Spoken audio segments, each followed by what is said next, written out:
It is 9 p.m. and I currently have Genshin updating. It's finally time we reach Snezhnaya. Oh boy, that's taken a while. I definitely would have had this updating earlier, but I spent most of the day watching the new Spider-Man movie, and that was a really good time. So, yeah, I guess we just wait. We just wait. Later. Alright, I came back and it was done. The whole thing took about 30 minutes to update. I just ate more food, I had more room. But anyways, let's log in. And we are here! Oh my god. Oh my god, look at it. Oh my god, look at it. That's Snezhnaya. That's definitely Snezhnaya. Wait, hold on, let's see. Oh my, wait, whoa. What? Is that new? What's with the dots in the red edge of the Paimon barrier? Huh. It's everywhere. Interesting. But, ooh, this is Snezhnaya. Oh, we can only go here. Interesting. So yeah, wait, 1, 2, 3, 4. We have 5 statues, 3 domains. Is this which one is the artifact domain? I think it's this one. No, it's this one. Yeah, okay. Wow, yeah, I'm kept on resin. I wanna level up Alyosha, so I wanna find his boss, spend my resin on that, and then continue on. But right now, wait, hold on, what's in the Archon quest? Talk to Paimon. Finally, you and Paimon prepare to set off to your next stop, Snezhnaya. Okay, let's get this started. Every winter without mercy. Let's go. The day's finally come. We're off to meet the Tsaritsa of Snezhnaya. What is she planning? And why does she need the gnoses? Soon, we'll have our answers. Hopefully. Guess this will be the end of your journey that your sister mentioned. What is she expecting you to find there? Snezhnaya still feels like a long way away. Hopefully, there'll be plenty of time to relax, eat some good food, and have fun before we arrive.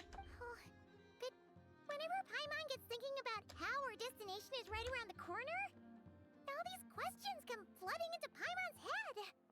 It makes her so nervous. It's sure been a long time coming. Anyway, enough about all that. We can't start the final leg of our journey with that kind of mindset. Just think, we've fought dragons and sea monsters, defeated creations of the gods, faced prophecies of doom and the threat of the abyss. Heck, we've even been to the moon! With all that experience under our belts, how can we be any more prepared? Great point. Thanks for the pep talk. Sure thing!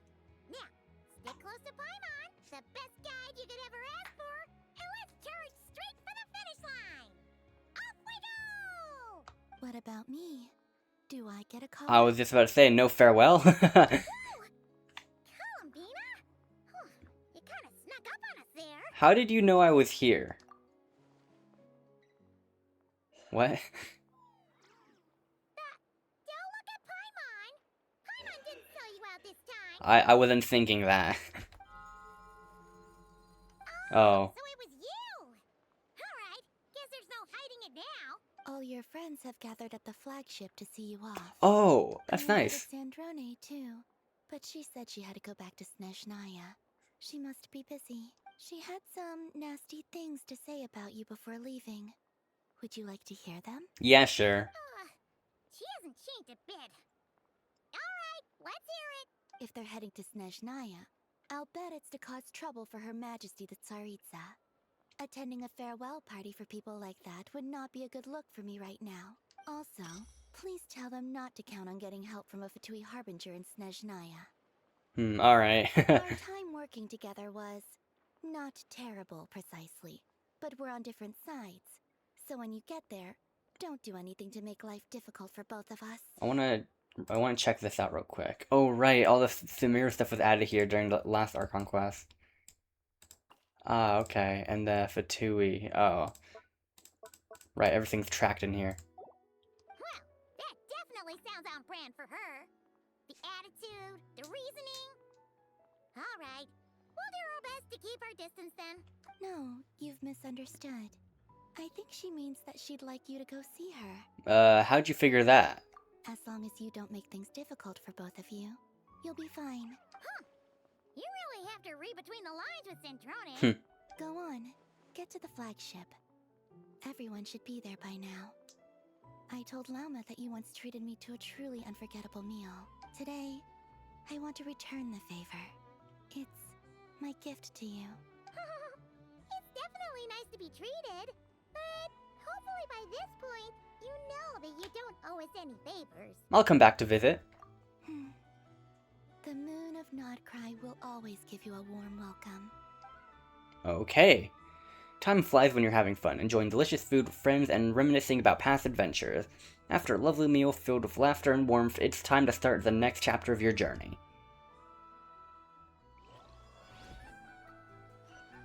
Okay, wait, are we just teleported? We're just teleported there, okay.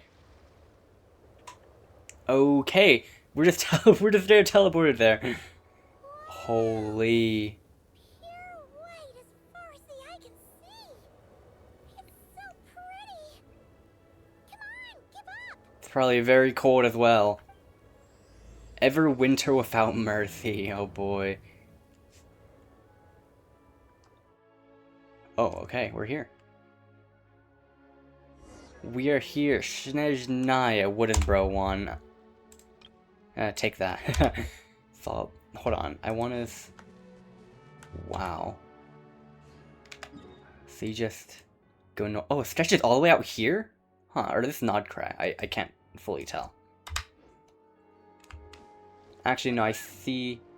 Yeah, I will. Oh, those rocks go there. Wow, okay. We're in Snezhnaya. I need Cryo Traveler. Yeah. Oh, wait, hold on. How on male, of course, but oh right, Primos, male, of course, but how could I forget? This is something I always do for a new version. I like seeing the new enemies, or at least the potential new enemies. Okay, wow, is it? Okay, it's just the mythical beasts, and wait, how many? That's 26. Interesting enemy. Wait, hold on a second. Was there nothing for Fatui? Is there a Fatui section? No, there is a... Okay, there's no new Fatui. Interesting. It's just purely creatures of Snezhnaya. Okay, interesting. Oh wait, and might as well... Oh yep, Odette and Alyosha. Wow. I need Alyosha. I think that's how you say his name. In the trailer, it's pronounced like Alosha or something. In the pronunciation videos, they were pronounced as like Alyosha. Anyways. Also, I have to be Traveler here. Interesting. This is my Traveler. Can I... Oh, you can't even... Okay. There's still mints here. Oh, boy. Last time we were in a snow area with Dragon Spine.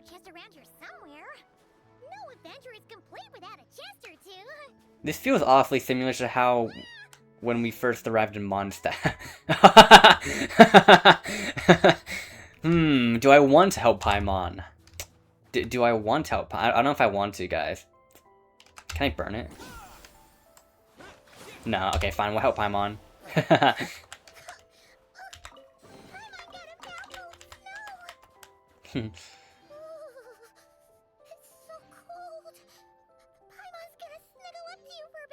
Alright. Oh, cryo sigils! Nice. Hold on. I want to see some... Yeah, the encounter points reset. Okay. So... I guess... Could do Snezhnaya commissions. Probably tomorrow. I can't set it right now, I'm pretty sure. No. Alright. Bears! Bears! Bears! Aww, look how big and fluffy they are. Bears! Think... Oh my... Bear... If we get any closer, we might scare them away. Alright, sure. Man. Come on. Bears. Paimon this shot. Man, seeing that is unbearable. Ooh, that's a nice photo.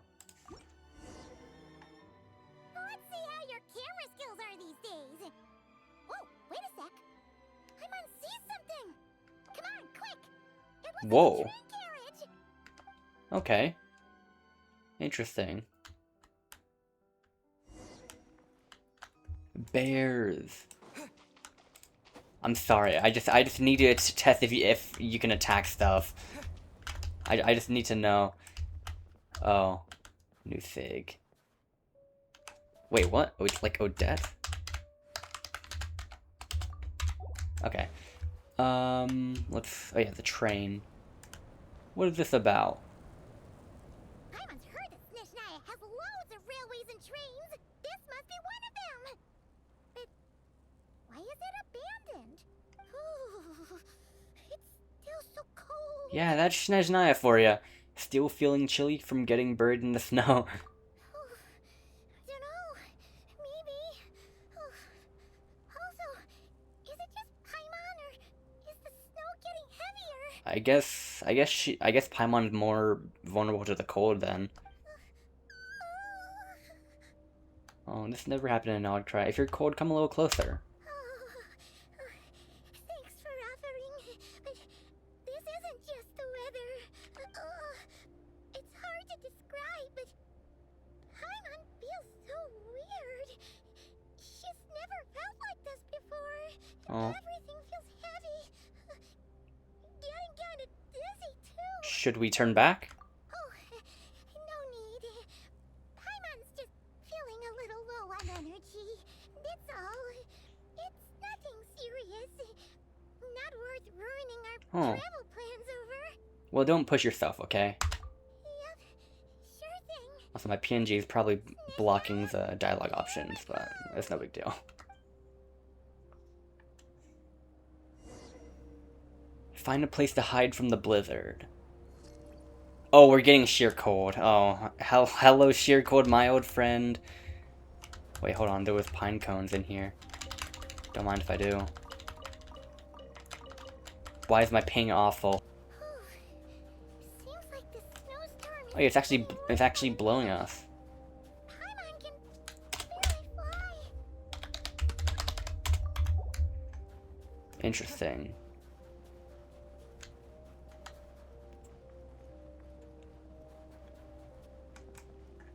This is literally dragon spine on steroids. Oh, look! There's a cabin over there. Oh. Phew. Let's get out of this storm. I should probably take shelter. Find a place to hide from the blizzard, yeah. Yeah, the wind's blowing. That's the wind. What's this? Another pine cone? Okay. Oh, just barriers. Whoa, okay. Cutscene? Actually, I don't know if it's specific. No, it's more like a game cutscene. Rather than a cutscene. What was that? Okay, the wind's heavy there. Wait, where was Paimon in that?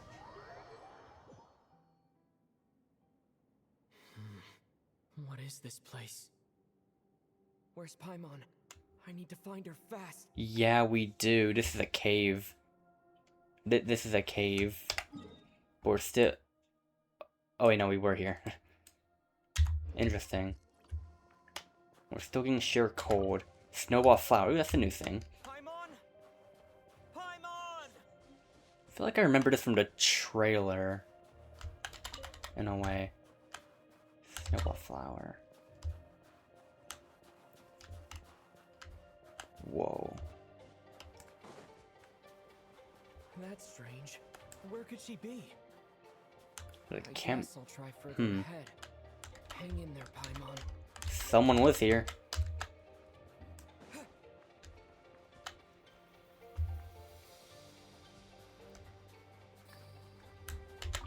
Is that a train carriage? Maybe I can get up from the inside. Wait a minute, is this introducing us to the Shadow Realm? This might be introducing us to the Shadow Realm. Go up through the train carriage. Oh, chest. Don't mind if I do. On the road. Oh, it was warm in there. Oh, wait, yeah, right, because the campfire. Up there? Okay, let's go. Let's climb.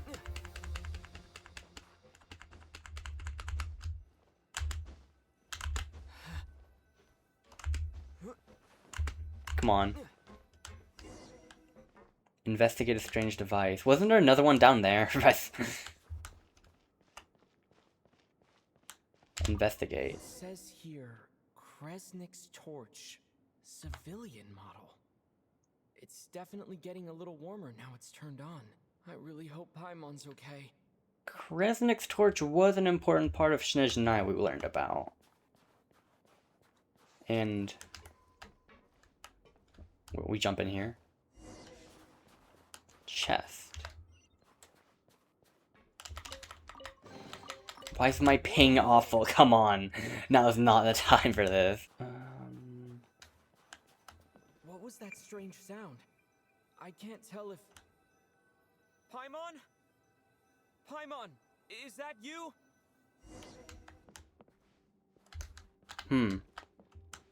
Okay. Whoa, and what, okay, what is that, and this has gotta be something with the Shadow Realm, no? Incoming entity detected. What? Authorization granted. Initiating original. Hello, Descender, who's reached the eve of tomorrow. Eye of Grey at your service. Time since last activation. Time measurement unavailable due to the influence of... Anyway, it must have been a very long time. What are you? I am... I was born to fulfill a mission. To reach tomorrow. To this end, I must... Strange. What was it? Wait, my body? Huh? Why is my body like this? I was about to ask you. Apologies. After a long period of inactivity, it appears that a lot of data has been lost. Anyway, I was created so that humanity could reach tomorrow. But I am unable to load further details at this moment. Nevertheless, serving humanity remains my primary objective. I have detected a drop in your surface body temperature. You cannot remain active in this state for much longer. Yeah, we figured that out. In accordance with my preset programming, upon reactivation, I must ask the one who awakened me the following question. Will you accept me, Transcender? I will assist you, protect you, and fulfill my mission until we reach tomorrow. I mean, what's the worst that could happen? I will accept you.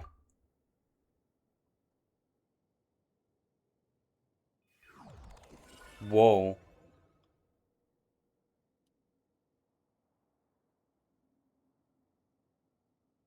Oh, wait, we get the little visor. You have made a very wise decision. Now, I detected that you called out a name earlier. Presumably that of your missing companion? Wait, hold on. How do you pronounce this name again? I need to see. Eye of Grey at your service. Gray. Just Gray. Okay. The name was Paimon. After helping you get out of here, I will search for a match in the nearby area and pinpoint their location. Wait, you can do that? Merely the tip of the iceberg. Now that we have reached an accord, you will be my new user. May I ask your name? Traveler. Very well. I will remember this name until the mission is complete. What is your mission exactly? I need to recover my body, retrieve the power to unlock tomorrow, and help the suffering masses to reach the far shores where the empty ark floats. I can sense my power scattered across this ice-covered land. I even have a vague sense of where it might be found. But right now, that is not essential. Why am I thinking if this is possibly the third Descender? The key right now is you. You must survive and reunite with your companion. Okay, then. So you have the Eye of Grey now. Oh, this is the... Oh. The messing with terrain. Now execute the command, Demolish. Use it to remove the prime ice blocking the path and obtain prime ice units. So that's that's prime ice. Hold on, let me get rid of this. Eye of Grey. Interesting. Also I got a new gadget. Hold on. Whoa. Is this what's gonna let us have the gun? Oh my god. Okay. Okay. Fab vision. Oh, aim at the parent, then press the button to remove. So, you can build stuff. Okay. Prime Ice unit count has been updated. Oh, what's E? Oh, so you'll be able to make other things later on. Okay, I can make a cube for now. Wait, so let's put this right here. Oh, okay. A cube. Oh, so there's different constructs. Okay. Different things you can place down. And remove that. Interesting. That's nice. Oh, hold on. The sheer code meter. Okay. Whoa.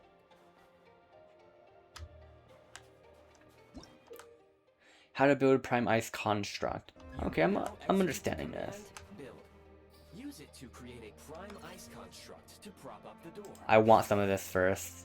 There's definitely gonna be puzzles where a chest is underneath this.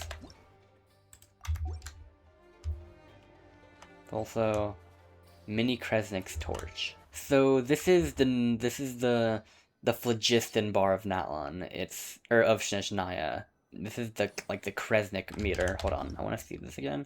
I'm reading again. Kresnik energy. So that's just what it is. Okay, I understood phlogiston and night soul pretty well. I think I got this. Ooh, so you build. Okay. Oh, okay. Find the path that leads out. Okay, I want some of this back, though. Alright, materials are important for any sort of building. A reward on the road. Can we climb this? Okay, we don't need to build. We probably... Where are we gonna, like, pillar up like Minecraft? Scanning local environment. Exit has been sealed off with ice. Maybe we can use pyro? That would not be an efficient approach. One moment. Usable construct blueprint detected nearby. You can use this to clear the solid Whoa. ice ahead of you more quickly. Okay, use the prime ice. Oh, to construct a blueprint. So there's blueprints to this? Oh, so that's probably a blueprint up there. Hold on. Give me some of these.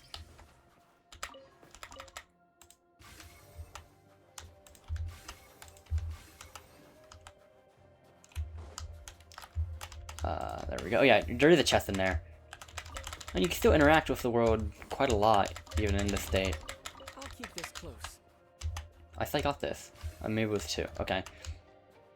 And there's also one up here, and I wanna... Can you climb? I think you can. Meltable ice and snow. Okay. Okay, that's... Yeah, that's what we're gonna need. Okay. Oh wait, this regenerates. Oh, we used the cube to get up there, probably.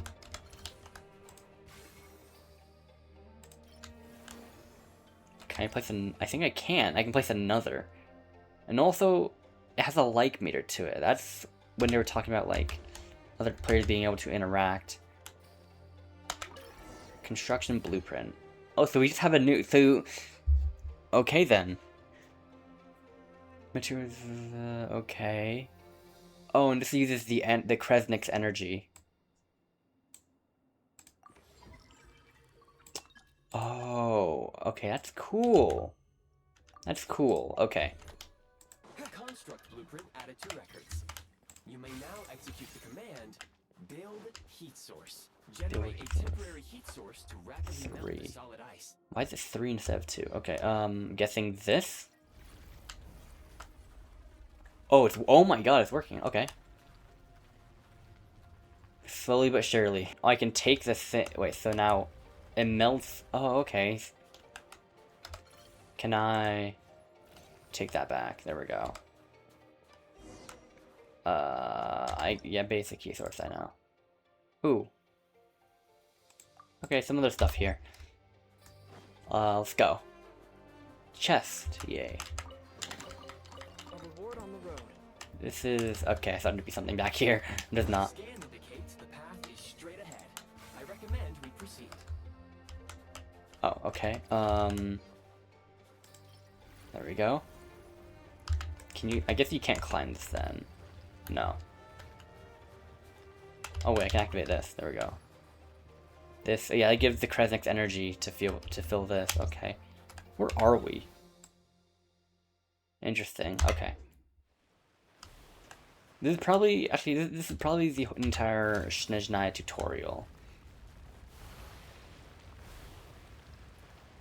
Because, like, these mechanics are way more in-depth than other nations. Whoa, okay. Is that light? Okay, also we're about to exit a range, but that's fine. Cause then that just breaks, that's there. I want it back though. For temporary stuff, I want it back. If you build temporary scaffolding blocks in Minecraft, you're gonna naturally get rid of it and try to take it back. Okay, what's that? Kresnik Crystal located. Kresnik Please collect at Crystal. your earliest convenience. The recent construct you built provides highly efficient heating by utilizing the unique properties of Kresnik Crystal. Unfortunately, prime ice constructs have a very short lifespan and cannot be stabilized during the development period. Hence, the authorization to use Kresnik Crystal was granted. That said, I have already forgotten what warmth feels like. Maybe when you get back your body? Okay, that works. Yes. Perhaps then, we can warm ourselves by the fireside. But for now, all you need to remember is this. If you collect Kresnik Crystal, I can extract the energy within and use it to maintain your body's surface temperature. Interesting. Wind, ice, and snow. Oh, yeah. So it starts with this, and then, like, I think when this gets 0, this fills up, and then, yeah.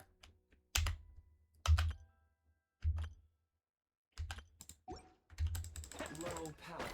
Oh, that's Please weak. use Kresnik Crystal to replenish energy reserves. We do not have low power. Continue onward. Hey, we still haven't found Paimon. Signs of physiological activity detected in the distance. It is highly likely to be your travel companion, Paimon. Also, we never even reached the first cabin we found. Be reunited and sing together. May all the people be united as one. Why are these rocks so All weak? love rejoice in unison.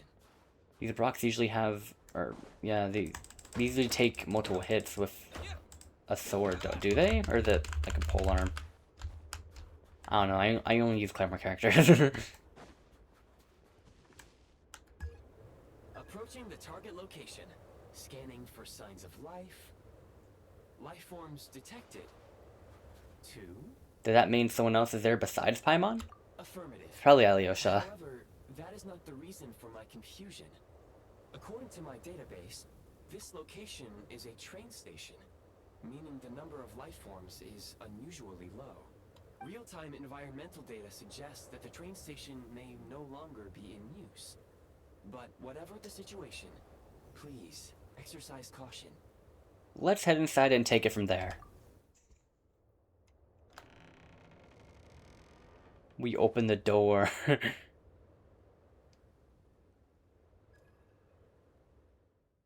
Oh, Paimon. I guess, I mean, she was feeling sick from the cold. Paimon!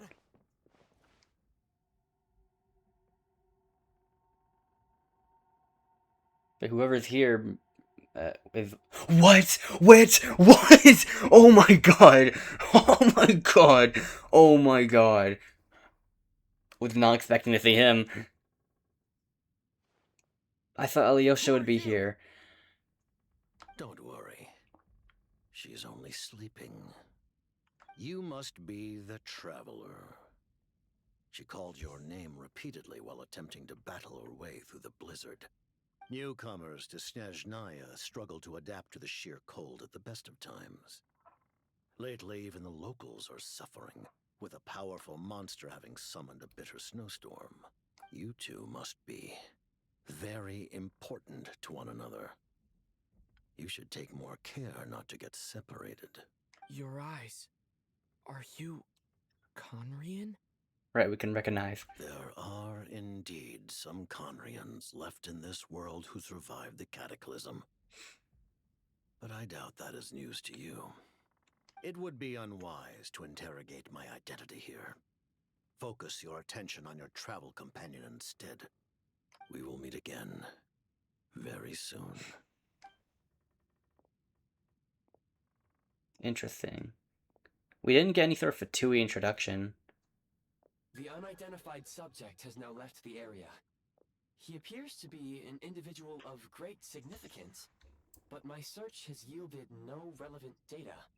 I have a rough idea. Searching the Oh. database again. I have a rough idea. He's probably some big shot who works for the Tsaritsa. Against the odds, your companion is safe and sound. The other person even left a blanket for her. I'll boil some water.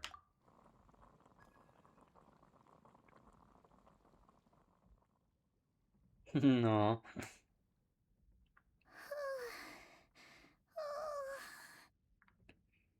We're here. Traveler! Oh, thank goodness you're okay. Paimon was so worried. She looked everywhere for you. It's okay. Take it easy. Are you feeling alright? Pretty much the same as when we first got to Snezhnaya. Paimon must have caught a cold. She was feeling so faint. She just couldn't keep going any longer. So she had to lie down and sleep it off. Excuse me. Wait, where did the jester go? So he told her who he was. The jester, that was the jester? Yep, the director of the Fatui. The jester Piero. So, you met him? Yeah, we spoke briefly, but he didn't reveal his identity. The Jester must know everything about the Tsaritsa's plans. But there's no way he'd tell me just like that. We might well have ended up clashing. Isn't he gonna be a weekly boss at some point? I'm pretty sure. Well, he was right about one thing. Right now, the most important thing for me is to take care of Paimon while she's unwell. He had no intention of explaining his motives, and he left in something of a hurry. Hey! What the? Who is that? Our new guide! For now. It looks like half a pair of goggles. How amazing! A self-aware, talking pair of goggles. Snezhnaya was once the land of the Fae. There are many ancient creations here that I'm sure would broaden your mind further still. Mind you, my database is also expanding as we speak. You must be a rare creature yourself. The Eye of Grey helped me find you. Oh, wow! Well, thank you so much. You've earned yourself some of Paimon's favorite candy. Oh, but by the looks of it, you probably can't eat that, can you? Goodwill detected. Instead of candy, perhaps I can suggest my preferred strategy. Please clean me regularly to keep me operating at peak efficiency. Oh, that makes sense. Every pair of goggles needs wiping clean once in a while. Sure thing, mister. Anyway, back to the jester for a second. Paimon's still confused about something. When he first showed up, he already knew Paimon's name. And he acted like he expected Paimon to know who he was, too. Paimon could tell that he was Conrian from his eyes. And he definitely seemed like someone pretty important. But beyond that, Paimon didn't know anything about him. It was only later, after he rescued Paimon from the snow, that he properly introduced himself. That's the only reason Paimon knows he was the jester. So he knows you. That I did not say. So he knows you? Oh, seems unlikely. He ran into the snow following the sound of Paimon's voice, with a really anxious expression on his face. He didn't act like someone who knew she would be here in advance. And after bringing Paimon here, he just stared out at the snow. He didn't do anything to Paimon at all. In fact, he barely said anything. Wouldn't even answer any of Paimon's questions. He just stood there menacingly. Paimon didn't feel unsafe around him, and he didn't seem to have any ulterior motives. For all we know, he might have just ignored Paimon's questions so she'd give up and go to sleep. Please allow me to interrupt. Fatui and director are unfamiliar terms. May I ask for clarification? Wait, you've seriously never heard of the Fatui? Oh, they're like the Tsaritsa's inner circle. Really powerful people. And the director is their boss. Understood. Since they hold elite positions and serve their god directly, it stands to reason that they would conduct themselves with due decorum. I am inclined to agree with your assessment, Miss Paimon. I did not detect any ill will from the gentleman in question. We'll remember to thank him next time we see him. Sorry, I shouldn't have encouraged you to talk so much. Well, that's what she does best. Paimon, new plan. Let's get out of Snezhnaya for now. We can come back after the weather clears up and you're all better. We're coming back The Chester later? mentioned that the snowstorm, being the work of a monster, is worse than most. Even if we made it to Snezhnagrad, we'd still have to wait out the storm before we could do any exploring. Oh, well, it's really nice of you to look out for Paimon, but she doesn't want to hold you back. We were really psyched for Excuse this me. journey when we first set off. Just think of all the burning questions we have. If we turn back now, who knows how long it'll take before we finally get answers. Further information is required regarding the monster situation. But objectively speaking, there is another more pressing issue at hand. At this point, we have traveled a significant distance into the blizzard.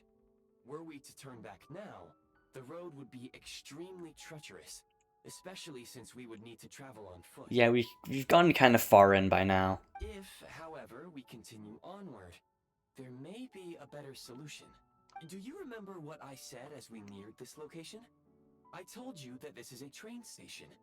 While it has evidently fallen into disuse for unknown reasons, the tracks remain intact. We can break through the blizzard and forge ahead by driving a train. That is the Snezhnayan way. We're booting our own train? There is a small town up ahead, which would be the perfect place for Miss Paimon to rest and recover. Paimon thinks Goggles here makes a great point. Let's do that. Are you sure you're up to this? I don't want you to push yourself. Oh, come on. Don't worry. Think of all the traveling we've done so far. When has Paimon ever gotten sick before? Practically never. 'Cause she's in great shape. Sure, she's a little tired right now, but it's sure to clear up on its own. Fair enough. Affirmative. Should you ever need my assistance during your future adventures, please call for the Eye of Grey whenever you wish. Otherwise, I will remain silent to avoid causing any unnecessary distraction. Now, please follow me to the train tracks. Okay. Chest right here. Been waiting to get this. Keep this close. And these other things around the area. There's one over here. You entered from here, didn't we? Yeah. No, we entered from here. Okay. Outside the house. Over here. Please confirm when you are ready to depart. Call the train? Oh.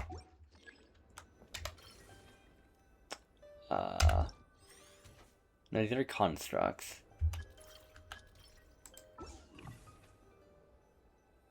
Okay, no, I think, yeah, I'll have to go in the inventory. I saw this earlier. Well, Tharush, I gonna have to take it. We're gonna have to take a break for now. You're probably getting cold. Whoa. Call train?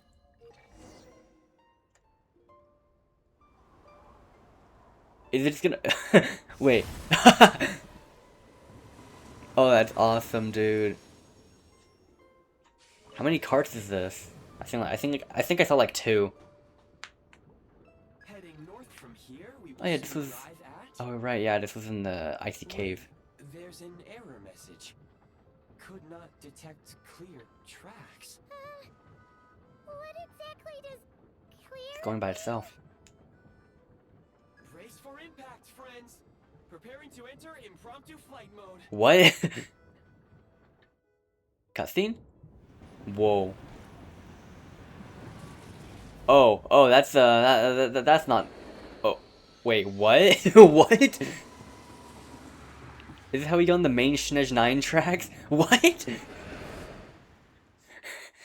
Simulanka, ah.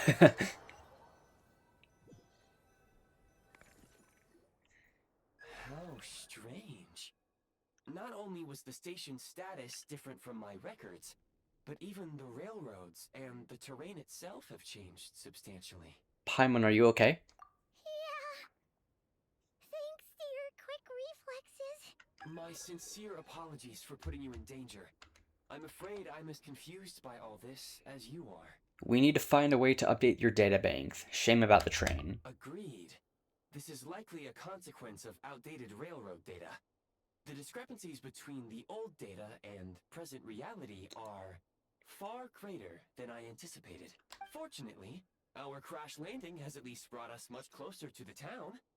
According to the data, anyway. Your data had better be right this time. Oh, if we have a statue. I assure you, it certainly is. Please look this way, and you will see a Kresnik's torch. Oh, is this part? This is the part from the Temple of Space. Yeah, I'm pretty sure. It seems our ill-fated train ride was a blessing in disguise. We've taken the shortest possible route. It wasn't what you'd call comfortable, though. Rest assured that I will take user preferences into account next time I plan a route. Next time, I will get it right. Okay. Whoa.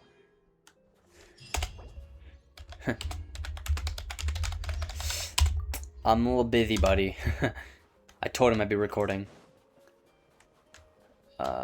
Okay, hold on. Get statue, definitely. Hold on. Is the barrier isn't lifted. Let's see. Whoa. That's cool. I don't know how to say that. I have a Russian friend. I'm just asking him how to pronounce how some of these words are probably pronounced. Oh, oh yeah. Oh, all these rocks just lead over here. Wow. This is just awesome. This is just awesome. Oh, and that's where the train was, and it fell to here, and then the real track attaches, like, all over here and such. That is awesome. We already got ley lines here. Wow. Hold on. There we go. Okay. Oh, Cryo, right. Cryo Traveler.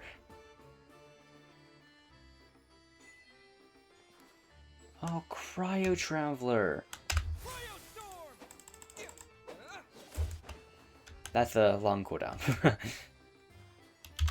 Let's claim our achievement.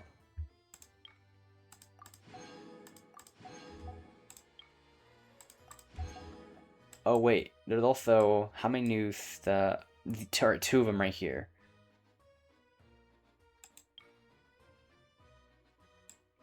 Okay, yeah, alright, yeah, a lot of that. Wow. Excuse me, is there an inn nearby? Oh. I'm sorry, but they've all closed. Oh, well, we're out of luck there. Oh, this looks awesome, dude. Yeah, also, I haven't mentioned it, but look at the detail in the snow. Wow. Sorry to interrupt. We're looking for a place to stay. I can't even afford to warm my own house, let alone run a business. Glossia fruit. Interesting. Excuse us. Is there anywhere we can stay around these parts? I'm afraid not. You'll have to try your luck somewhere else.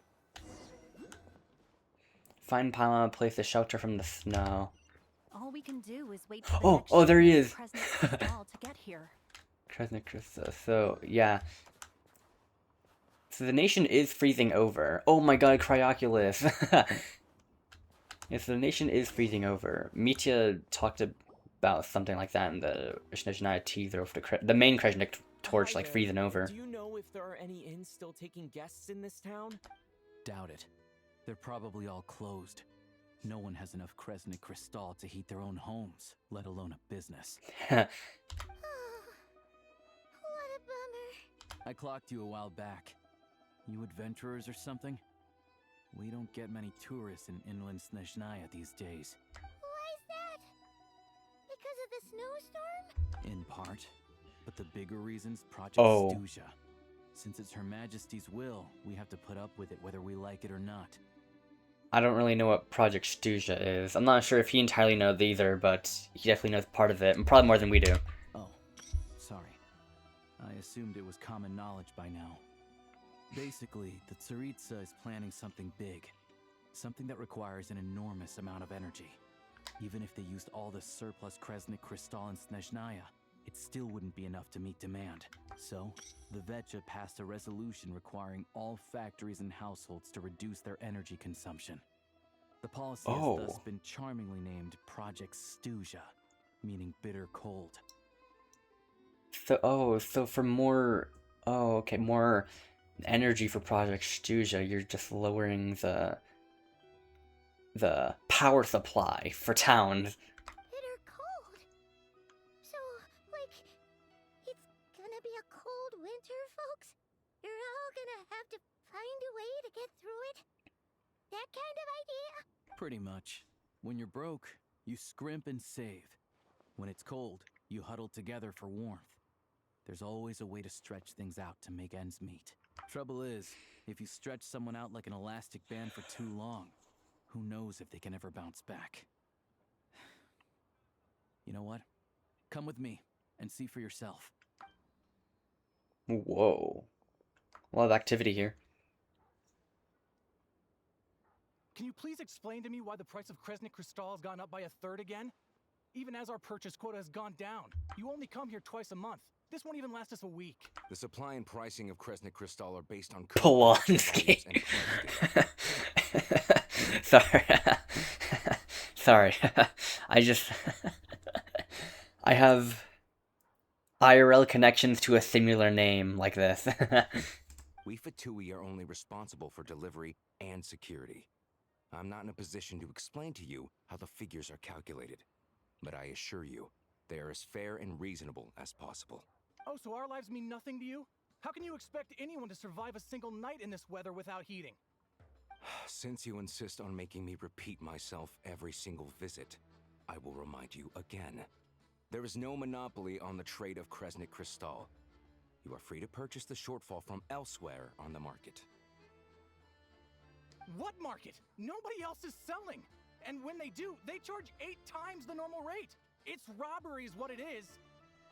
Which is why the Snezhnagrad Veche passed a resolution to support border communities, without which you wouldn't even be able to buy crystal from us to begin with. So if you're here just to argue, move aside and let the next person in line come forward. Everyone's feeling the cold here. You... Civil matters now. All right, everyone, let's calm down for a second. A few words, if I may. We're all subjects of Her Majesty the Tsaritsa, and I'm sure every one of us is dedicated to her great cause. We all know how cold it is, and the more it snows, the harder life gets. Everyone's struggling already. Let's not make things even more difficult for each other. But Liaison Shishkin, there's clearly something wrong with this quota. I have a family in Marepasak who tell me they can buy at least double our crystal allotment. Oh, believe you me, I had the same reaction when I first saw the numbers. Couldn't believe what I was reading. I even wrote a letter to confirm the true figures, but I'm afraid the quota really is as low as you've been advised. Still, you must understand that calculating these energy quotas is a complicated balancing act. They have to factor in population, town size, industrial application. Our top priority must be to keep the largest Kresnik's torch burning continuously. Only then can we sell the remaining crystal for household use, and in doing so, we must make sure that everyone is treated fairly. As our Fatui comrades said, they are only responsible for delivering the goods. They need to keep accurate records, and they do not have any authority to modify the rates or quotas. That's right. Our duty is to do things by the book. Tell you what, listen. I know how anxious and upset everyone is. As a matter of fact, I was just discussing it with the mayor. What we can do is open the lower combustion chamber of the Kresnik's torch to the public. You can come to me directly to register, and I will allocate time slots accordingly. I can't guarantee there'll be ample energy for household use. We can at least make sure you'll be able to boil water and cook food each day. Let's hang in there and make this work together. Fine. I don't see any alternative. So, this is Project Snezhnaya in action, huh? Oh, no wonder nothing's open for business. People are barely getting by. Seems like there's nothing we can do. So where do we go from here? You were looking for an inn, right? For your, Faye... Paimon's not a Fae. Just Paimon. She must have caught a cold or something. We only just got to Snezhnaya, and we're still getting used to the climate. I have a small place in Stratomaros. I don't stay there very often, though, so it's pretty basic. But if you're not picky, you're welcome to rest there for now. It's not much, but I've got blankets and a warm fire. Are you sure? Oh, that's really kind of you. All right. Thank then. you. I didn't This read the way. line. Okay. Oh, we got him. Okay. I'm a hunter. Okay. Go to Alyosha's house. Okay, hold on. I'm sorry, but like I really preferred to get names right, so I just need to hear this. Hello, I'm Alosha. Alosha. Alosha. What does it call Alosha for time being? Cryoculus. Hold on. Cryoculus. Oh, look at this. That's a Cryoculus, alright. That's a Cryoculus. So, okay, I wanna get the waypoint. Let's get that out of the way. Oh, look at the tracks. Oh, this looks awesome. Oh, wait. There we go. Oh, I'm going across the lake as well. I'm getting kind of ahead of myself here, but this is just all exciting.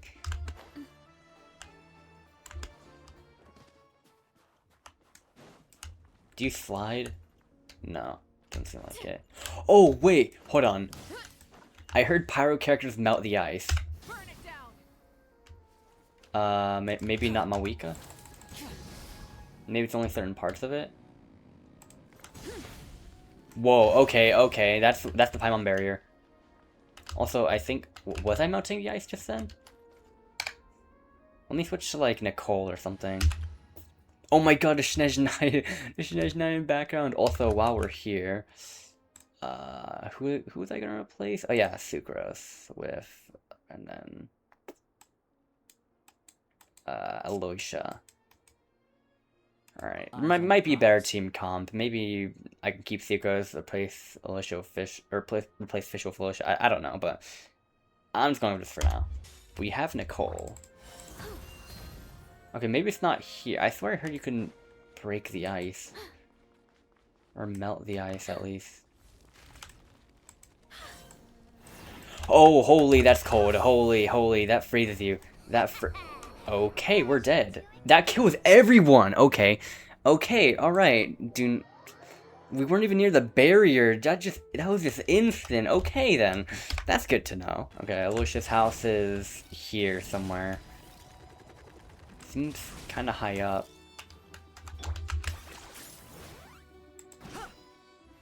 There we go. Oh yeah, right here. This isn't that bad. Looks pretty cozy. So cozy and warm. Paimon's getting nice and toasty. Oh, wait. Paimon only introduced herself so far, didn't she? This is Paimon's best friend, the Traveler. Yeah. Good to meet you. I'm Alocia. Alocia. Most travelers find the Snezhnayan climate to be a shock to the system at first. But as long as you keep yourself warm, you should be fine. Still, you should keep an eye on your condition. When people are too quick to dismiss a cold, it can easily end up turning into something more serious. Don't say that. Paimon's too young for chronic health issues. Is there a doctor in Schne? Oh, and I still don't know how to pronounce that. And also, there probably was a doctor. We killed him, though. They aren't in town right now, and they won't be back anytime soon. The train station has been closed ever since these power shortages began. I do a lot of hunting, so I spend most of my time exposed to the elements. But even the animals wouldn't survive long in a storm like this, let alone a hunter. Nothing to do but sit tight in town until the weather improves. Is there any possibility of getting the train station running again?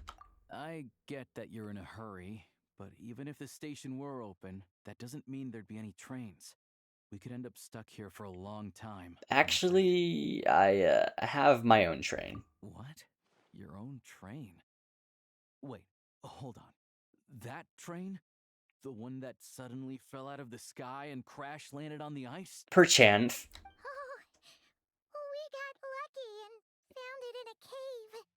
Oh, then our luck ran out and we had a little accident.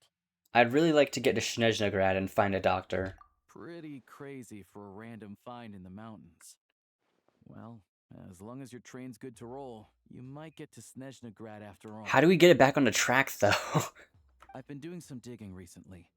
Turns out, the real reason for the current energy crisis in Stratomeros is that some of the supply is being seized for a private stockpile. But to expose what's going on, I need to catch them in the act. So, I'm heading off to catch a rabbit. Huh? Wait, a rabbit stole the crystal? It's a figure of speech. Real rabbits couldn't pull this off. They'd prefer carrots to Kresnik Crystal anyway. Do you have a suspect in mind?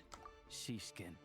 Mr. Positive Attitude, let's all get along now, shall we? Mr. Nice Guy. Him? Really? Paimon never would have guessed. I'll come with you. Let's go. Huh? You're coming with? Solving the energy crisis will help get the station running again. Then we can go to Snezhnograd. Oh, okay then. Just give Paimon a second to get You stay ready. here and rest, Paimon. Alright. Guess there's no point pushing myself. Paimon will stay here and hold the fort then. Be careful, you two. Oh yeah, there's one more introduction to do. Tagarin, get in here. Dog! It's a dog! A dog! Oh, a doggy. Dog. Dog. Angry doggy. Oh, Tugarin doesn't like being petted then. My sibling loves dogs. He likes to think he's above that kind of thing. He's my hunting partner, so he'll be joining us when we head out. Carrots aside, we'll need to stay completely undetected. We can't risk spooking our rabbit, or there's no telling which burrow he'll scurry back into. First, we need to find a way into the train station and see if we can find any real freight data. Shishkin's figures can't be trusted. Then, we get Tugarin to catch a scent and find out which way the crystal went. What are you eating? Check it out. Oh. You're all out of carrots? Try jerky. Dog. Good doggy. Good doggy. A fellow dog lover, huh? Yep. And rabbit lover. Carrots are great too, you know. Good to know. Eat up, Tagarin. We got a lot of work to do. Dog. I'm allergic to dogs. Gather evidence alongside Aloysia. Okay, wait, hold on. Might as well. Might as well. Might as well. I don't. Yeah, no, I died. This is bunch of new enemies and bunch of new local specialties. I have a crap ton of these though.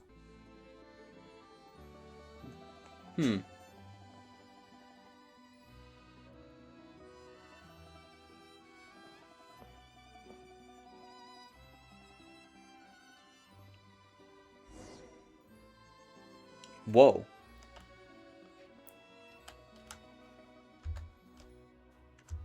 I can't fall off. I had to test that. We're going on here. Oh, we can sneak again. Can we can roll the classic. Let's go. Wait.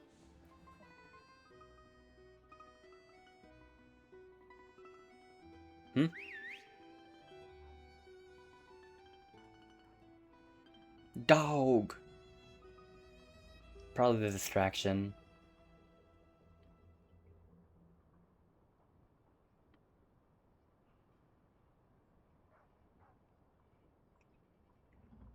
Bro's running.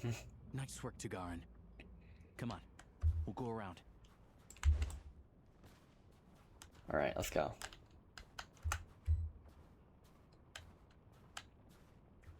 Well, that's an enemy.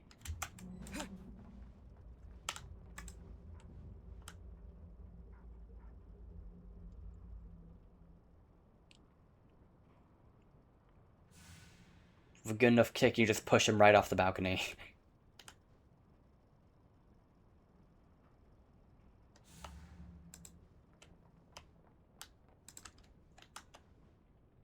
That looks like something I can mess with.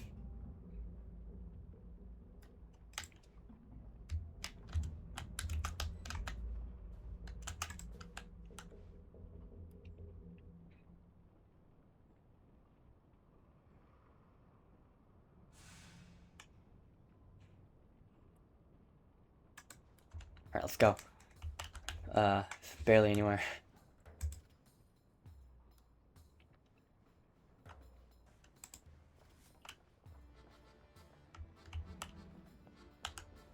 This way. We'll enter from the upper floor. Oh, okay. Oh, okay. It doesn't trust us in making that jump on the pipe.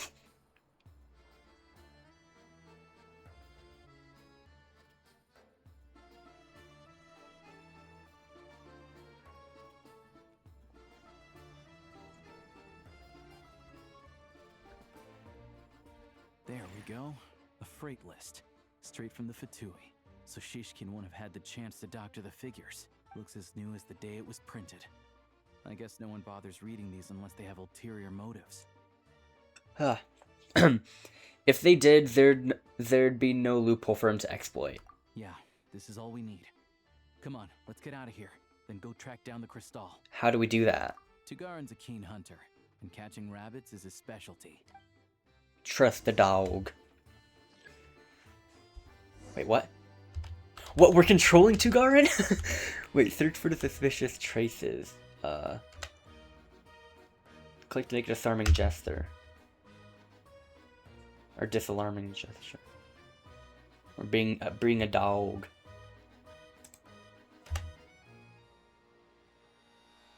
Does that just lower suspicion?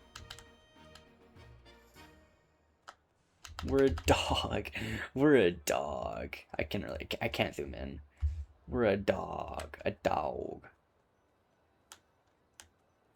Sniff. Whoa. There's a few. Suspicious traces. I guess we'll try here. Actually, no. Since you're closest to that, they want you to go to that one first. And so we're gonna do this one first.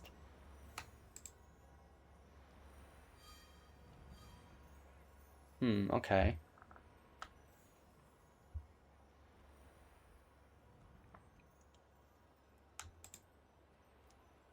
Anywhere there's a stove, there'll be the scent of Crystal. That's normal. Oh, okay. Let's search elsewhere. Give me some of this.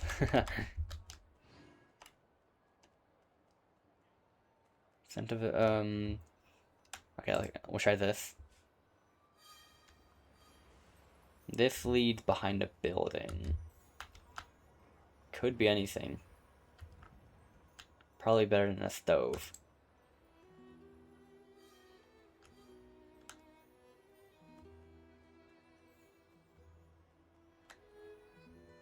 What's this?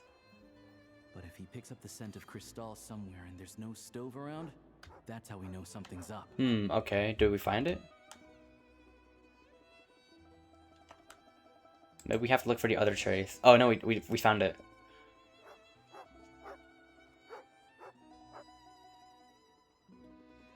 This must be the rabbit's warren. Good job, boy. Sure enough, there's a tunnel. You stay here and keep watch. I'm gonna take a look inside. Okay. With the investigation complete, you and Aloysia secretly notify the Vatui and recover some of the missing crystal. Tellingly, the entrance to the tunnel is right at Shishkin's residence. Now it's time to confront him. Thanks for looking out for us. Things are getting tougher by the day. No need to thank me. It's my pleasure. Sure as Her Majesty the Tsaritsa watching over us, every sacrifice will be worthwhile. Let's grit our teeth until the blizzard passes. These days of hardship will be over soon. Maybe for everyone else, Liaison Shishkin. But for you, the hard times have only just begun. Busted! Who are you? What's the matter?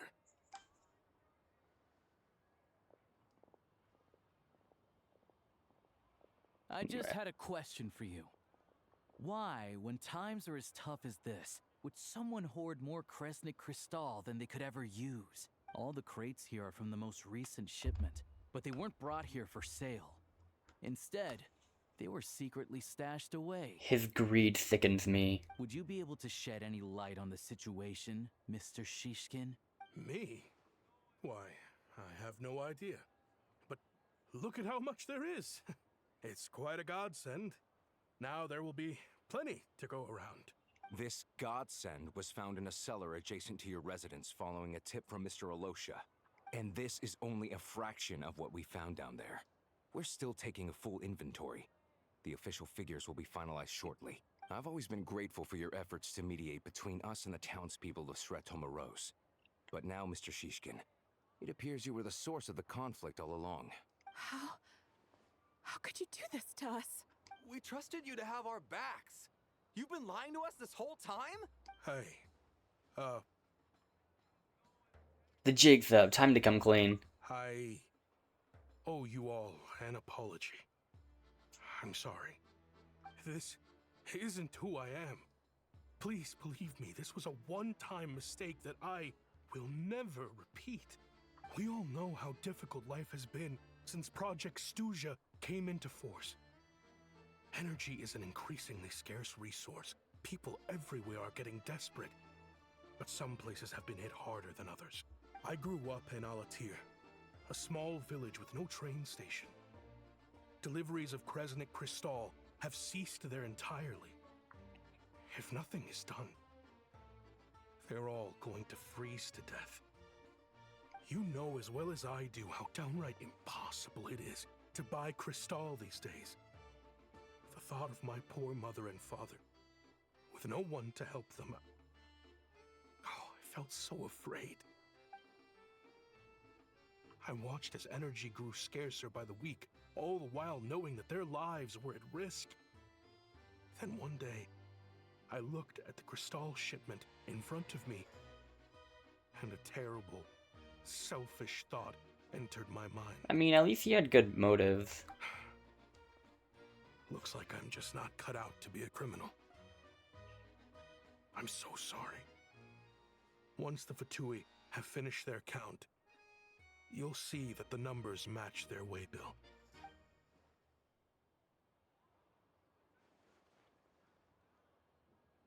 I have the official Snezhnayan quotas here. Anyone who has already purchased energy, please make your way over here to correct your transactions. I'll make a batch purchase of crystal worth 3 months' salary for you all to use free of charge. As for Alatir, I'll think of something else. You don't have to go that far. Yeah, owning up to your mistake is enough for me. You've done plenty of good for the community in the past. I'm not looking for a handout. Drop the act. You claim this was a one-time mistake, but the real reason there's only one shipment's worth of stolen crystal in your basement is that you have an accomplice. Ooh, you're not fooling Alosha. Reporting in, sir. We've conducted a full search of the mayor's house. As expected, we found many crates full of crystal, half of which were still in their original shipping containers. This wasn't your first time at all. You've been colluding with the mayor of Stratomeros for a long time now. The train station's currently out of service, but it does open for a short window every time there's an energy delivery.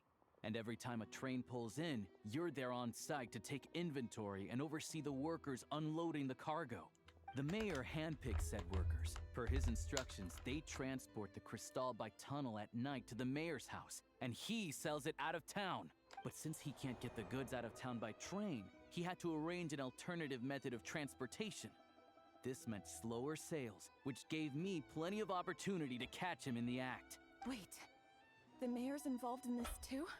Preposterous. What proof do you have of any of this? Basic math. I've spent a lot of time lately counting carriages as the snowstorm rages. Math. Counting carriages? What? The energy consumed by a train depends on its total weight. And since energy is a limited resource right now, it's fair to assume that every carriage is packed full. So, if we take the energy required for the Kresnik's torch, add the sales figures you provided, then compare that figure to the train's theoretical cargo capacity, guess what? The numbers never match. It's always off by 1 or 2 carriages worth. This time, you set a new record. 3 carriages missing. You mean to tell me that you sat around outside counting carriages in this weather? I'm a hunter. I have 2 options. Hunt or starve. Well, I've heard enough. The evidence speaks for itself. Take Shishkin and the mayor into custody and escort them back to Snezhnaya. Oh, well, that happened. You cocky little brat, ruining my business. Just you wait. Well, that's over with.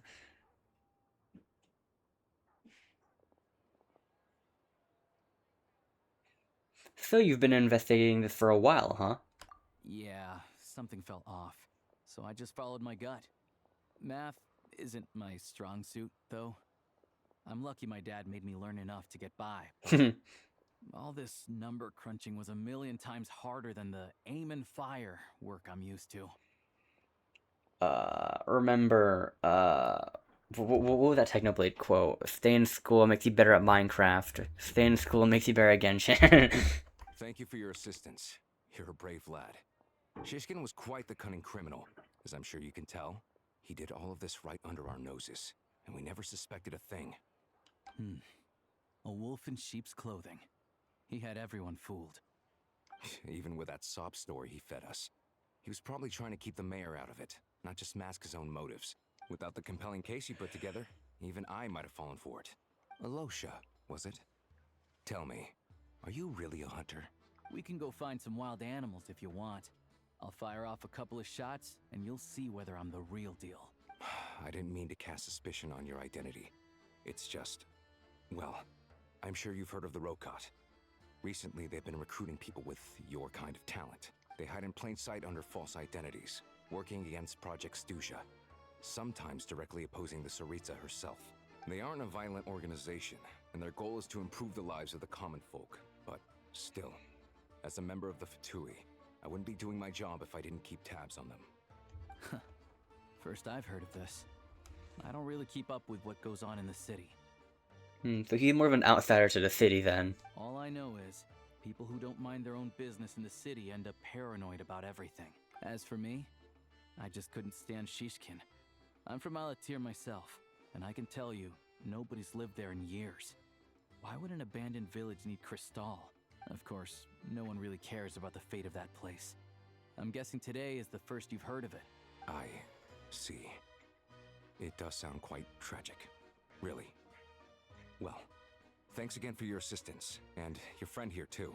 I will report this incident to Snezhnagrad.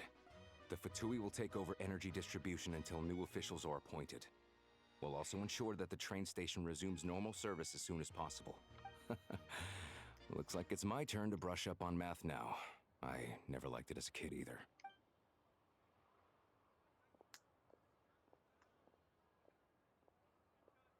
Thanks for me too, Aloysia. Don't mention it. Isn't the soldier overseeing the delivery supposed to verify the quantity of the goods?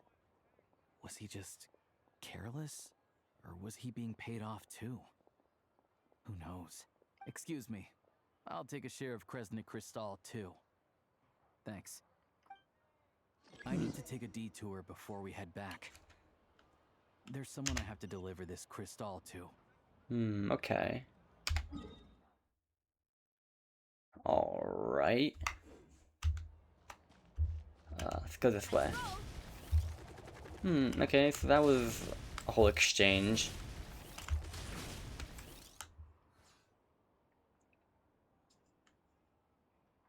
Hang tight for a moment. This old lady, she doesn't really know who's who anymore.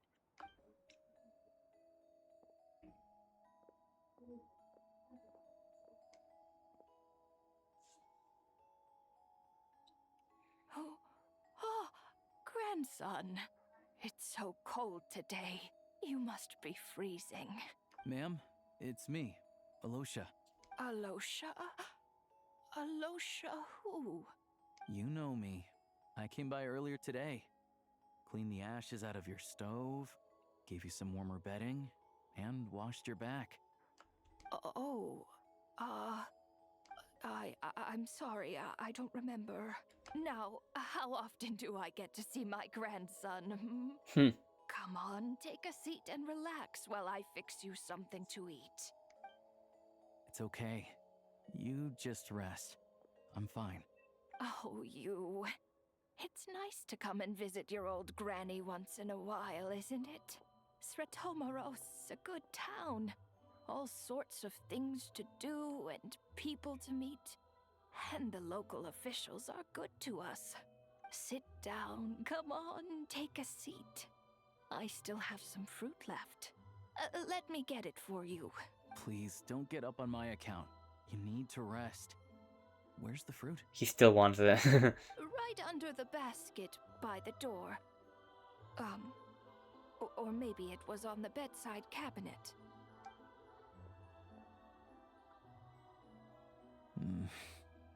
Well, grandson dear, do you like it?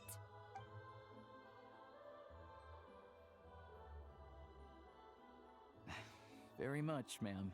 It's delicious. I love fruit as well. Good. Wonderful. You don't need to save any more for me next time, all right? Fresh fruit is hard to come by at the moment. You should eat it as soon as you get it. Oh, I don't need it. I'm fine. But if you like it, come back for some more soon. After a long chat, Aloysia okay, alright, they're doing this thing. Some kind soul must have given these to her. But she always saves the nicer things for special occasions. How do you know her? I met her at the market back before her health began declining. She was a lovely old lady. We're from the same hometown. Not many people have heard of Alatir. And if they have, it's usually for all the wrong reasons. There's a gang of highwaymen that came from there. Now that it's an abandoned village, it's rare to find anyone who shares fond memories of our hometown. So after we got talking and realized we were from the same place, we decided to keep in touch by letter. I first learned of Sretomaros' energy supply problems from a passing comment in one of her letters. Then, after her health went downhill, I started visiting more often to check in on her. The town's been in decline for a while now, but because of her memory problems, she thinks of it as the bustling, prosperous Sretomaros still in its heyday. That said, I kind of appreciate her optimism. There's not much of it going around in this world of ice and snow. Sorry, maybe I shouldn't have asked. It's fine. Everyone grows old. In Snezhnaya, some people believe that in your final moments, you'll sense a familiar presence by your side. You turn to look at them, but their face is blurry. So you focus hard, trying to make out who it is. And when you finally see their face, the Grim Reaper reaches out and takes your life. The switch up. So at least I'm not a blurry face in her world just yet. The switch up. Although something tells me this is foreshadowing. The Grim Reaper this just feels foreshadowing in a way. Come on, let's get back and see how Paimon's doing. Oh yeah. I turned to Alicia's home. I could probably go around here. Let's go.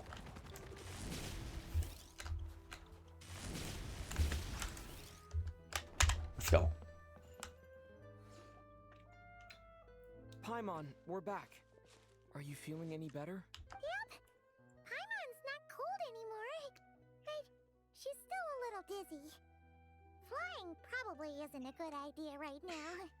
Paimon might lose her balance. Do we need to carry you? But Paimon's sure she'll be fine. It's probably just from getting hit on the head by that pile of snow when we first arrived in Snezhnaya. Her complexion's looking much better. Let's keep an eye on her. I still think we should see a doctor when we get the chance. Sure. But enough about that. How did everything go on your end? Are you all set? Did you have any trouble? I'll explain. It's a bit of a long story. We caught a scandal.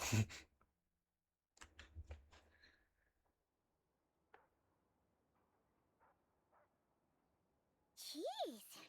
You guys got pretty busy. Sounds like the liaison officer and the mayor were running quite an operation. Good riddance to both of them. It's a good thing you managed to catch them. So, you said the train station will open again soon, right? And everyone has enough crystal now? Yeah. Well, enough to survive at least. Project Snezhnaya isn't going away anytime soon. People will still have to scrimp and save to make ends meet. I've been meaning to ask, what exactly is the Tsaritsa trying to achieve? Don't know. The goal of Project Snezhnaya is to gather energy for the Tsaritsa, but no one knows where that energy's going. It's never been made public. The thing is, we were told that the project would only last for 6 months, but time and time again, they keep extending it. Extending it? Does that mean the Tsaritsa's plan isn't going very smoothly? That's what everyone suspects. In principle, any proposed extension needs to pass by majority vote in the Snezhnaya Veche. But even though opposition has been growing, any detractors end up caving into political pressure from the rooster, Pulcinella. Pulcinella. Okay, glad I know how to say that. He's the chair of the Snezhnaya Veche and a key figure in the voting process. He has the backing of many powerful and influential people. Sounds like par for the course for the Fatui. How come the Fatui are picking on ordinary people even here in Snezhnaya? I don't see it like that. Fundamentally, the Fatui will always think and act in the Tsaritsa's interests. But that doesn't mean they don't care about the plight of the common folk. The only reason Sir Tomro still receives crystal shipments is because of a relief proposal put forward by the rooster himself. Then there's the Fatui soldiers providing support in every corner of the nation. Even the Northland Bank provided some mora for disaster relief, and they're as conservative and indifferent as they come. It's just that the rich and powerful in their fancy palaces live in a completely different world from us. There's always going to be some conflict when those worlds collide. I'm reminded of something that Fatui officer mentioned, the Rokot. Yeah, well, even though we all believe in Her Majesty the Tsaritsa, there are still many differences of opinion on how best to tackle the big issues of the day. Regular folk don't have an easy way of getting their voices heard in Snezhnaya, while the rich and powerful are either unwilling or afraid to speak out for all sorts of complicated reasons. The Rokot provides the disaffected with false identities and an outlet to vent their frustrations. Of course, an organization like that exists in a gray area. The moment the Veche think they've crossed a line, there's sure to be a crackdown. But so far, they've been doing their best to help the common folk. They sound a lot like you. Like us, don't you mean? You didn't hesitate to join in. You're not new to this. I can tell. That's because we're adventurers. It's our job to help people out with commissions and get to the bottom of things. It's less about the money and more about the adventure itself. Sounds like we're going to get along. So, what's your business in Snezhnagrad? Aside from taking your friend to see a doctor, of course. I want to meet the Tsaritsa. It's complicated. I've had run-ins with many of the Harbingers along the way, and I really need to know what the Tsaritsa is up to. Her ultimate goal? What the no-sees mean in all of this? Since I've made it this far— Wait, so... No way. Okay. Are you who I think you are? I was stretching and I accidentally pressed... I accidentally and skipped through that. Sounds like you've heard of us then. We're getting more famous by the day. Of course I know it won't be easy, so I'm not planning to get there by force. I didn't realize I was in the company of giants. Honestly, we're all as curious as you are about what the Tsaritsa's planning, and why it has to involve us freezing to death in the snow. But getting in the same room as her won't be easy. The common folk aren't permitted to meet her at the best of times, and right now, she's probably not even in Snezhnagrad. Word is, she's heading east on a campaign to slay a monster. The one that's been summoning the blizzards? Yeah, so you've heard of it. A wild, unpredictable monster with the power to summon snowstorms. It also absorbs everything around it into its body, so it's growing constantly.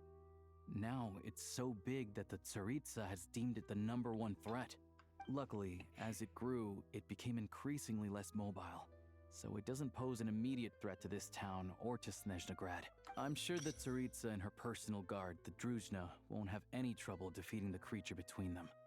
It's just a question of how long it'll take. Suffice to say, you won't be seeing her anytime soon. You'll have to wait until she gets back. If it comes to it, I'll just have to go to her. Fair.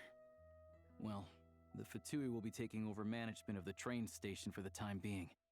Things should be up and running by tomorrow.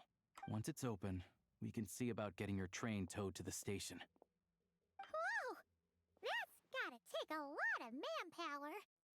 Are you sure we can talk them into it? The Fatui aren't exactly spotless in this whole mess. Plus, we help them out. Should be easy enough to negotiate. I'm more concerned about what paperwork I need to drive the train. As far as I know, all the paperwork is dealt with upon manufacture. I've never seen anyone check it, so I wouldn't worry.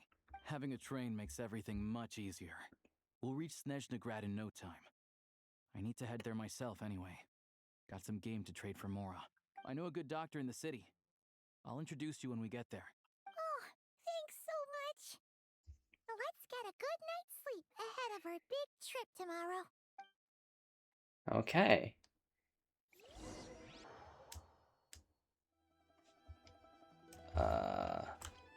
Okay. Oh wait, that was a train on the left, I think. After explaining the situation to the Fatui soldiers, they readily agreed to help. Okay. Drive carefully, alright? You don't want to end up in this situation again. Also, I don't think I've seen a train like this before. Is it a new model or something? Yeah, I guess. Not a fan of small talk, are you? Anyway, take this. It's an up-to-date map of the Snezhnayan rail network. All the track switching is automated. So, as long as the train's moving, you don't need to worry about collisions or anything. We'll leave you to examine the train's conditions yourselves. Fingers crossed nothing's broken. I doubt Sratomaros has any engineers with experience working on this model. Shouldn't be a problem. Thanks for everything. Alright then. Have a safe journey. And make sure to check everything's working before you set off. Alright. Your train. Yeah, okay. Oh, wow. Turn your train at any time for a rest. Drive the train using the Eye of Gray. Let's go. Whoa. And this is where our arsenal is gonna be, in the Shadow Realm. Eventually, we're probably gonna have Catherine and a crafting bench here. So, activate navigation FOV. Whoa. Stratomarovsk. Snezhnaya.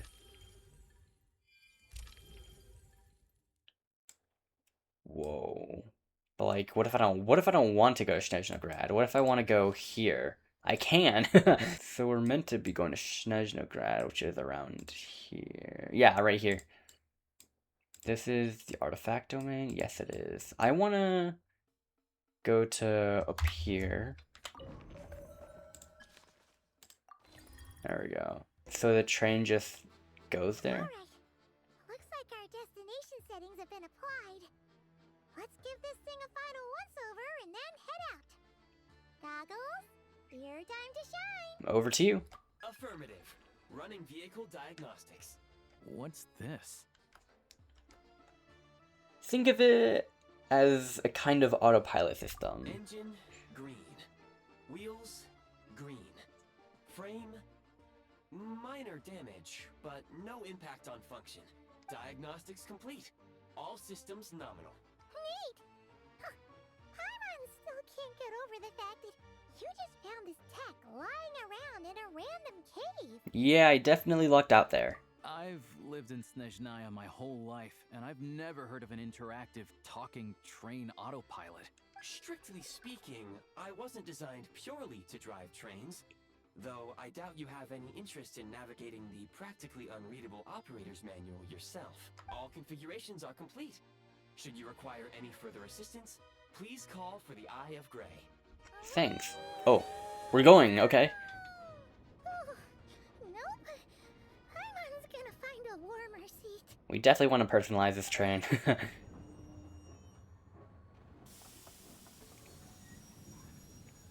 Okay then. Is it supposed to be that purple? What is something about Shadow Realms? Oh no. Oh, he knows what this is.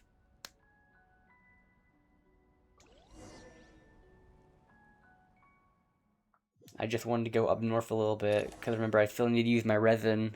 I want to use on the world boss. What is this place? Traveler, are you okay? I'm alright. You okay, Pine? What happened to our outfit? Paimon's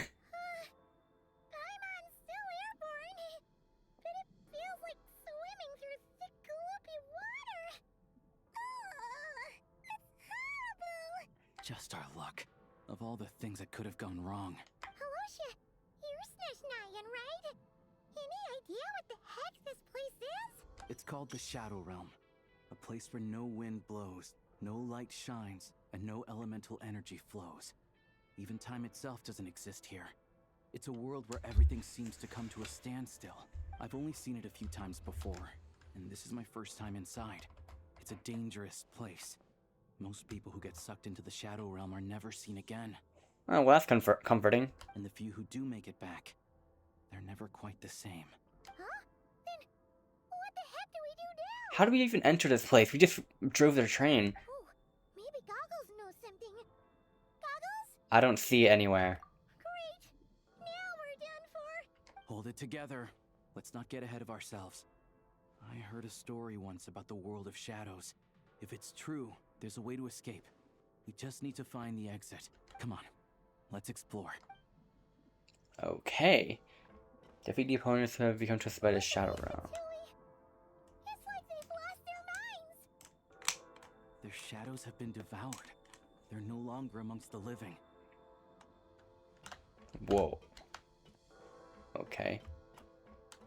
Wait. No, yeah, it's gone. Okay. Get over here. I got this. I can't channel elemental energy Whoa. here, but I have a few gadgets that still work. Yo, there's specialized battle scenes here. That sounded sick. Open the carriage door. What in the in-between is this?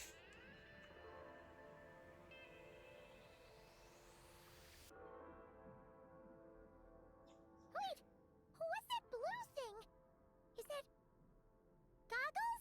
Guess we'd better find a way over. I mean, jumping is always a thing.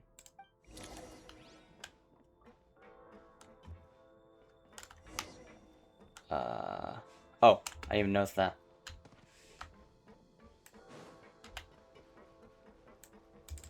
I'll take point. This is the last one.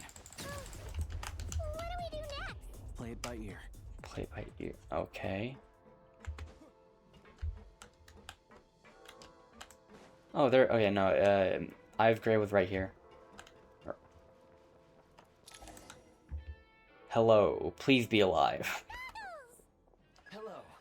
I am glad to see the three of you safe and sound. For now, at least. But things aren't looking too good. Correct. We are now inside what is known as the Shadow Realm, the darkest space in the shell, where even the Most High is loath to cast its gaze. Time and space hold no meaning here. It intersects with the world of the Light Realm only rarely, like an air bubble that rises to the water's surface. We must leave this place before it sinks back down into the depths once more. Sounds like you have a plan. Yes. In fact, the very purpose of my creation was likely to... From the Shadow Realm. It appears that key data is currently inaccessible. But now is not the time to resolve that problem. I have marked the exit to the Shadow Realm for your convenience. In addition, I have prepared some equipment to aid you as you traverse the Shadow Realm, traveler. How do you have all of that ready? It may well be one of my core functions. Scan complete. Seems like I've Gray was built for the Shadow Realm. Activation code? We once peered into the past from the ruins of the shadows. This is what remains of the Golden City, Hyperborea. Cutscene?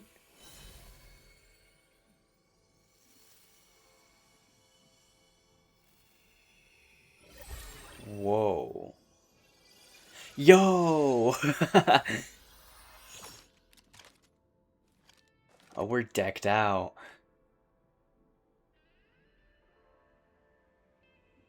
Yo. We're gonna cook. Now go.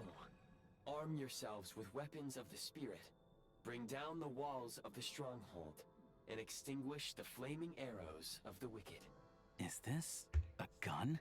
It is. In the Shadow Realm, where humans cannot channel the elements, there once was one who, after much research and many attempts, found this to be the most effective means of attack. Let's go. We don't have much time. Interesting. Whoa. Oh my god. What? Oh, okay. I typically have my shift as my... Oh, if we switch it to control, that should work. Whoa. Oh my god. Dude. When you encounter small obstacles, you can simply clamber over them. Oh my god, dude.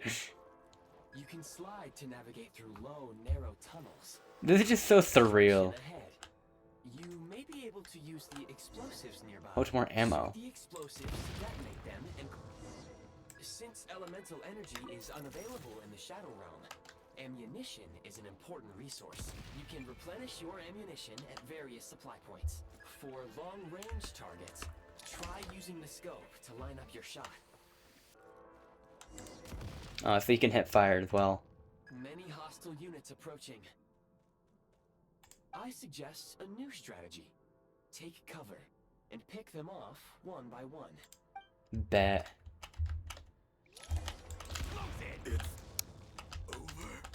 Cover. Wait.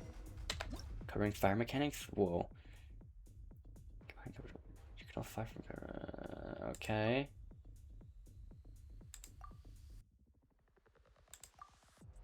Oh my god. Let me cook. Whoa. Okay, get the primo gems out of the way. There we go. Man, okay, that's a lot around. So So if you just stand still and hold it, you just, you crouch. Okay. Okay, alright. More enemies detected. Try attacking with the newly unlocked assault function. It's elemental skill. Wait. So normal attacks. What? Wait, normal attacks charge a fire with special energy. Then when it's. Oh, okay. Light him up.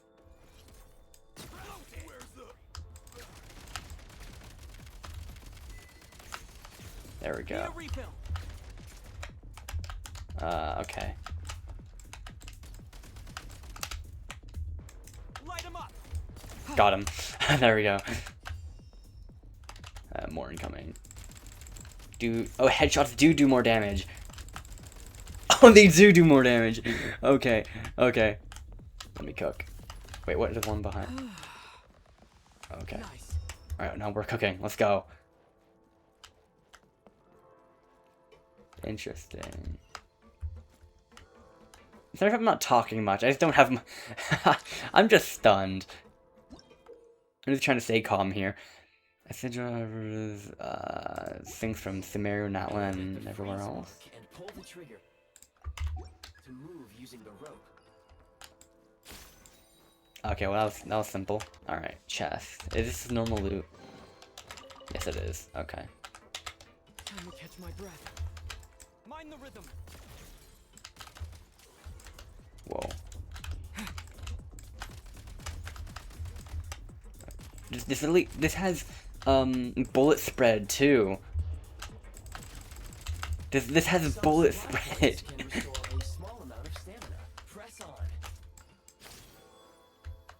Okay. Nice. Light him up. There we go. There we go. Okay. And you know, I guess now is a good time to say that actually I played quite a bit of Fortnite.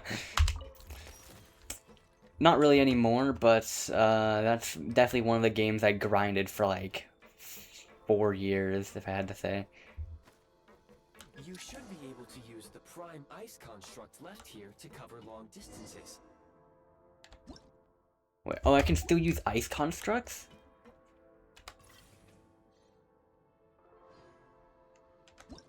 Wait, wrong one.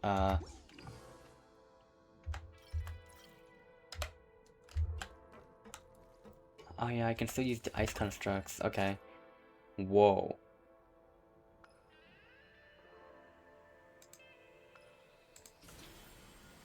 Whoa, okay.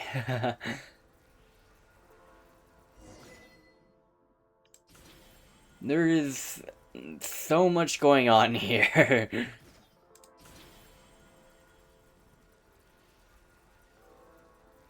Like, so much going on here.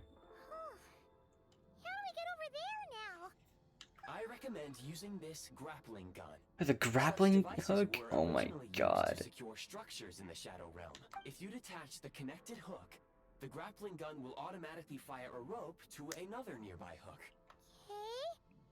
So, we just removed this hook, right?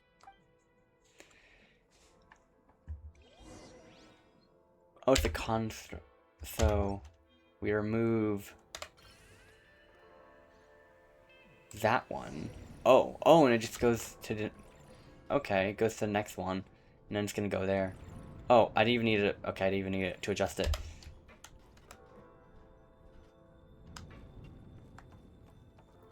Okay. We got 2,000 ammo. I think 2,000 is the max. Wait, wrong one. There we go. R is the reload, T is the constructs. Let's go. And also these things. Also, just look at this place. Wait. Oh yeah, we're constantly moving, I think. Or is that just an illusion? I don't know, but wow. Just look at this place.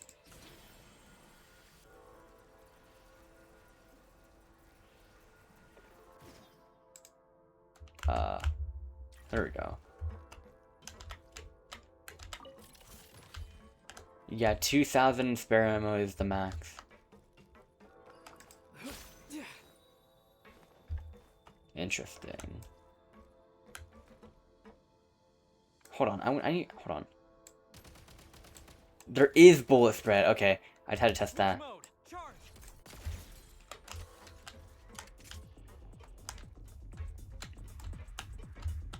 They're stuck there.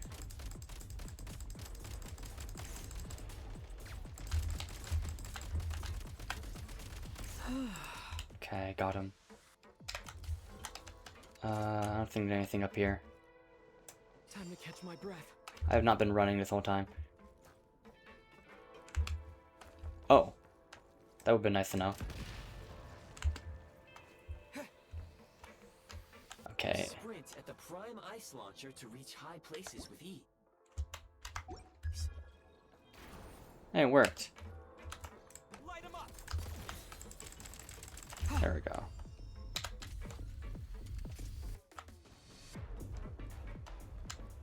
Wow, okay. And apparently there's also like an endgame mode too. Frag, do we, wait. Oh, right there. Hold on, let me get ammo. Firearm blueprint.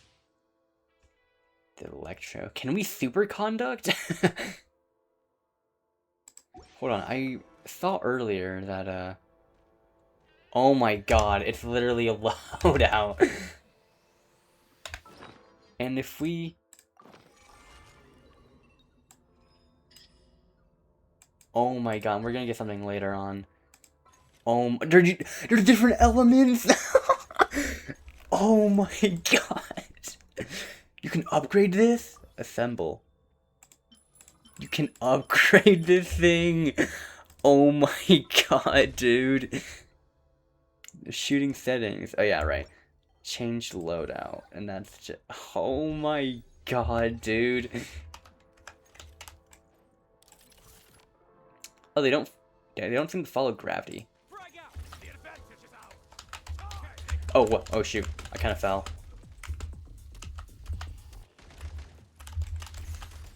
Alright, well that basically killed all of them. There's one right there. Okay. Let's go. Back in business. There we go. AoE. Oh, you love to see it. Keep some mortis ammo. Oh, that's awesome, dude. That's awesome. I should be sprinting more. That's awesome. Okay, why do I need to close this?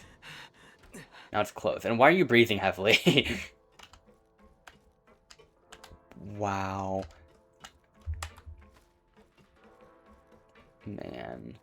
This is just awesome. Whoa. Shift your center of gravity and slide down. What? I'm just gonna go. You don't need to breathe so loud when I'm running low on stamina.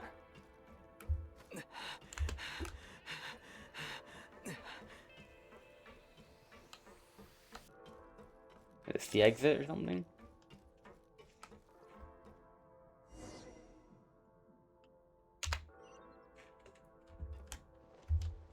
Whoa, and I fell. This is moving. I see an enemy there. What's the range on this thing? I missed. We are very close now. However, it's like they're trying to keep us trapped here. That platform and the carriages are Interesting. swarming with undead fatui. Guess we gotta storm through.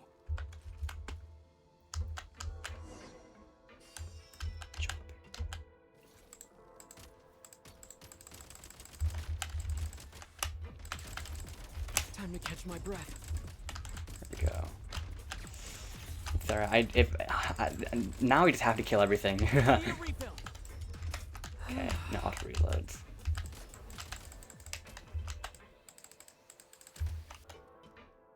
Is bro hiding? Did he just glitch out of existence? Who knows? I'm probably supposed to go forward then he jump on, but no, I'm not gonna do that.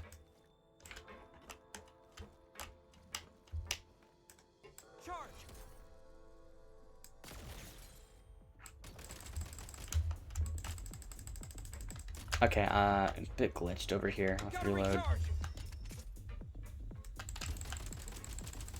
Now they're kind of glitched right now. Got him. He's charging something up.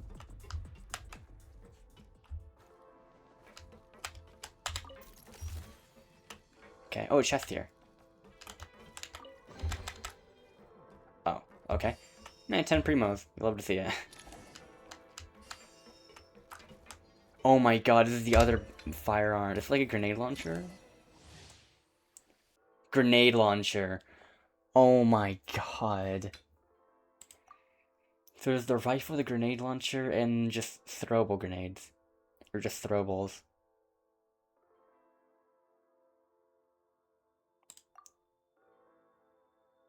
Switch the firearm to a different elemental type. So you can vaporize and melt? Wait, is it like a cycle? You may find switching to assault mode makes your attacks more effective. So, this is Pyro. I switch. Now it's Hydro. I switch. Oh, now it's Cryo. Change of tactics. Now it's... Okay, alright, it's only 3. But, oh my god, dude. The layers to this. The layer... Also, does this regenerate? Because I just... That was the second time I used that. Wait, hold on, while we're looking at... Or while we're waiting on that, so we can upgrade this thing as well.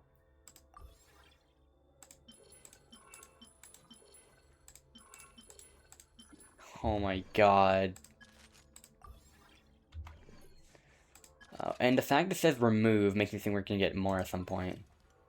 It's like just change the type of grenades. There's different ones. This is AoE Electro. I probably should have took like this. What time? AoE Pyro, but that's after some amount of time. Bounces? Interesting. Okay. We'll just stick with the main loadout for now. That does regenerate. Don't mind if I do. Whoa.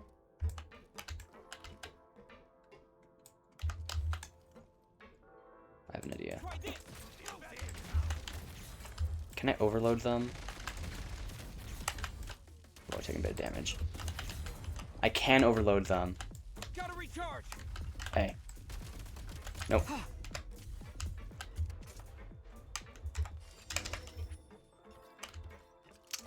Okay. Back in business. How long is this segment? I mean, I'm enjoying this, but this has been going on for a while. Wait, what was that down? Oh, no, this is the wall. Okay. Chaotic land. Oh, it's one of these. Demolition time.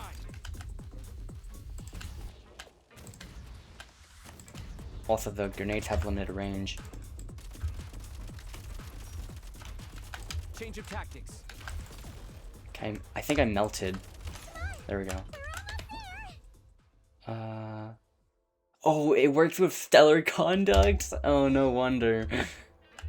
Oh my god, let's reload.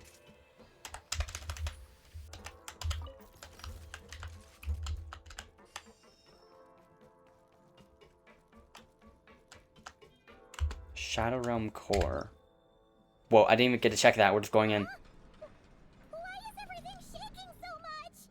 Looks like the Shadow Realm is about to sink back down into the depths. Oh boy. The exit is right here. You mean this weird bubble thing? Wait, how exactly do we... No time to think. We just gotta go for it. Just hope it works. Just winging it. Looks like I was right. Did it work?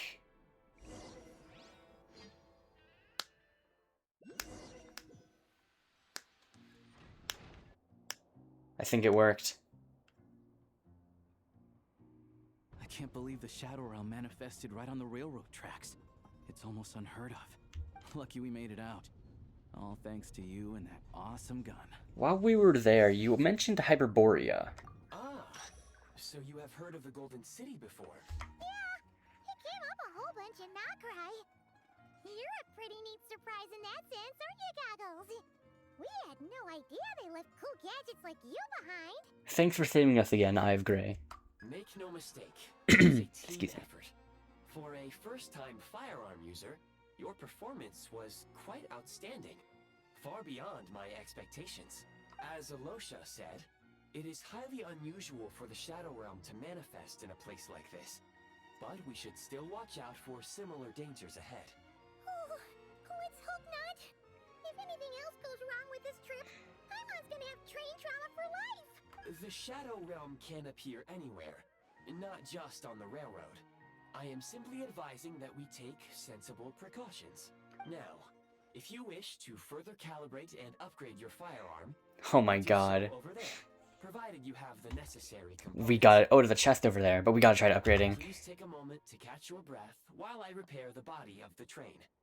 Amongst other things, this will ensure Paimon is a little warmer while on board. Oh, thanks, Goggles. You're a trusty train conductor. Well, maybe trusty isn't quite the right word, considering. Anyway, at least you get the job done. So the gun can be upgraded? Yes, of course. And just like the Eye of Grey, I am sure it will be a great asset to you in your future adventures. If not the trustiest, then it will at least get the job done. Let's get some fresh air while the Eye of Grey fixes the train. Will you be okay, Paimon? Yeah, sure. Paimon wants to forget all about the Shadow Realm. It was so creepy in there. Stretching our legs might help take our mind off things. Okay. So normally I'm pretty sure you're supposed to be in Snezhnaya, but, or actually, maybe because of this little animation, maybe you're in, the Shadow Realm interrupts you and forces you to stop here. Train station. Not a person in sight. Just abandoned houses.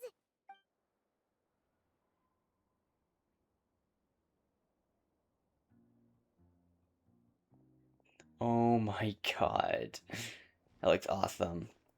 Huh? So much for repair. You've swapped our train out for a whole new model. My plan was to restore the train Oh, to wow. its original appearance per my records as quickly as possible. Now that the repairs are complete, the train offers optimized performance and a significantly improved trendiness level. Oh, it looks awesome. Didn't know trendiness was a parameter. According to my calculations, parameterization is the most effective way for the Eye of Grey to understand trendiness. Hyperborea, huh? I'm sure I've heard of that in a story somewhere. What an incredible little gadget you are. Oh. Snezhnaya Adventure Journal. Oh yeah, I think I heard about that.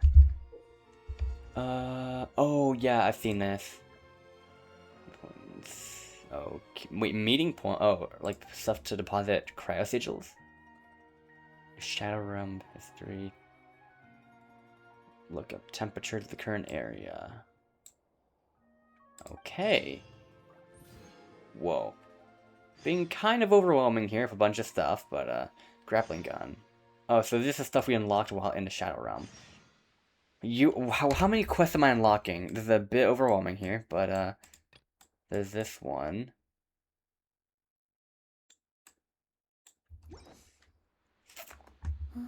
You'd open your... So that's... I'm guessing this is a journal?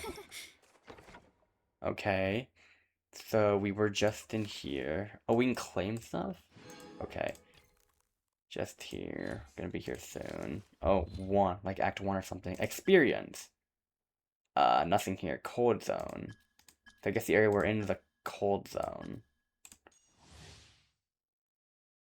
Oh, okay. Just the relatively cold area. Oh, yeah, because we see the 1 out of 3 crystals there.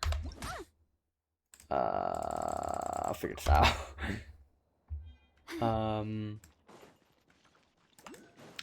Head for Snezhnaya. Okay, wait, what's in here? Oh, okay.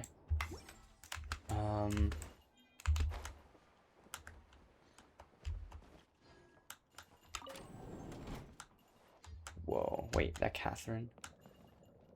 Enter the shooting range?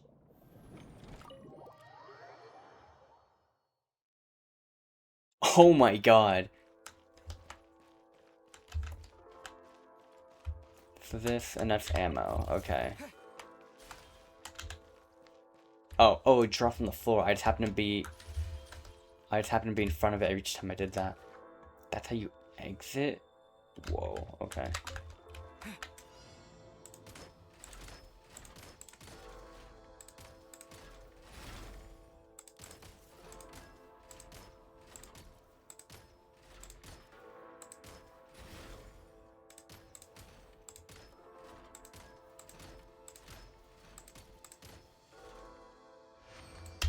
Interesting. Wait, there's a map here?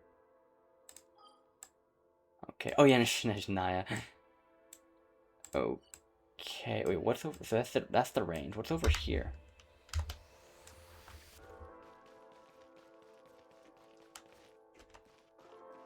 That's. Is that a grenade launcher? These look like different weapons. Probably gonna unlock them on the way. These are placed down by players. These have already been placed down. Oh, there's a starting cave. So what if you scroll away? Then it goes away. Okay. Really want to go to this boss, alright? Because I remember I need to spend my resin. It's 12 a.m. As long as I do it before 1 a.m. should be good. So this is Snezhnaya. Wait, where's Eye of Grey? So if I just activate it, I can check my stuff. I don't need to open the menu. Huh, okay. Well, I guess we're exploring. Alright, well, we'll just explore what we can while I head over here. What is this? Snowball launcher. I remember that in the live stream, and Starlight Prism. Oh, okay. I know this. I want to get out though. I'm guessing. Oh, these are enemies. Show me what you got.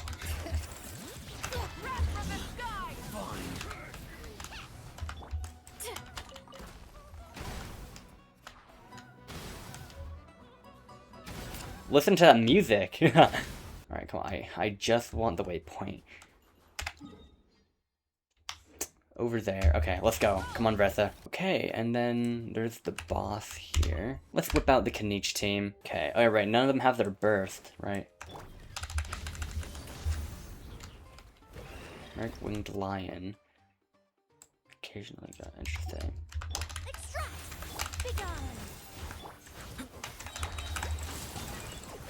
Okay, I didn't fully get the burning in. Something but okay, it's electro based.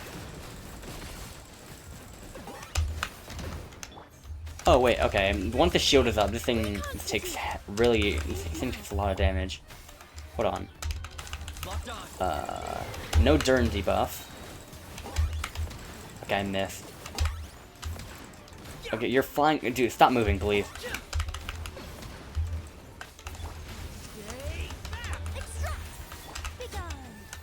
Okay, I got it. Okay, interesting. Alright, and these are Alicia's materials. Okay, there's a lot going on in Snezhnaya. Let's just keep farming this boss. Okay, and that is all of our resin spent. Since we don't have immediate access to Catherine, I'm just gonna claim my stuff in Nodcry. Also, isn't there new local legends? There's like 4 new ones, I think. Oh, there's a part 2. This is the first 10, which have the 30 of these. This is, oh, okay, there's 3. Wait, I thought it was 4. No, actually, no, there's 3. Remember? Yeah, this is the like the dwarf. Alright, we're back here at the station. Dude, that route to Snezhnaya looks awesome. I love like the curve to it, and then it goes probably in there. Man, this just looks awesome. However, it's 12 a.m. and I want to go to bed. I'll catch up on this tomorrow. Day 2. Okay, we're back. It's the next day. It's 11:30 p.m. I have honestly just been kind of procrastinating the whole day, but I also had a good amount of stuff to do today as well. I just finished doing my dailies. I was gonna collect my my commission rewards, But as I was healing, I see this. Look at this. Look at this. Hey. Can I get a ride? Yo! This is sick. Oh my god. Whoa, that's deep. Oh my god. Hold on, let's switch back to exploration. This little dog giving us a tour for Snezhnaya scenery. You love to see it. Okay, looks like the dog is going back. It goes in circles. There's also like a starlight prism here. You can just find these around the area. You can just place something like that down. Something sees me. It's probably them. You don't see me. I probably don't have anything like that yet. No. I don't even know what these are. Just messages. Okay, wait, wrong one. There we go. Alright, let's deal with this real quick. Okay, so let's get back to the Archon quest. When I actually logged in here earlier... Oh wait, I need to claim my commission. I was get to talking. When I logged in here earlier, there was only one train moving, but now there's two of them. Huh, okay. I guess... Oh yeah, our train was here last time. I guess we're going here, you wait for your train to arrive, or you call your train over. Actually, this probably is where you call your train over. But yeah, it definitely is. Okay. But yeah, but the train's just going. One was there, that was going to Snezhnaya. Okay, I need to claim my commissions. Give me a second. Okay, I have Gray. We do this, and then call the train over. Ooh, that's our train. It's nice. Oh, yeah, the crafting bench too. Alright, can we close the door? Oh, we can. There we go. So that's, oh yeah, that was the shooting range. What is this? Shadow Realm Analyzer? After analyzing, Shadow Wing Drops? When the analysis... What? This is like its own tree, if I had to guess. What is a Shadow Wing Drop?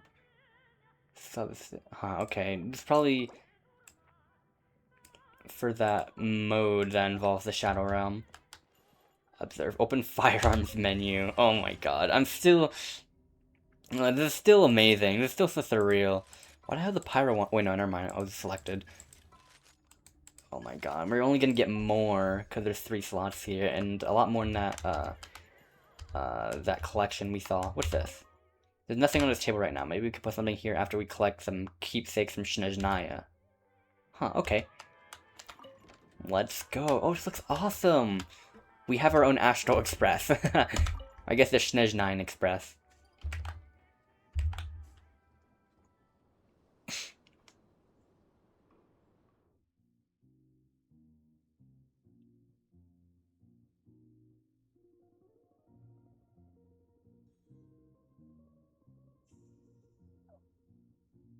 Oh, looks like Paimon's still a little cold. Board the train and head for Snezhnaya. Or we're moving! We're moving! We're moving! Okay. Wait, where'd the... Oh no, that is the front. Wait. Where did the front of our train go? Or maybe we were in... Oh wait, no, this is the second card. That we were in the first card just then. Okay. Well, we're moving. Okay, let's sit. Oh, this is a canyon. Want to avoid looking down if you're afraid of heights. It's kind of hard to look down here. Oh yeah, that goes down really far. We get to look at the scenery too, and the wildlife. And nothing, just scenery over here. Over here, is probably gonna be some wildlife. That's another abandoned train. Yeah, that definitely looks like Dragonspine. They say this mountain's the domain of a Snegovic lord. A lot of the Snegovic retreated there to live in seclusion, so it's a pretty mysterious place. You hear all kinds of stories. Even the residents of the nearby town of Svietlo-Lidovka steer clear of the summit, and they make a living off of harvesting prime ice. What is that? That looks like one of the puzzles in Sumeru where you break like things connecting the enemy. Oh my god, Snezhnaya. Oh, if it was nighttime, I bet that would look awesome. It's basically a cooler Fontanian Aquabus. I'm sorry, it's just cooler. Waypoint. Oh my god.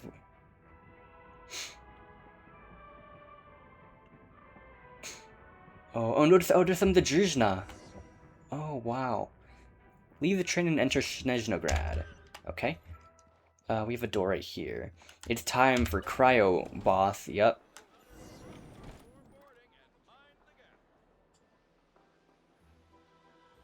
Wow. This reminds me of something I'd see at Disneyland.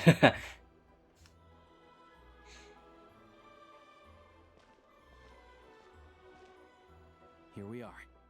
Welcome to Snezhnagrad train station, the biggest transport hub in the nation. Wow! It's so majestic! Just flying from one side to the other would probably leave Paimon out of breath! It's built for maximum efficiency, but yes, transferring trains here can be a little tiring. In the future, you can use this train station to travel anywhere you want in Snezhnaya. For now, though, come with me. Let's get Paimon checked out. This way. There's a lift car that goes straight to Zapoliarny. Zapoliarny. I've been curious about that ever since I heard it. Zapoliarny. Columbina talked about, like, Harbingers get in for free to watch some sort of play. Oh, maybe it's like, where Odette performs. Maybe it's that big stage. They have really funny looking heads! What? What? Are about the same height as Paimon, but it looks like they can't fly. They have funny looking heads. You're lucky no one heard that, Paimon. You'll also see the winged Vila and the snowborn Snegovic amongst others. Wow, there's so many species here. We'd heard that Snezhnaya used to be the realm of the Or I guess Paimon can really see it now. I guess there's so many Fae varieties here. Wow, I want to see the Jack Frost. They're probably not here in any, like, city, though, based on their design I've seen. Oh, look at this guy! It's another bear. I think that looks like a... Or no, is that a walrus? Because look at the two teeth. Like a walrus bear? I don't know. You see what I mean, though, right? Oh, wait. Oh, there's a lift in here. Oh, I thought we were going, like, over here. Oh, we're going up. This is like the elevator and nod cry for the large Fatui base. Oh, we can look out here. Whoa. Someone's in the room, and someone's outside my room. They just dropped something. They sell everything there. You can often find some nifty little trinkets. Whoa, look at this. To the right. Holy Bellabog. In the distance. Theater. Theater, like over here? Oh, it's probably that. Okay. Oh, did the door open? Oh, yeah. Wait, anything over there? Okay, there as well. Oh, no, that's the seed. Is that the cedar? No, frost fairy flowers. Wow. Let's get our statue. Oh my god. There's so... Oh. I'm guessing that's where that's a place where you can enter the Shadow Realm. That is the other world boss. The Immortal Construct. Oh, that's another Shadow Realm area. So I'm guessing, like, some of these places, like these Shadow Realm areas are just around there. You could just find them. And you'll just be in a Shadow Realm or something. Who knows? Oh, look at Snezhnograd. Oh wait, there's an Adventurers Guild. I guess we can... I guess Catherine would be here. And we also have a Catherine... I swear we had a Catherine on our train, no? We just haven't unlocked it yet? I swear there will be. Oh my god, wait, Wait, hold on. Is this Signora's throne? Or, tomb? Grave? I think this is. It looks awfully familiar just from here. Also, I want to go, like, here, because I'm fairly certain there's a local legend right in front of the domain. I'm fairly certain there is. Alright, let's go. Whoa. Oh, just look at this place.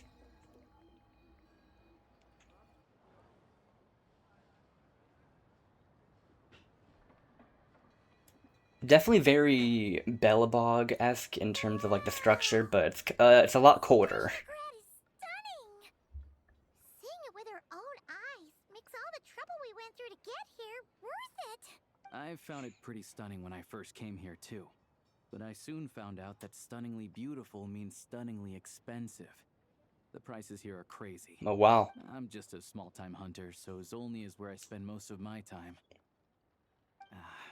This way will take us to Podvorier restaurant. They offer food and lodging there, so you can get settled in while I fetch the doctor. Podvorier. I love that name. Is that gonna be stunningly expensive too? Don't you worry about that. Keeping you warm and comfortable is all that matters. Yeah, I mean, there are places to stay in Zolny, but I highly doubt they'd meet your standards. Most of the stoves are out of crystal, the windows are drafty, and at night, four-legged roommates come out to play, sharpening their claws on the roof beams and floorboards. Yep, no way. Not a chance Paimon's staying anywhere like that. Maybe we can split the cost of the room between us? Paimon still has some savings left. What happened to sponging off me? Come on, it's tradition. Also, can't we just chill in our train? Because isn't that our home? Fine then. It's your treat. Paimon will save her money for buying a nice little cake. Don't worry, you'll get some too. I'm glad to see you've perked up. If you find yourselves in the mood for some sightseeing later, there's a few places around here worth seeing.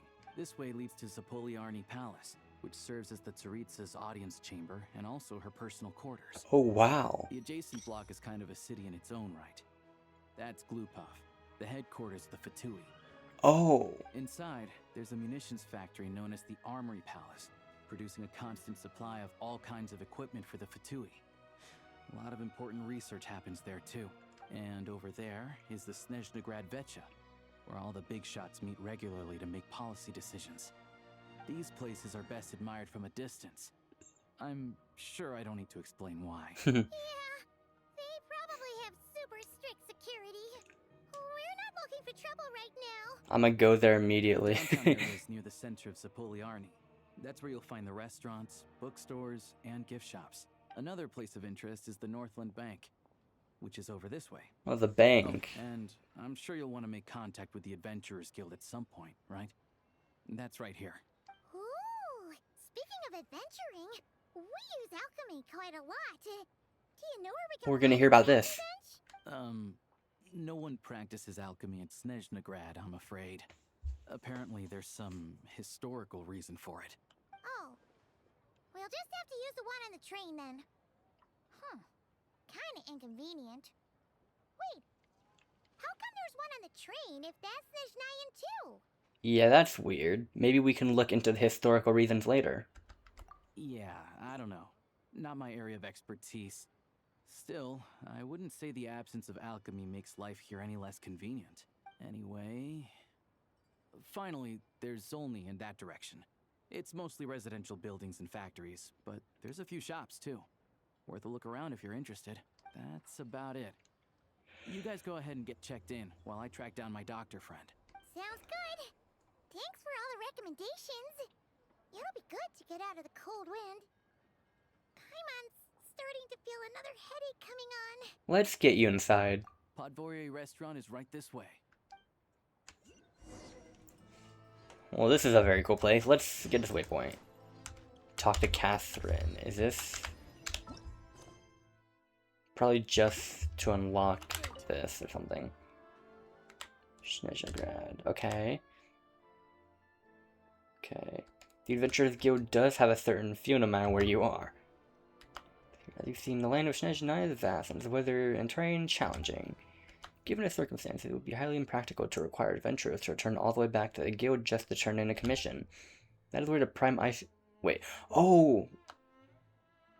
Oh, this is what we put on the train. Oh, by various means you mean... Please don't worry about it. The Adventurers Guild will ensure you continue to reap rewards for every adventure and commission you take on. Whether you're in hot passionate Natlin, Ice Coach Snezhnaya. Okay. Prime Ice Conch, okay. Okay. Is it automatically on the train, or do I place it on? I don't know. What is, hold on. Oh, that's the Kresnik torch. Oh, that's gonna be important. You know, what's stopping me from just going to the palace, or, the Veche, or wherever the other Fatui thing was? Okay, you know what? I want to explore for just a little bit. Let's go to the Druzhna HQ. Whoa. That's a lot of Druzhna. Wow. Oh, wait, there's a Cryoculus all the way up there, isn't it? I see it on the map. Put it on the roof somewhere if I had to guess. We can't go inside, right? No. Okay. What, you like... What? I was able to... I somewhat clipped through the door. Oh, look at this. Citadel of Fools. That's what the photo was called. And let's track this again. Wow, look at this place. Hey, they're just letting me in. Also, these are some massive doors, holy. Oh, okay, I want to go here. I want to go here. Ha, I gotta go here. Okay, it's a bit of a colder area. There's the waypoint. Beware of the cold weather. I guess it gets quite cold here. Let's see, frostberry flowers. No flocking weeds. Oh, listen to that theme.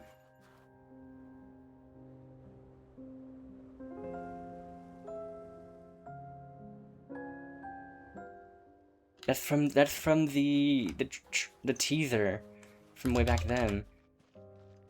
Oh, this is the place. New message from Eye of Grey. Okay. New message. Oh, so we just get stuff. Oh, what in the star is this? Oh my god. I didn't know we had all this. The database contains no information about this building. It was once recorded that this building was frozen. On that day, work across Snezhnaya was suspended for half a day to commemorate a certain harbinger's passing. A harbinger, a colleague of the director, we met at the abandoned station. So this is probably, yeah. Okay, I want to read through these messages, just to get them out of the way, because I did not know these were here. Yeah, we know about that. Oh my god.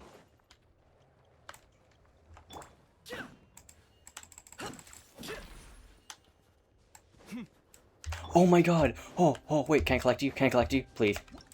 Oh, wrong one. Touch. Wait, what?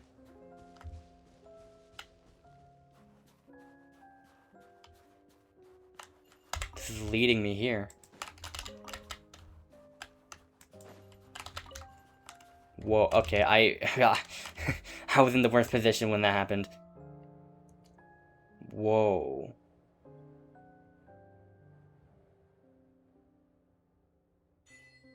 The last rose of winter. Oh, yo, luxurious chest. Okay, we should get back on track. Oh wait, is it a little shop here? Oh, I can cook here if I wanted to. But yeah, we should get back right here to the Podvore restaurant.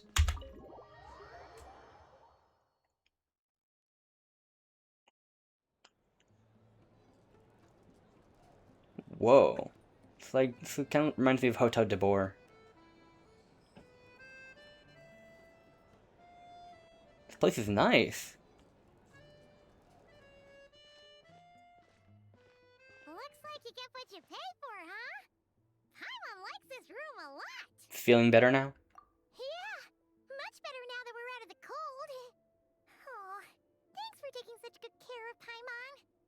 Honestly, she feels kind of bad for throwing a wrench in the works. If this were anywhere else, we'd be out investigating and adventuring by now.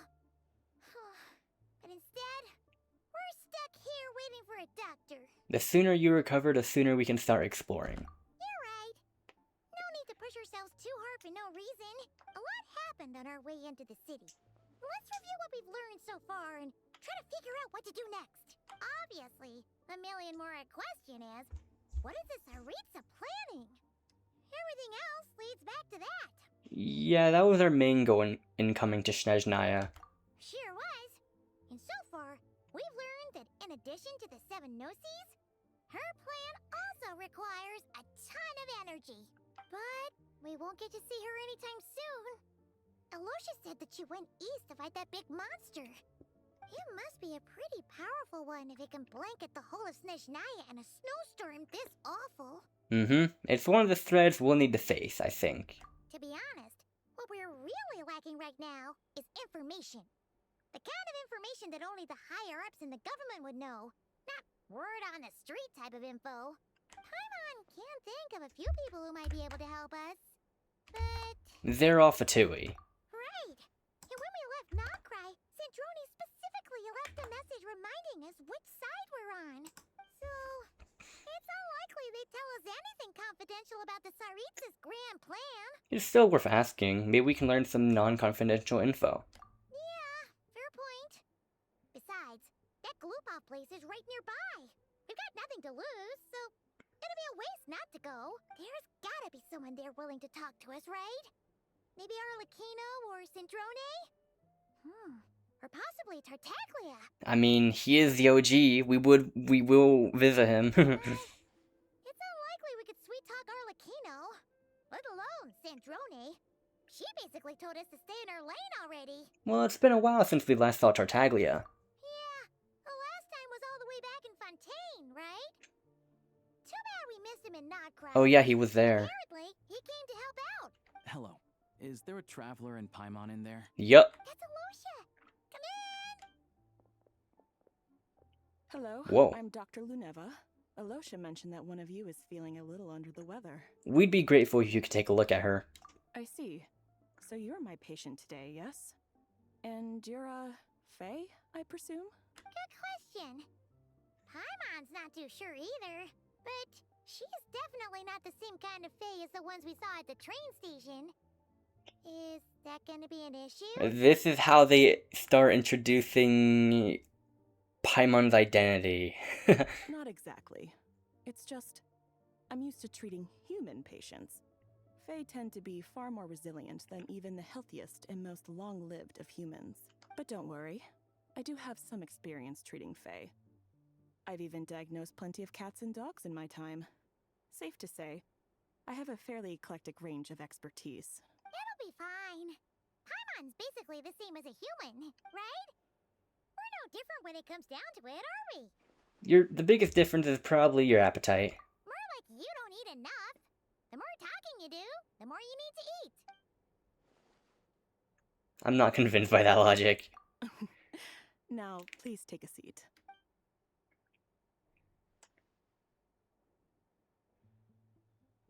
Okay, vital signs are good. Test results are all within normal ranges. I don't think it's anything serious. More than likely, you've just caught a cold. I can give you some medicine to tide you over. But as long as you rest properly for the next couple of days, you should feel better. Make sure to keep an eye on your temperature, though. If you find yourself with a persistent low-grade fever, or if your symptoms don't improve, just contact me again. Sounds like there's no cause for alarm. Yeah, let's see how it goes over the next few days. Thank you, Doctor. You're very welcome. Just doing my job. I'll leave you in peace now. Time to visit my next patients. Take care. You heard the doctor. Best you rest up here for a couple days. No sightseeing for the time being. I'll stick to the local area then. Alright then. Guess we've got no choice. Let's just treat it as a short vacation. I have to get back to it. If you need anything else from the doctor or me, go to the Hunter Trade Station in Zolny. The boss there knows how to reach me. Thanks for everything. Hey, no big deal.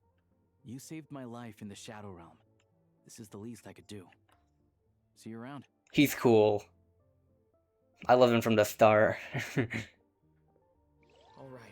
time to find Child and see what he can tell me. The Gloopov. Is he really there, though? Okay, I do have the waypoint. Let's run there, though. More immersion. Man, hold on, I haven't taken a look at this yet. Whoa, that's awesome. That's awesome. It just rotates around like that. Wow, and you also see all of these, the roots in the sky. That's part of a world quest, they said. Oh wait, hold on. Oh, I didn't even notice the Cryoculus up there. Wait, are they even gonna let us in? I kinda doubt it.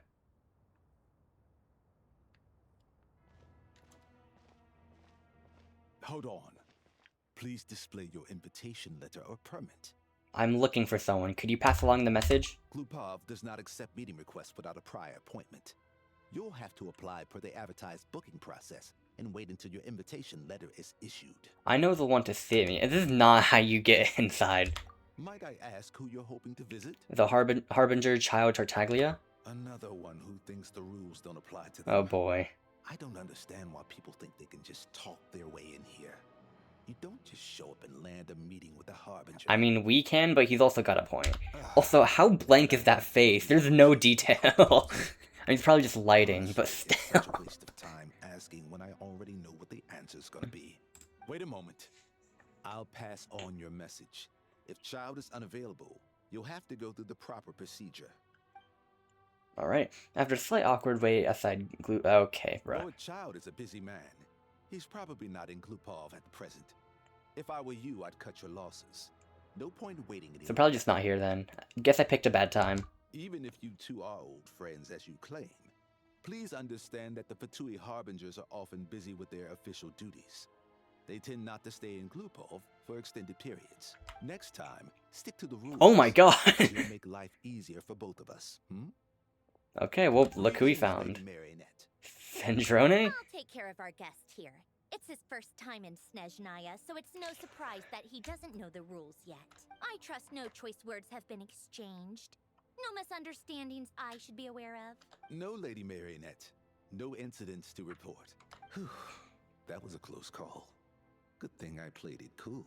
This gentleman has been very accommodating. Is that right? Good to know. Wait, where's Paimon? She's recovering at the Podvore restaurant. Under the weather? That's hard to imagine. She's always buzzing with energy. I take it she's still adapting to the climate. Happens to a lot of people. It's even colder here than in Nodcry. Has she seen a doctor? I can get you one if you need. She just needs to rest for a couple of days. All right then. Well, let me know if you run into any other problems. Did you come out here specifically to see me? Why else? I was just about to sit down for some much-needed tea time when I heard that an old friend of Tartaglia's had shown up outside. No appointment, nothing. And, as obnoxious as it may be to show up uninvited at Glupov, I couldn't help but take pity on the poor soul who was waiting outside in vain. So I had no choice but to abandon my freshly brewed piping hot tea and come to see this mystery guest for myself. You already guessed it was me, didn't you? Well, I felt our time working together in Nodcry warranted some courtesy. I couldn't exactly let you freeze to death out here in the wind. Unfortunately, I can't invite you inside either. The rules of Glupov wouldn't allow it, and as a Harbinger, I have to lead by example. On the plus side, Snezhnograd actually has some class, unlike Nasha Town. Torchlight Books has a very nice selection of teas and cakes, so we can catch up there. Your treat, of course. What? Why? Because I already wasted one perfectly good cup of tea today. That's why. Okay. New meeting spot. But we can just waltz right in. Alright, let's go. Oh wait, I thought I got this. No, I didn't. Let's see the photo. Oh, that looks awesome. Yeah, this place looks... Hold on, I gotta turn to nighttime. Okay, it's nighttime, and yeah, that looks awesome. That looks awesome. Wow.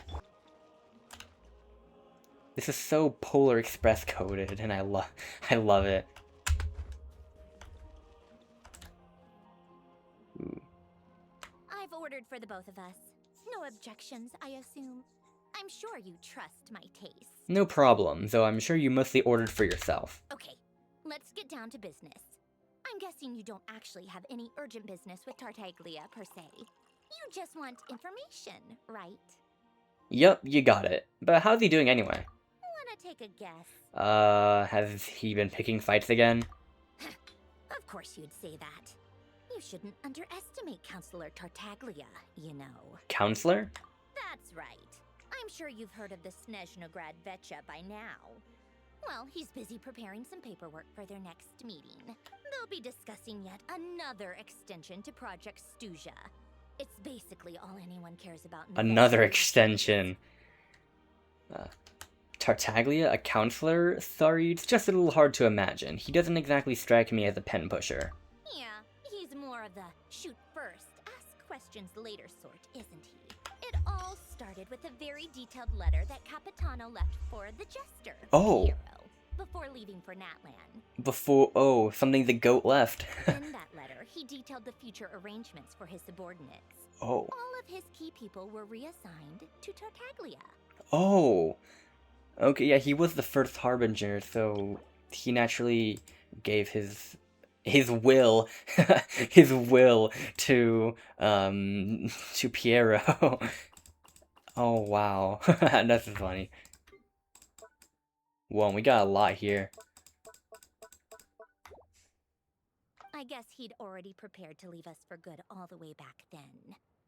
But Piero didn't reveal the contents of the letter until the events in Natlan had concluded. Why sorry, my voice, excuse me. Why Tartaglia? That was his reaction, too. Why me? With a bewildered look on his face. He'd always assumed Capitano looked down on him. He was a man who kept his thoughts to himself and barely spoke to him the whole time they'd known each other. But he occasionally brought Tartaglia along to my tea parties back in the day. So to the rest of us, it was clear that Capitano had quite a lot of respect for his young comrade. By the rest of us, I mean my tea party regulars. Arlecchino, Rosaline, and... actually, not Columbina. She was probably oblivious to it. Anyway, then the Liu's situation happened. Normally, it took a lot to get under Capitano's skin, but that time he was furious. It's not really my place to talk about it, though. You can ask Tartaglia about it. So he wasn't happened with Child summoning the awakening Osile then? Is that what we're talking about? Basically, Tartaglia probably had the wrong idea about Capitano all along. Right up until Piero revealed the letter he'd left behind. Capitano believed that despite Tartaglia's immaturity, he showed great potential. Plus, he possessed a kind of purity rarely seen among members of the Fatui. Yeah, that makes it's sense. One of the few things that I'd agree those two have in common. But there's one other reason why Capitano chose Tartaglia to assume command of his troops. He knew that after he was gone, several of the others would swoop in on his army like vultures, with the ones who stood to benefit the most being the rooster Pulcinella and Regrator Pantalone. Once they divided Capitano's troops between them, they'd be more powerful than ever. No one would be able to stop them. So, you can see why Capitano chose to hand that letter to Piero, right? Because the Jester needs to maintain a balance of power? Exactly.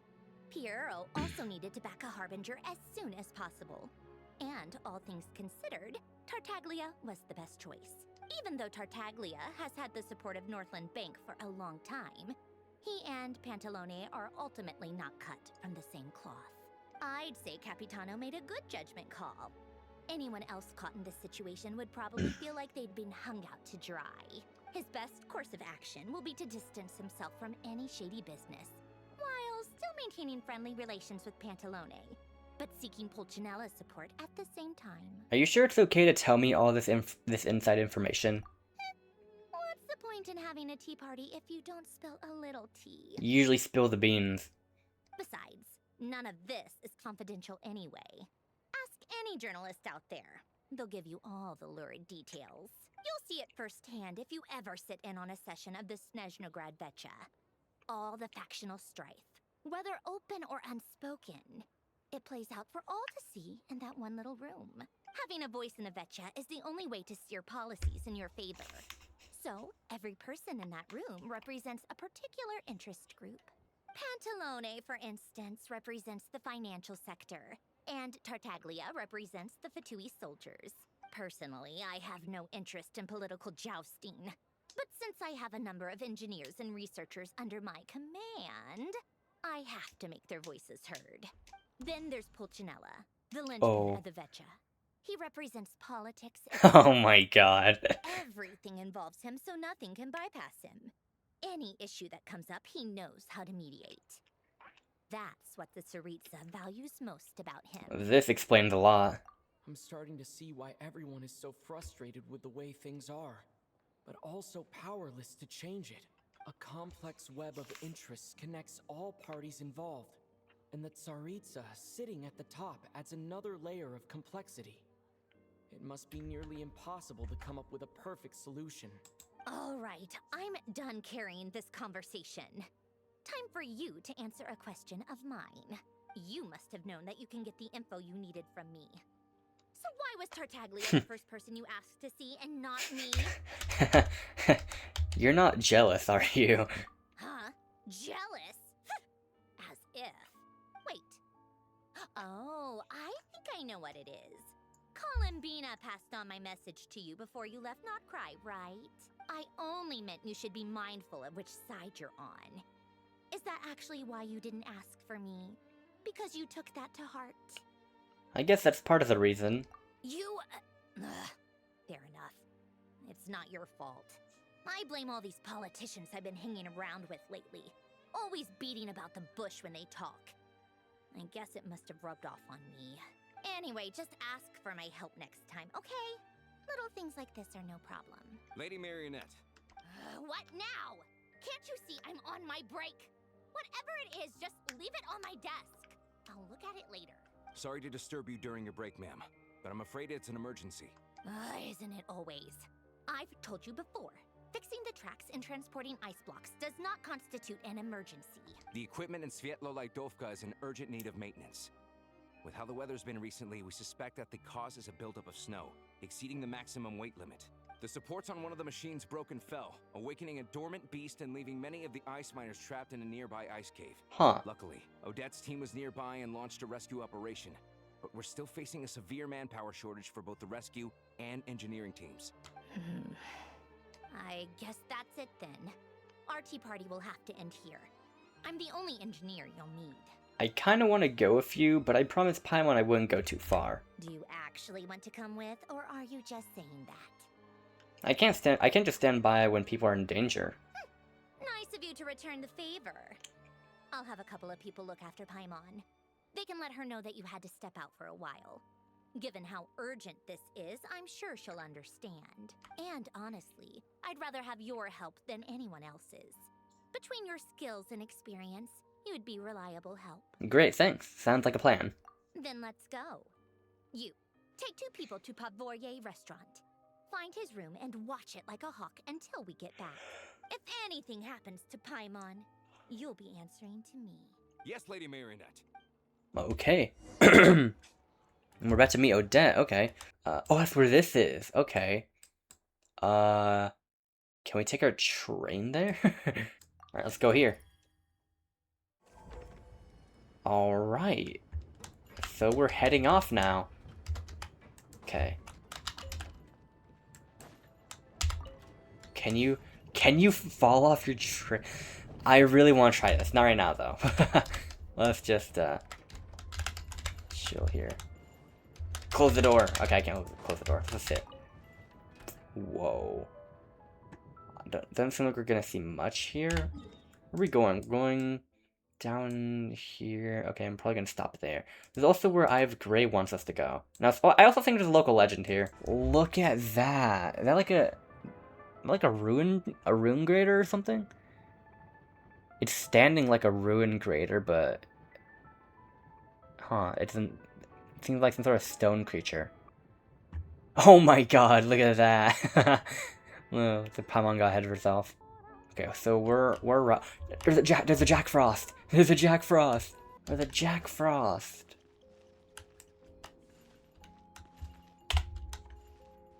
Oh, look at this guy. Oh.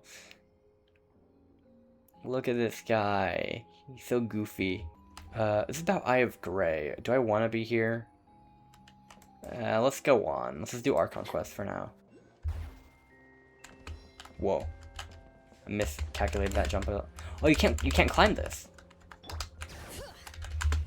Oh, you just can't climb this. Okay. Oh, okay. I hit the bridge, but I triggered it. This is really dangerous.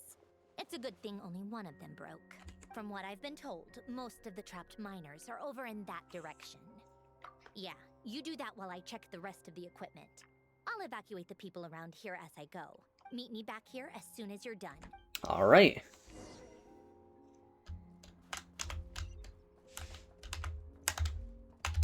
Going right down there. Really are a one-trick pony, you know. Whoa.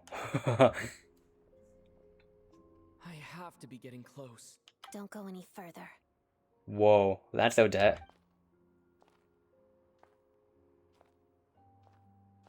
It's too dangerous here. There's a highly aggressive monster on the prowl. You need to leave. I'm here to help with the rescue effort. Ah, I see. You're the backup from Snezhnagrad. Well, I'm Odette. Good to meet you. Ah, so this is Odette. She was the first member of the Fatui on the scene. There are 5 people trapped in the cave. Monster type is unknown, and so is its location. Let's go. Every second counts. Okay. And you know, I should probably do Odette's trial. You have Odette. I just know she's like an off-fielder. I want to see something. So you do that, and then that's another strike of it. Oh, and it stays off-field. I'm guessing the second skill is just part of, like, you're just extra damage you can throw in. Whoa. Also, are we electro? We are. Here for stellar conduct.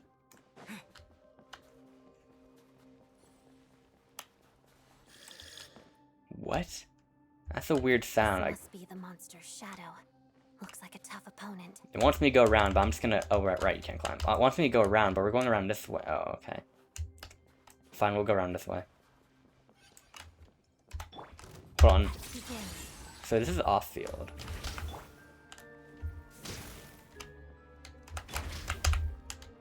Oh, when you switch off, you can't do the other skill.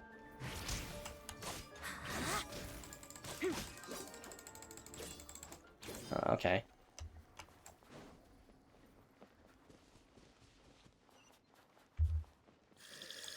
What is that? Stay back. What is that? There's something down there. It's a monster, alright. Oh, it's just slimes. Now the thing they were projecting is gone. Are they doing something? Okay. Yeah, burst. Let's go. Oh, and the... Oh, wait, stellar conduct.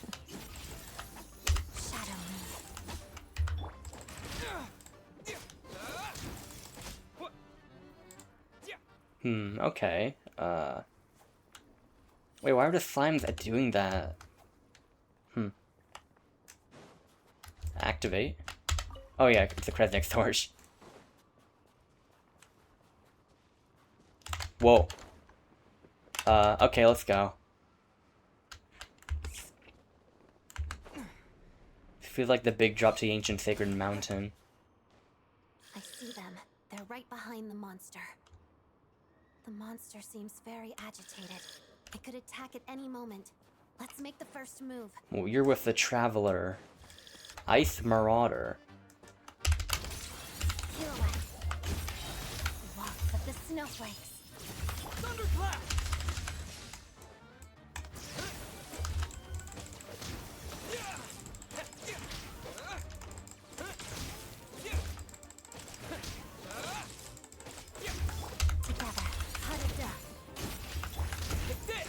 Whoa, I got puffy.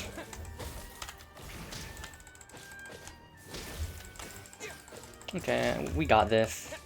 Electric Traveler isn't really the best though.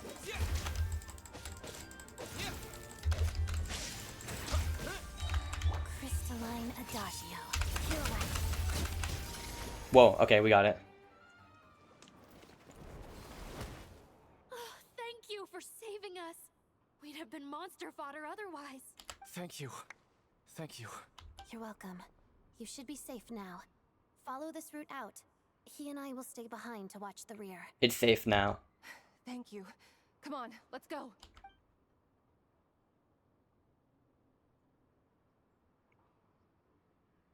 I've searched the area.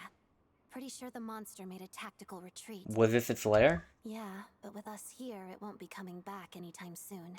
It may be small, but don't be fooled. It's a ferocious beast. People are just food in its eyes. It's lucky we got here when we did. The trapped miners have been successfully evacuated. Time for us to leave.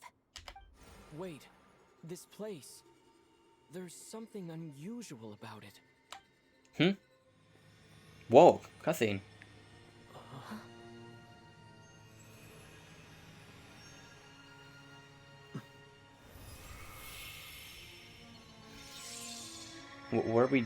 What are we doing?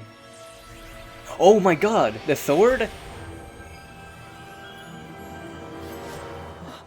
What is that? I don't know. It's back? Guess it has family. Oh boy. Oh wait, this is the local legend that was here.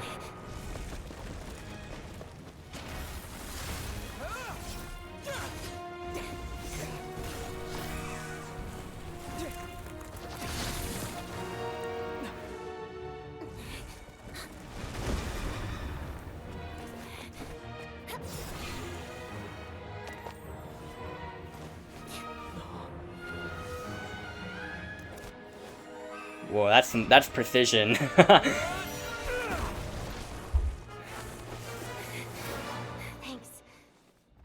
Let's get out of here. How deep is this place? Oh, they're not stopping.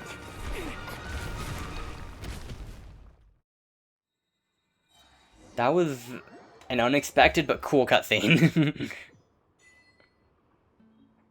Oh, we have the sword. We went out for it. We went out a bit and came back to show Paimon our new sword. Hold on. Where's my traveler?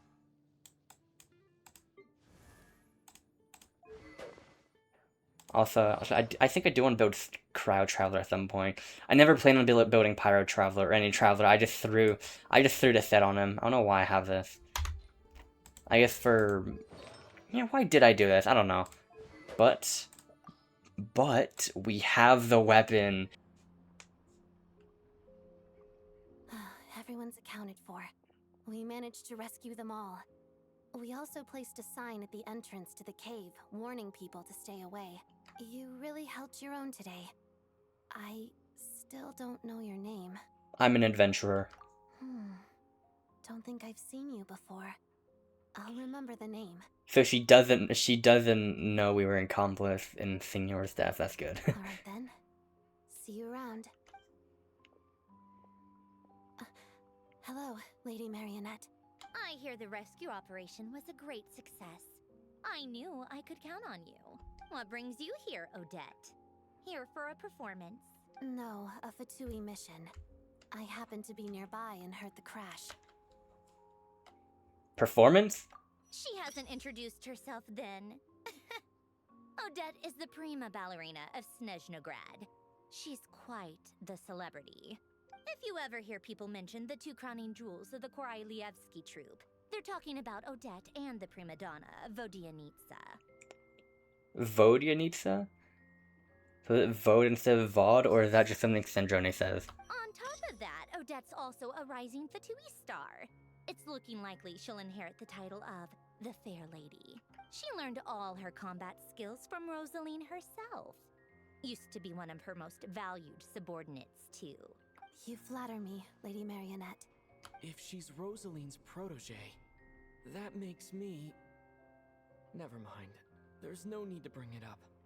No point making things awkward. No wonder you're such a keen fighter. How's progress on your end, Lady Marionette? Equally successful. I finished reinforcing all the equipment. Took me a little longer without Polonia's help. Aww. But the outcome is the same, of course. Even if the heavy snowfall summoned by that monster lasts for another 3 months straight, this equipment won't give way. Don't worry, Snezhnaya. We all hate Hoyo for getting rid of Polonia. Alright. Now And I guess Itoria as well. time to get out of this blizzard. That's it? Isn't there more work to be done here? Sure, but Snezhnaya will send someone to investigate and draw up a relief plan. And I guess I'll have to write the incident report myself this time, since it involves a mechanical malfunction. First, Pantalone needs to approve the budget, then Pulcinella has to sign off on the plan. Once they've argued it out and reached a compromise, we can move forward. That's the rough process anyway. Could take anywhere from a couple of weeks to a couple of months, depending on how smoothly it goes. And in the meantime, the people here just have to wait? Yup, nothing we can do about it. There's a whole stack of incident reports like this back at the office. The snow has eased a little for now, but there's no telling when that will change with that monster still at large.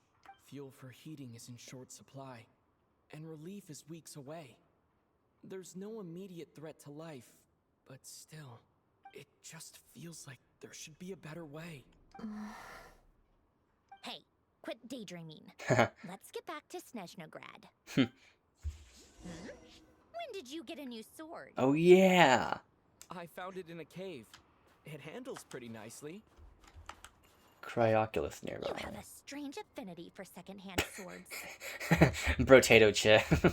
So the local legend, so that was the local legend. I remember seeing that in some leaks. Yeah, so it's right here. There's one right here. I forgot where the third one was. Yeah, I don't remember. But you know what? I weirdly just love local legend. I want to go visit the one over here now. Sidetracked again. Okay, that's the local legend right there. Oh. You like food, that's nice.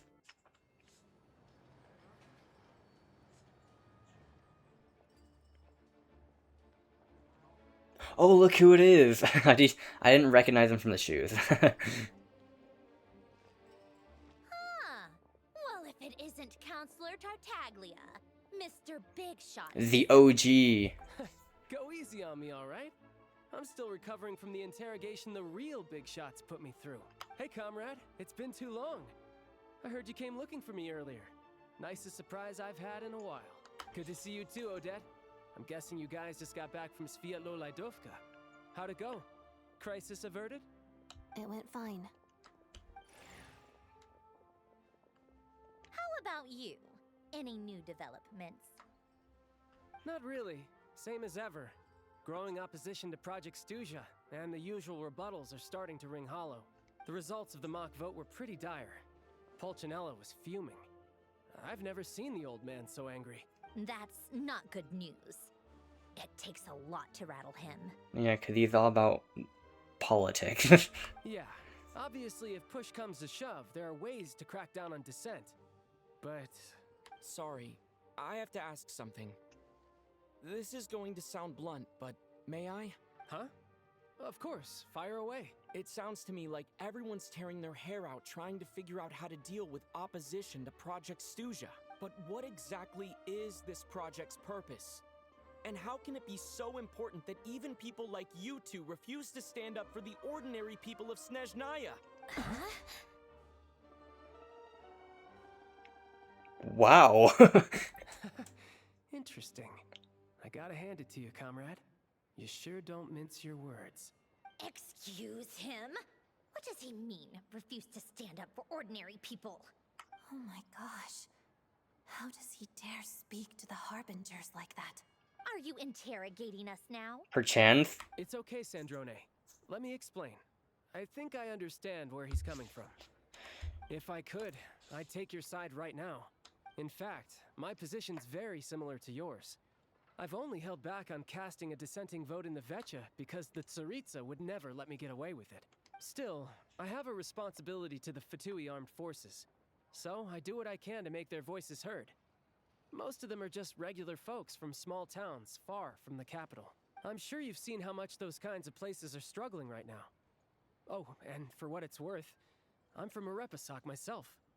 Things aren't going so swell there either. Right, so this affects you directly, hence my question. The Tsaritsa wants to create a better, safer future for the people of Snezhnaya, but she's thinking long-term. I don't doubt that from where you're standing, Project Stuzha seems to be creating all sorts of issues for everyone. But considering the Tsaritsa's vision for the future, these are sacrifices worth making. Sounds cold, I know, but I promise it's not as black and white as it seems. Maybe Sandrone and I can't oppose Project Stuzha outright, but we're constantly raising our concerns in Vecha meetings. And even though we can't put an end to it, there are plenty of other ways to make a difference.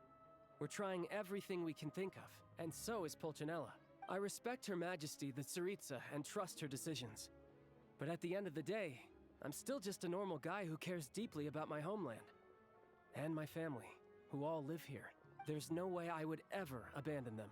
That's our go. As contentious as things can get within the Vetcha, there's no selfishness or malice behind it. Everyone wants to get through this period as smoothly as possible. The issue is that there's no way of pleasing everyone under the present circumstances. Most of the time, we're trying to decide on the lesser of two evils, which obviously isn't a great look. But that is not the same thing as being blindly loyal to the Tsaritsa. No one's got their head in the sand here. We're all well aware of the way things are. We're just doing our best to make it work. In fairness to Snezhnaya, she rushed to Svietlo Lidovka's aid the moment she heard that people were in danger. And even Tartaglia, who used to only care about the thrill of the fight, is clearly doing his best to rise to the demands of his new role as counselor. Sorry, maybe my question was a bit rude, but I still like to know what exactly the Tsaritsa is up to. Hey, come on. There's only so much we can say, so don't press us too hard. Look, I know how untenable the Tsaritsa's position looks if you don't understand her motives.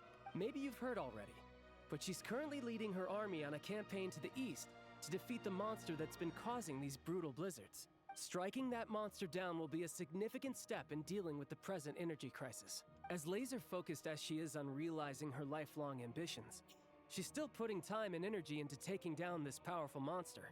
To me, that says a lot. If she thought Snezhnaya and its people didn't matter in the grand scheme of things, why would she waste her time on something like this? You've become quite the smooth talker. Thanks. I meant every word I said, though. I wasn't just trying to placate you. I've already done more than enough diplomacy for one day. I still think this adventurer raises a very important point. Our two harbingers have made their positions very clear. But there are many others in the Vetcha who must feel trapped and forced to vote against their conscience. I think it's a very valuable quality to be willing to speak one's mind, despite the risk of offending powerful figures. It's mostly because we know each other quite well. You can say that again. I highly doubt we'd feel the need to explain ourselves so much if we didn't know you so well. Forgive me, adventurer, but might I be so bold as to ask about your background? How is it that you can converse so openly with two harbingers? Oh, haven't you been properly introduced? Where are we going with this? Easier said than done. I like to think I'm not the kind of person who goes around busting open people's old wounds. I've only learned his name so far, and no details of his experiences. Is something wrong? You know, how do you explain the Traveler to someone who has no idea who they are? Uh-oh. Is there no avoiding the subject of Rosaline?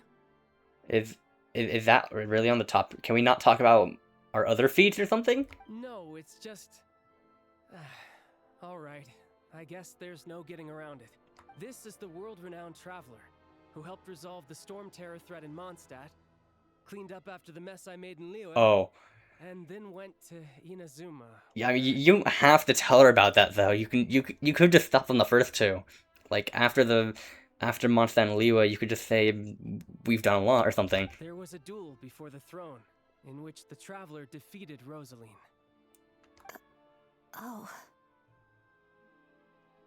Oh, yeah, that might have happened. I'm sorry. I didn't think you two would be seeing much of each other, so I figured it wasn't worth bringing up. It's fine. It was a long time ago. It's fine.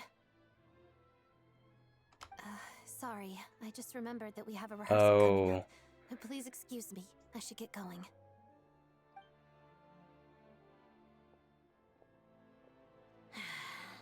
Oh. I've mentioned this to you before, remember? She was Rosaline's most valued subordinate. But they didn't actually get along. Not that Rosaline was really the type of person to make friends, but... death has a way of resolving a lot of conflicts.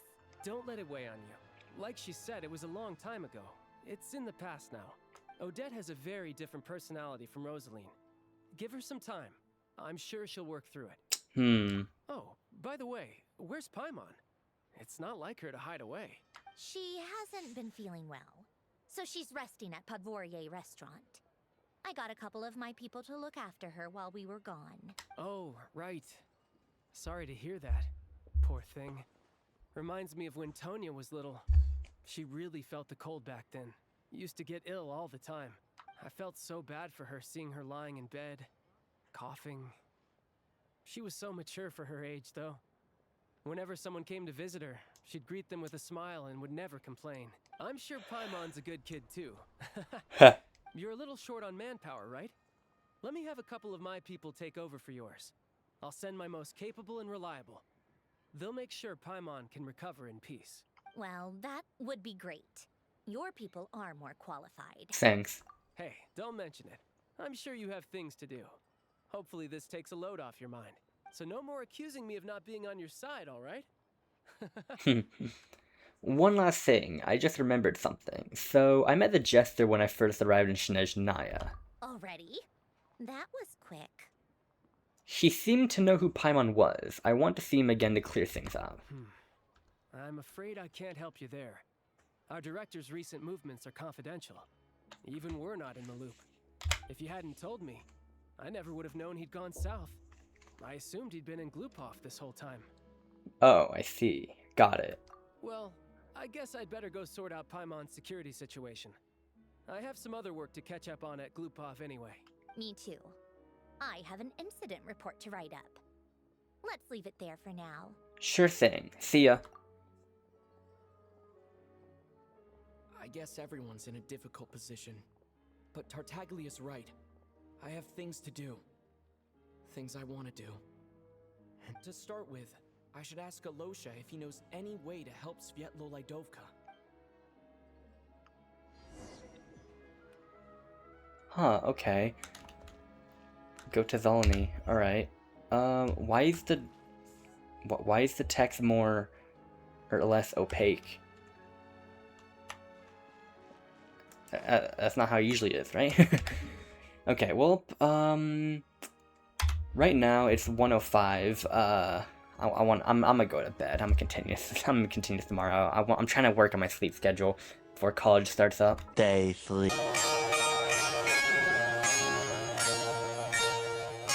Welcome back. It is currently 8:50 p.m. and hopefully, I'm not sure if we'll finish it like today. Well, I will finish it in a video, but maybe not today because I'm trying to get through Act 2, and from what I've seen, Act 2 is like 5 hours long. Act 4, Act 5, no, 4 and 5, no. Act 1 took about, like, it took 3 nights to do, but that was on and off and all that. Hopefully I can get more done since I'm starting this earlier. And actually, fun fact, tomorrow is actually my birthday. I'm currently recording this on the 15th.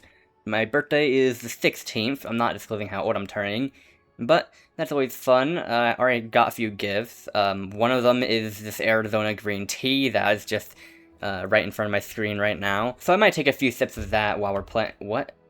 During the foot? What? All right, there's an event right now. I don't want to do this. Okay, first things first. We're heading to the theater.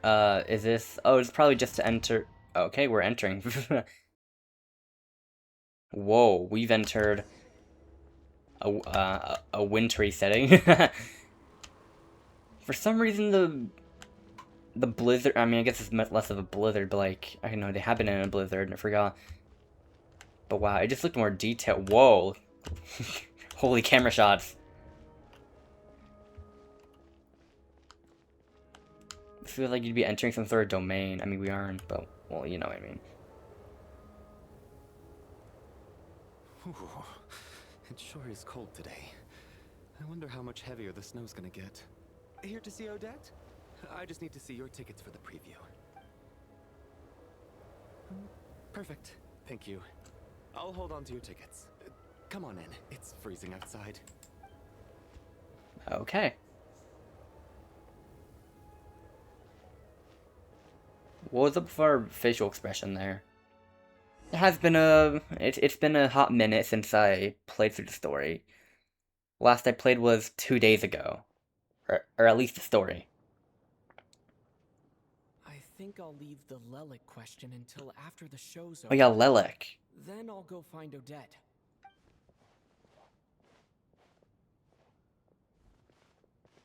Oh, there's Mitya Child and said he was originally huh. going to come with Tonya. So I'm guessing Tonya's already here somewhere. Is there anyone here who looks like a Tonya? Let's see. It's a small audience. Makes sense for a preview. But wait, I do see some familiar faces. I mean, yeah, I was gonna mention this. I mean, this shot was in the live stream, but like, it's weird how they would both be here without him getting on his butt about it. Mr. Chuganov's back again by the looks of it. Oh, and is that Mitya? And that Fatui officer, Valeri. Guess he must be playing cat and mouse with Mitya again. Oh no, it looks like the show's starting and I still haven't found Tonya. Never mind. I'll just have to take a seat for now and see if I can catch her afterwards. Oh, wait, cutscene.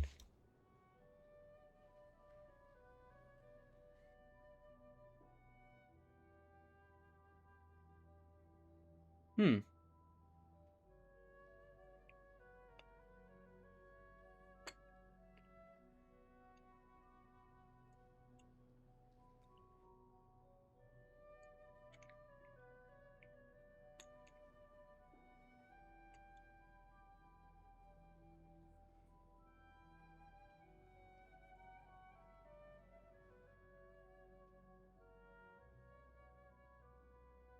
What?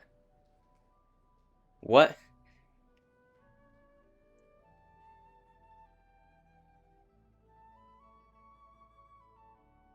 Like a mini power outage or something? Was that that?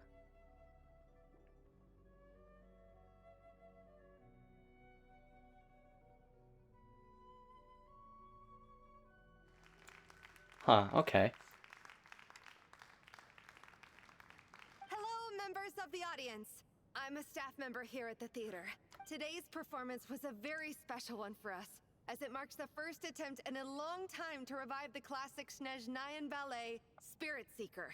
To commemorate this occasion, we would love to take a group photo of the cast, crew, and audience members present today. Could I kindly ask the audience to please come up onto the stage? Oh wait, is that Tonya? I don't know. All right, everyone, huddle in a little more. Now, look at the camera. 1, 2, 3. Boom. That's a nice photo. I swear I saw this somewhere. I can't recall.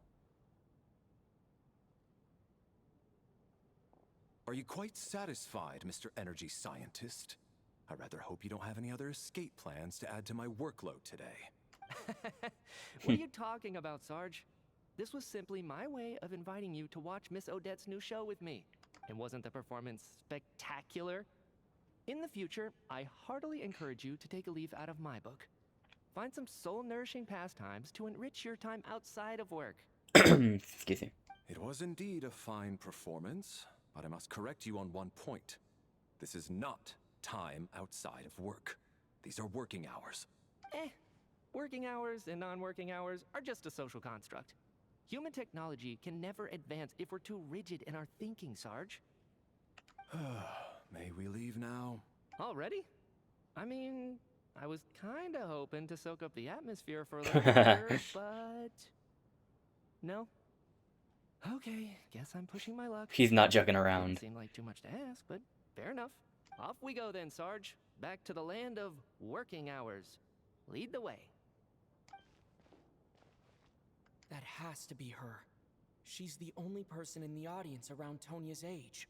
Excuse me, are you Tonya? Huh? Your brother's busy today, so I took his ticket. Don't worry about him, he's fine. Oh, okay. Sorry for the trouble. What's wrong?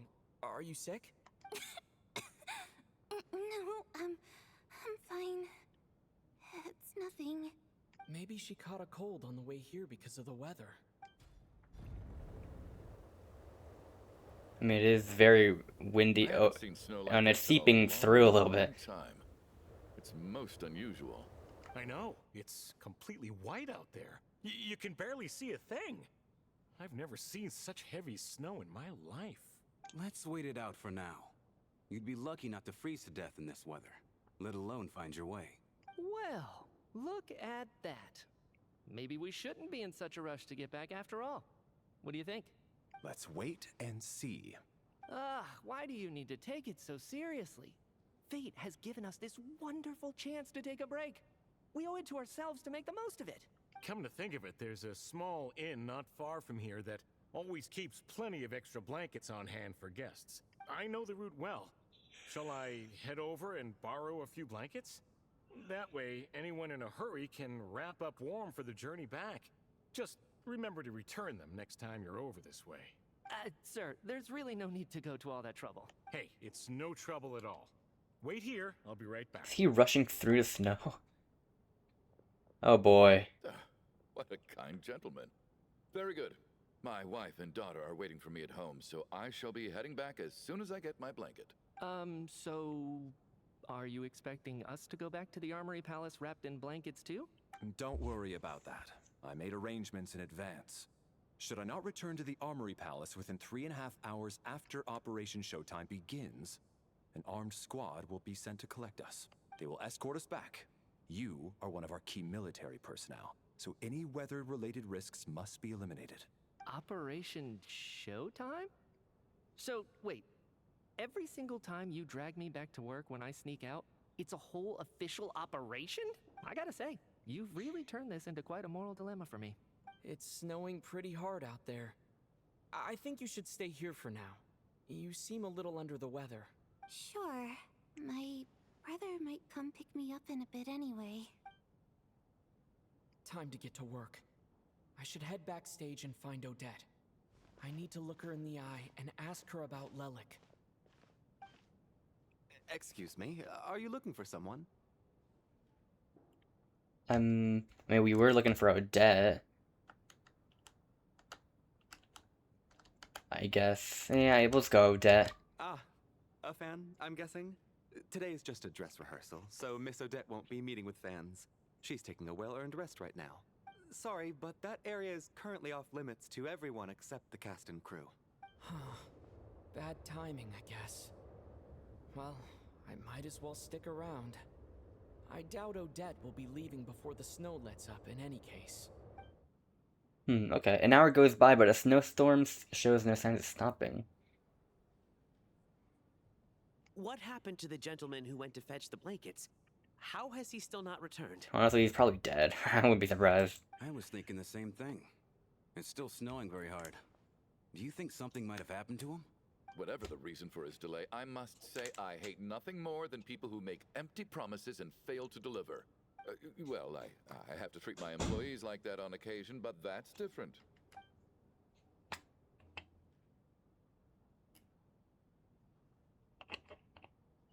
You seem anxious, Mr. Valeri. It's been nearly 4 hours since I left the armory. The army should have arrived to extract us by now. They know how much I despise tardiness and disrupted plans. There's simply no reason that they shouldn't have shown up by now, barring exceptional circumstances. Surely a snowstorm like this one counts as such. Few things in this world can stop the Snezhnayan army, Mr. Mitya. And a snowstorm is certainly not one of them. Why don't you go out and take a look? They might be right outside, waiting for your orders before they dare come in. Okay, never mind. I'm not speaking. An absurd hypothesis. Yeah. I have no intention of leaving your side for even a moment until I have escorted you back to the Armory Palace. This doesn't look like an ordinary snowstorm to me. That guy who left earlier. It looked like he just vanished into thin air. Either that, or my eyes were playing tricks on me. A man-eating snowstorm? Come on. Night hasn't even fallen yet. Spare us the ghost stories. Well, I mean, there's not really much they can do right now. Traveler, didn't know you were coming today. How come you didn't say anything? I'm here to see if... I'm not sure how to should say this. Let's go to the parentheses. What is it? Something the matter? Tell me. I can help. Whoa. That's quite a snowstorm out there. I've been working backstage this whole time, so I didn't even notice. No wonder the audience hasn't left yet. Is weather like this rare, even in Snezhnaya? Yeah, snow like this. I'm sure I've seen it out in the wild before, but never in the city. Actually, I take that back. I don't think I've seen snow this bad even in the wild. This is something else. It's not normal. You know, why haven't we closed the doors yet? Because that cold weather is seeping in. If even Alosha thinks snow like this isn't normal, could it have anything to do with that monster people have been talking about? We can't stay cooped up here forever. Someone needs to go out and take a look. Should I go with you? No need. I have plenty of experience with snowstorms. Besides, I work here while you're an audience member. I should be the one to do it. I mean, to be fair, he is way more dressed than some of the other characters here.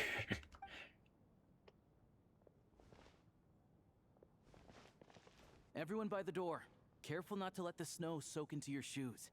In a snowstorm, you gotta look after your toes above all else. Heading out, my man? Be careful. I've been told the snowstorm eats people alive. Thanks for the advice. I am planning to be careful. I just want to take a quick look at the situation out there. I love his hoodie. I love his hoodie.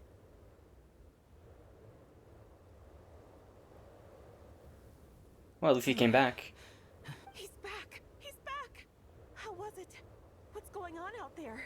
Did you see any soldiers patrolling the area? Something about this storm isn't right. There's no one out there. I didn't see a single soul. And something in the air gives me the creeps. This isn't your average snowstorm. I suspect it might be related to recent events in our nation. I strongly advise everyone to stay here until the snow dies down. Are you serious? So all of us are trapped here now? That sounds a little far-fetched to me. You want to go outside and see? I, for one, am not risking my neck in that weather. This just turned from a minor delay into a major hassle. We can only hope that our friend who went to fetch the blankets just ditched us and went home. Is it really that bad? But my daughter, I won't be able to read her a bedtime story tonight. Huh? What are you all still doing here? Whoa! It's snowing hard. The cast and the crew from the backstage are quickly brought up to date on the situation. Stuck here? Oh, this is terrible. Luckily, it was just a dress rehearsal today, so there aren't too many people here. On the bright side, the theater's always well stocked with supplies. If the snow still doesn't let up as we get into the evening, you can spend the night here, everyone. At least, I assume that's all right? Odette? Fine by me. This seems like a sensible backup plan under the circumstances. My thanks to the theater for being so accommodating. What are you staring outside and praying for, my man? You anxious to get home too? Oh, Your Majesty the Tsaritsa, I beg you, please do not let tonight's snowstorm stop. Do not let it stop? What do you mean? This is a golden opportunity to spend the night under Oh. the same roof as the two top stars in all of Oh, Snezhnaya. he's just a fan. It's a once-in-a-lifetime experience. He's just a fan. I think I've changed my mind.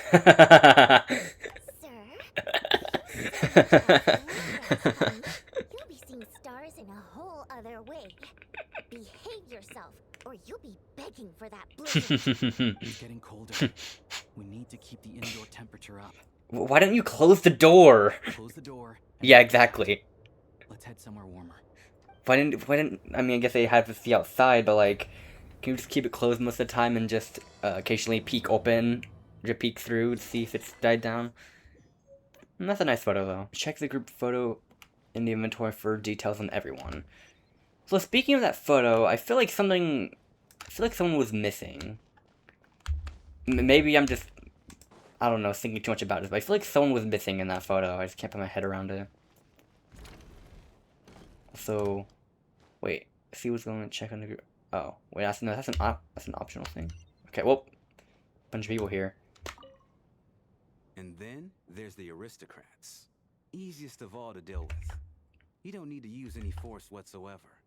All you have to do is show them the rope you plan to tie them up with. Do you know why? I don't. Because nothing horrifies them more than the thought of a cheap, coarse rope leaving creases on their precious million mora coat. They'll do whatever you ask to avoid that fate. Unexpected, but funny nonetheless. Tell me another one. Oh, look at that. I got myself a new listener. Hey there. Let me introduce myself. The name's Shram, and I'm a mercenary. The kind that gets paid to do odd jobs for rich folks. And I am Chuganov, an entrepreneur. If my name is unfamiliar to you, you will no doubt have heard of my factory, the renowned Iskra manufacturing plant. Enjoy your conversation. Are you really that famous, Mr. Chuganov? How come I've never heard your name before? Excuse me? Is that a joke? Or are you being serious? Oh, I'll have to ask my rope later. He's probably tied up more entrepreneurs than I've ever heard of. Okay. So they're just chatting away. Who's in here? Oh, Tonya and them two. How are you feeling, Tonya? I'm fine. Sorry to worry you. I'm used to it by this point. I take medicine for it. My brother usually helps to get it ready for me. Child must take great care of his sister. He's never mentioned Tonya's illness, though. You know, I actually find this whole thing kind of exciting. Stuck in a strange place thanks to a snowstorm. Having to spend the night with a bunch of interesting characters.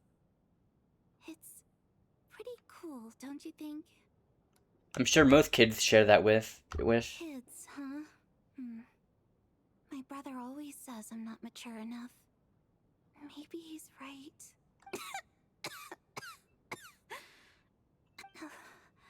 I'm fine, really. Just got a little overexcited. Look after yourself. Otherwise, your brother will come after you. Alright. My husband has major trust issues. To him, I doubt even this snowstorm is a good enough excuse for me to stay out all night. That's the price of marrying into wealth. You'll get used to it. I'm not about to stop you if you want to leave. But don't drag me along. Hello? Can I help you? Hello there. Oh, okay. They're just okay. That wasn't anything. And here it's probably Odette, Vodyanitsa, and Alyosha or Alosha. I keep. Oh, never mind. They're here too. I forgot they were part of this. Yeah, and also I keep instinctively saying Alyosha. No, he said it's Alosha. I just see the A-L-Y and just think Alio.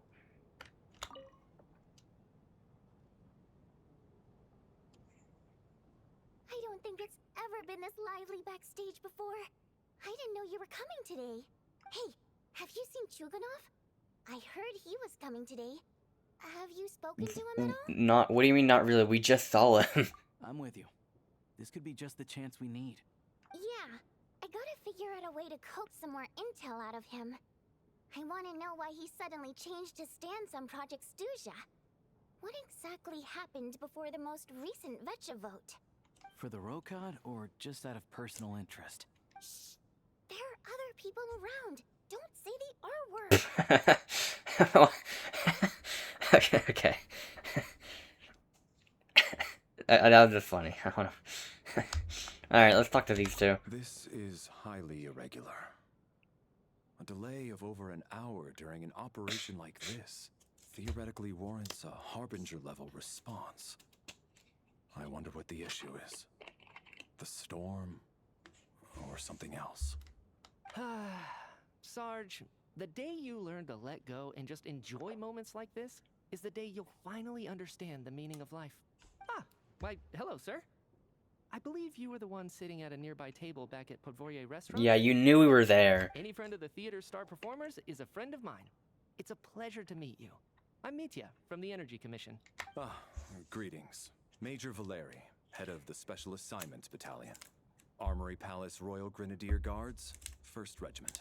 I am here to ensure Mr. Mitya's personal safety. Please let me know if I can be of any assistance. Delighted to meet you both. Mr. Traveler, I cannot help but notice that Miss Odette is stealing glances at me. Any idea what that could be about? Honestly, it'd probably be about us, if I had to guess. I've racked my brains, but I can't think of anything I might have done to offend her. Perhaps she noticed me spacing out during her performance? No idea. Keep racking those brains. You'll figure it out. What? You mean I really did do something to upset her? Well, thanks for letting me know. So, Mr. Mitia, is your work related to Project Stuja? Yes, that's right. The higher-ups in the Fatui transferred me from the Energy Commission to the Armory Palace because they wanted me to... Oh, great. Really? I can't even talk about that? Pretty sure it counts as part of my private life. All right, I won't say anything. Sorry, Traveler. As you can see, I'm afraid this pleasant chat will have to end here. You know, honestly, I really like this guy, Mitya. Honestly, he's just been one of my favorite characters so far, aside from Alosha. I have to say, even though today was a rehearsal and there were some hiccups along the way, Miss Odette's performance was one of the best I've ever seen, even compared to an actual show. Oh, I couldn't agree more, especially considering the weight of the subject matter. It takes a truly seasoned professional to do justice to a theme like love and regret. Do you think we were coming on too strong? Odette's ignoring us again. It's because we're nearby, isn't What it? about you? What did you think of today's performance?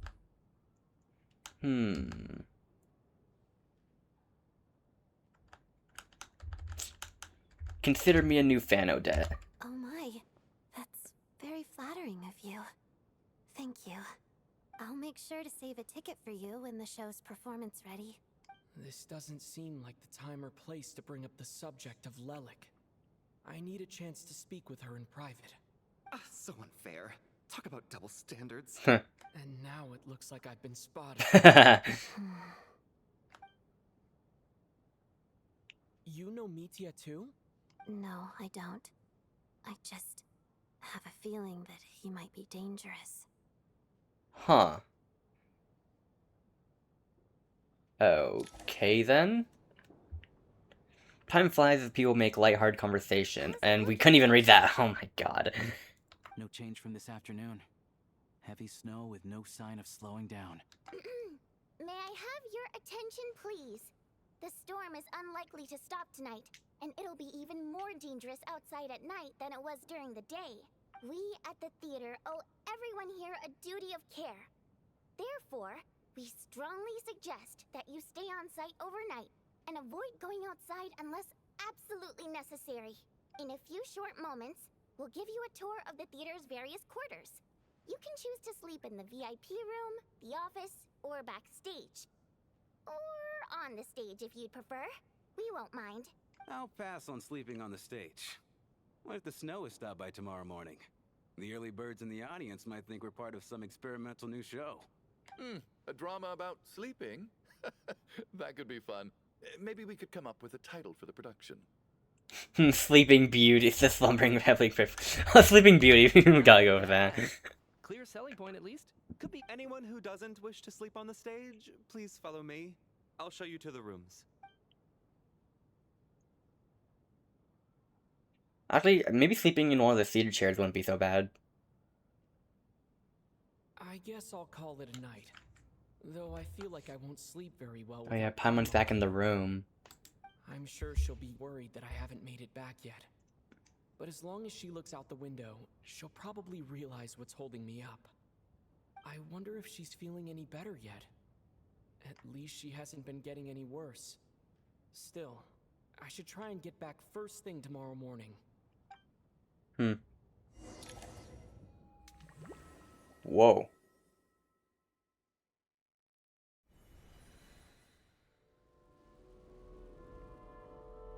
What?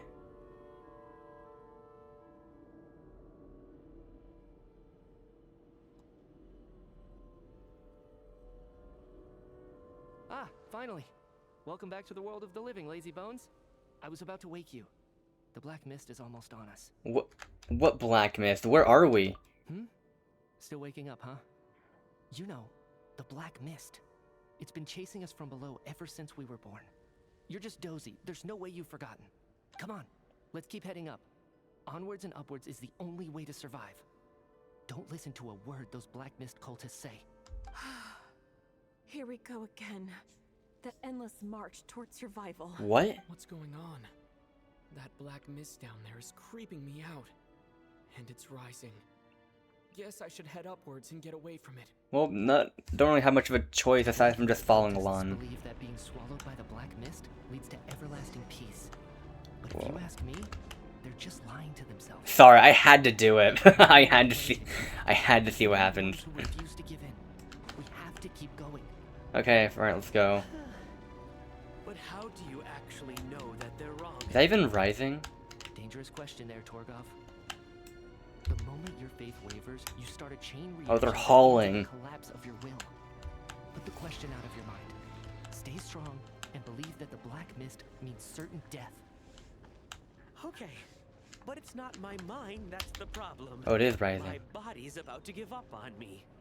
It's already starting to falter. I feel like last time we were in a setting like this was like the Temple of Space. I can't do this anymore. I've had enough of being forever on the run. What's the point of it all? All this will pass eventually, I promise. Keep fighting. It will be worth it. You accuse the Black Mist cultists of being liars. But you're lying too. There is no end to this path. It keeps going up forever. There was never any hope to begin with. The cult of the Black Mist has poisoned your mind, Sobolova. Are you thinking of giving up as well? I am. I think I'll take my chances with the Black Mist over this perpetual torture. As much as I detest the Black Mist cultists, I'm just too weary. Then I bid you both farewell. Let me put my personal opinions aside for a moment and say, I hope that you both find peace within the Black Mist. So we're just gonna give up on them? Fate always appears so impossibly complicated. But at moments like this, its raw simplicity is laid bare. Their fate was sealed from the instant they entertained doubt. From then on, the outcome was both inevitable and irreversible. Let's go. Huh, okay then. Torgov and Sobolova are gone.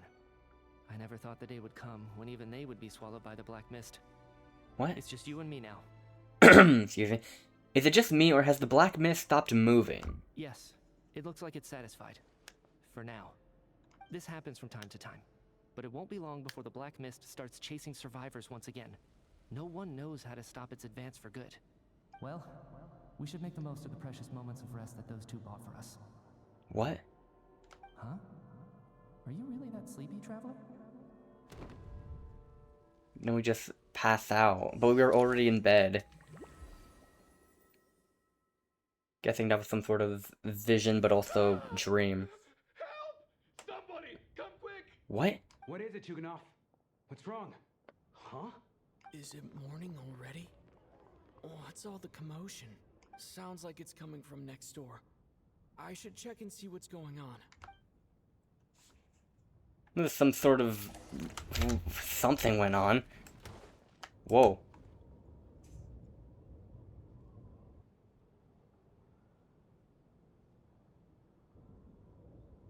What are we looking at?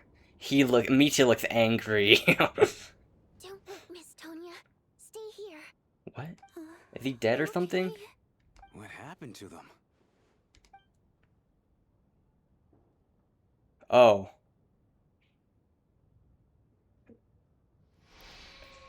Wait, what? Two people are lying down in the room completely still as if they're asleep. But your gut tells you they are not sleeping. Somehow you can sense it in your bones. This is what death... So they're just dead. Have passed away. And the strange thing is that somehow I knew this was going to happen. I knew that they would be the ones to die. Have I seen this moment before? Or did I have some kind of premonition? I can't remember what it was. Let me take a look.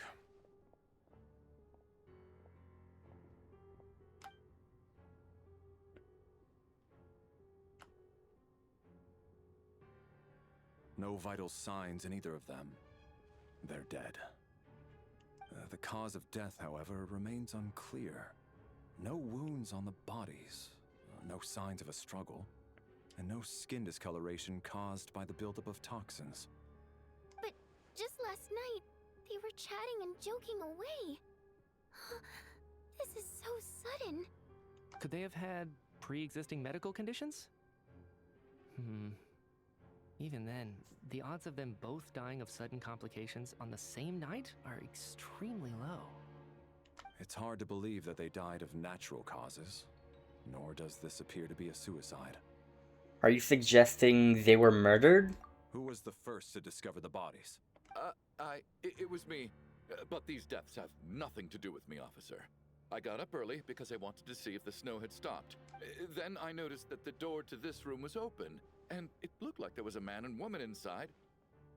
I just went over to see what was going on.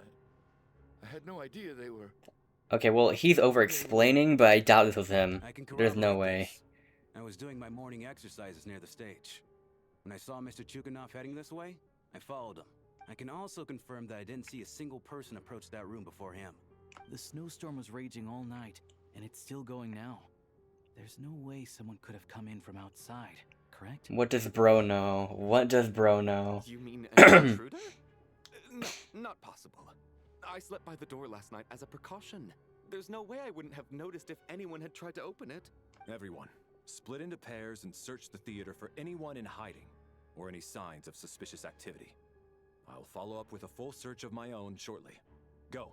There is no time to waste. You pair it with Tony. After a thorough search, you're satisfied that no one else from outside the group was in the theater. And everything exactly as it was left last night.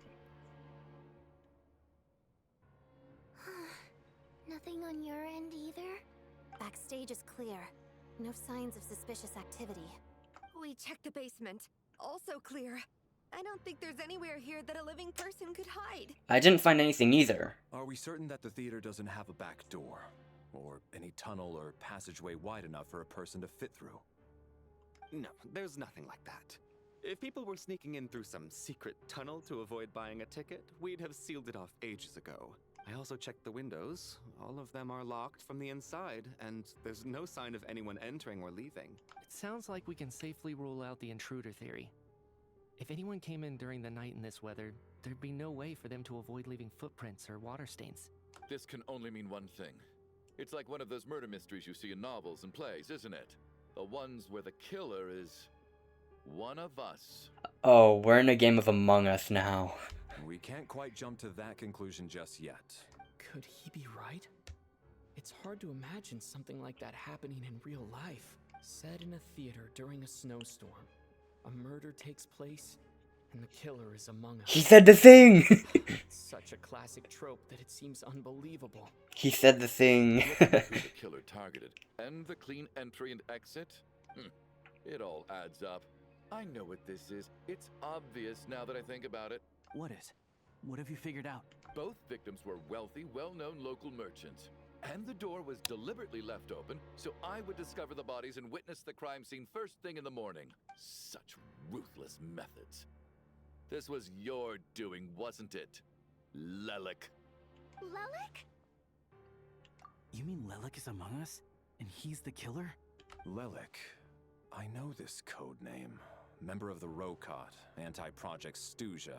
Always works alone. I've read the case files at the Armory Palace. Walk me through your reasoning, Mr. Chuganov. What do you know about Lelik? What is bro gonna dump on us? What now, huh? What now, Lelik? What more do you want from me? I already voted against Project Snezhnaya at the Snezhnaya. Okay, he has personal dealings with Lelik. You snuck into my house the other day while I was asleep. Left a threatening letter. And I did all that you asked. But Project Snezhnaya cannot be so easily shaken. Not with the rooster in charge. So, he really was threatened by Lelik. That makes sense. And now you're resorting to murder to threaten me. Isn't that right? I knew it. The Rokot despises the rich. The lives of the wealthy are but refuse in your eyes. Show yourself! Which one of you is Lelik, Tell me! I'll do whatever you want! Just stop playing these mind games! Was this really Lelik's doing? Would Odette really do something like this? I mean, she was our first suspect. If Odette really is Lelik, this seems out of character. But then again, how well do I really know her? I'm probably the only one here with a compelling theory about Lelik's true identity. But if I reveal it now, I'll be putting Odette in the line of fire. What should I do? I don't think it's likely that Lelik killed anyone. At least from the stories I've heard. He's never killed anyone before. And his name has never come up in connection with any murder cases. Besides, even if Lelik did want to threaten you, why resort to such an extreme and roundabout method? It's not his style at all. Vodyanitsa doesn't know that Lelik might be Odette. But her assessment is pretty much identical to mine.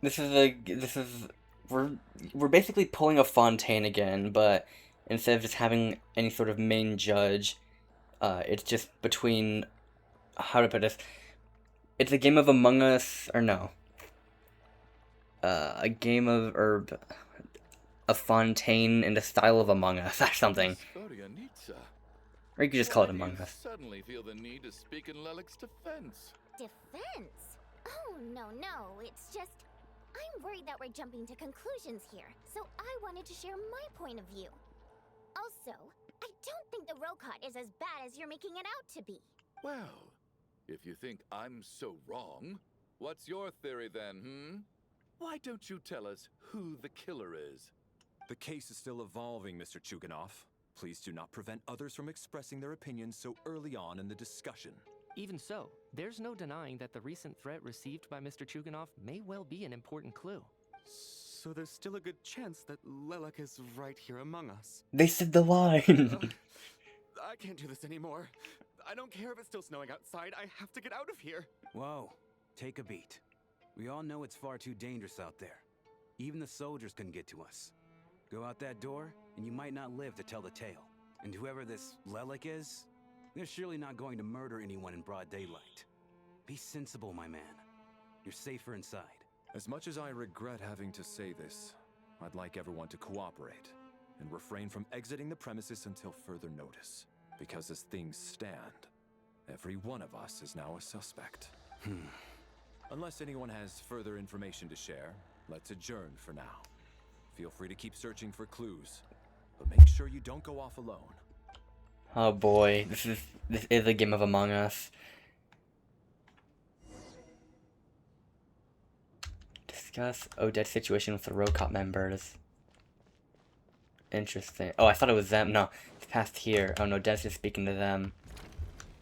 Huh, okay. So is this Vodyanitsa and Alosha? Yup. You're right. That was my bad. It was a knee-jerk reaction. I didn't think it through. Luckily, no one suspected my identity. Hello. Oh, phew. It's just you. I thought someone was eavesdropping. Since Vodyanitsa and I were on the same page earlier, I think I should share my thoughts with the Rokot members first. You tell Vodyanitsa and Alosha about Chowd's intel on Lelik and your views on the current situation. Whoa. Are you serious? I don't know if this counts as gossip, but it's definitely on track to be the juiciest this whole year. Odette? Really? Odette? Oh god, how dumb does this make me look? Lelik has been right under my nose this whole time, and I didn't notice a thing. Actually, it's exactly what you'd expect. Sometimes, hiding in plain sight is the best strategy. And now that you mention it, the more I think about it, the more sense it seems to make. It all adds up. What are we up to now? 1, 2, 3, 4... What are you counting? Odette's identities. She's my coworker, specifically a ballerina, and also a Fatous, a member of the Rokot. Now, Lelik.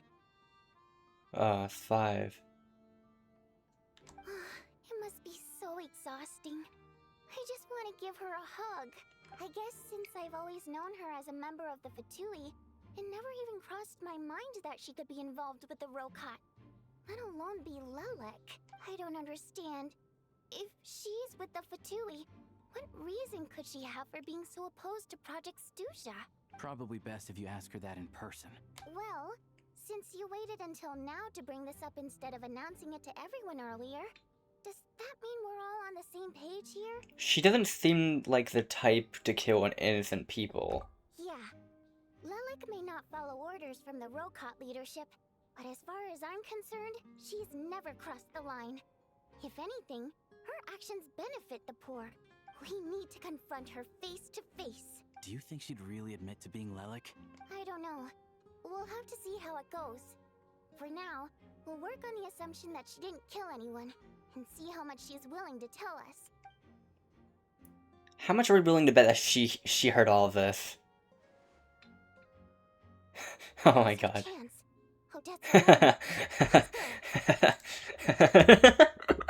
This is funny. Hey,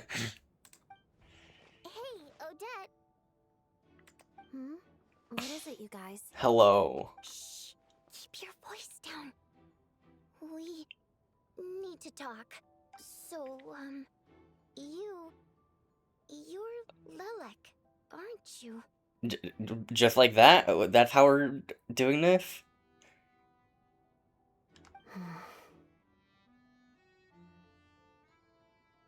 I thought it'd be a bit more build up, but I guess not. Fine. You don't have to say anything or explain yourself. Just hear me out first. None of us believes you kill innocent people. Whoever murdered those two people last night, it wasn't you. The Traveler was the first to figure out your identity, but he kept quiet during the discussion just now. Still, it's clear where the group consensus is heading.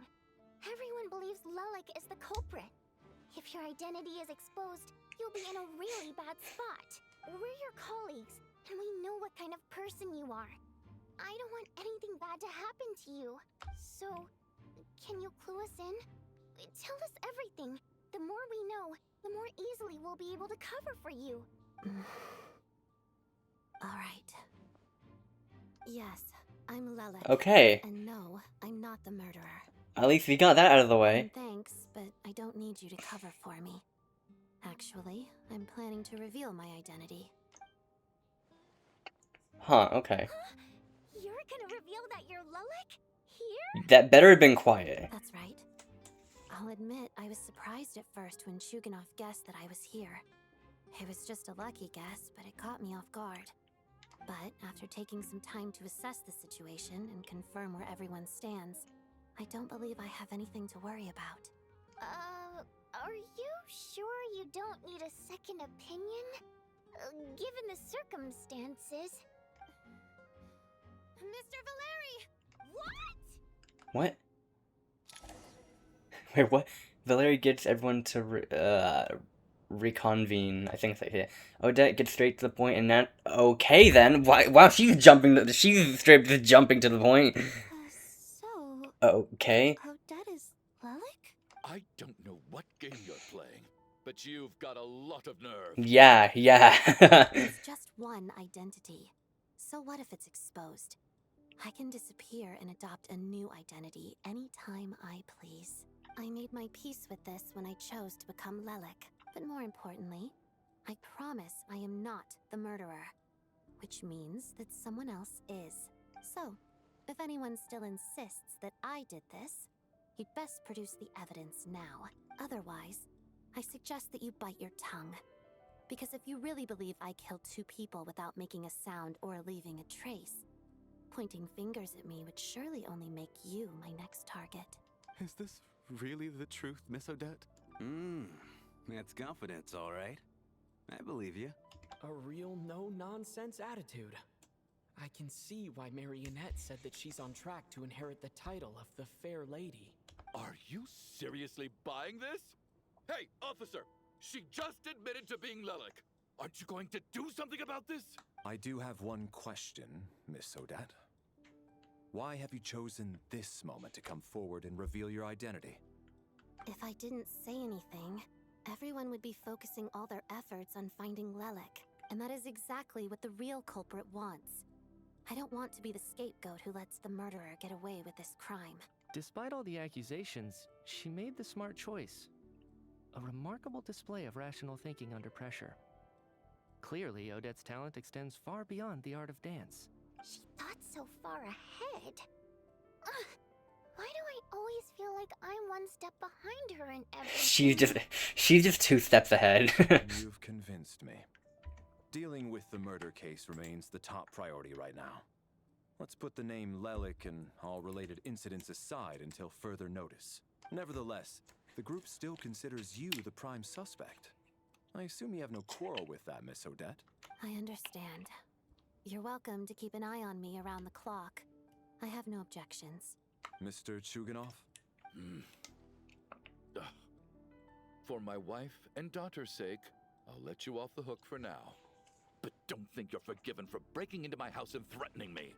Just wait till we get out of here, Lelik. We'll settle the score then.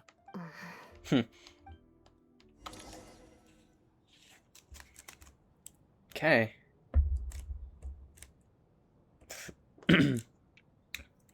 Just drinking some more green tea. Good work, Lelik guard team. And Lelik too. Here, have some hot water. Turns out Valeri knew about my exploits. So now I've been told I have to guard Lelik with him. Shouldn't you be facing my way if you're guarding me? At the moment, it looks more like you're my bodyguards. If the true culprit is indeed still at large, as you have claimed, we must keep our guard up against them also. Don't worry, Tonya. We'll get through this. Once the snow stops, the officials will step in. The investigation will get easier, and then we'll be safe. But once the snow stops, won't everyone just leave? That's if the snow stops at this point. You're gonna miss us, huh? Well, some of us work at the theaters, so we'll still be here. I'll even give you a special backstage pass. Really, Miss Vodyanitsa? That's awesome! You've made a fan for life. Aw, you're so cute, Tonya. All right, let's swear to it. I promise to give you the pass, and you promise to never change your mind about being my fan. Promise. Don't indulge her, Tonya. You don't have to swear an oath over things like that. Well, it's a minor oath. You really do get carried away sometimes, don't you, Miss Vodyanitsa? Hey, mind your own business.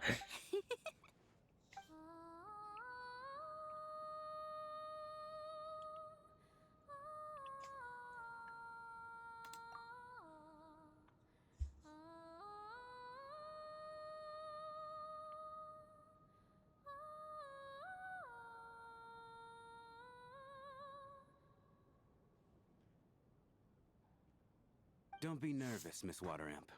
Everyone's here. Miss Water. There's nothing to be afraid of. Excuse me? Do I look nervous? Don't be ridiculous. No. You sound nervous, lass. Oh. Wait, but how... Okay, plenty of people know that I'm a water imp, but still... How come you understand our primary mode of expression? Primary mode of expression. I've not come across that concept before. Do enlighten me, Vodyanitsa. Well, it's just... We water imps tend to communicate our emotions to each other by singing, rather than facial expressions. The emotions we convey through song take precedence over our facial expressions. So, we think of it as our primary mode of expression. I'm impressed, Shram.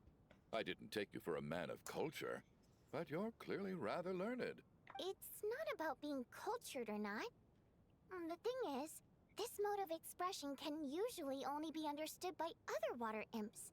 It's not a simple case of a song sounding happy or sad.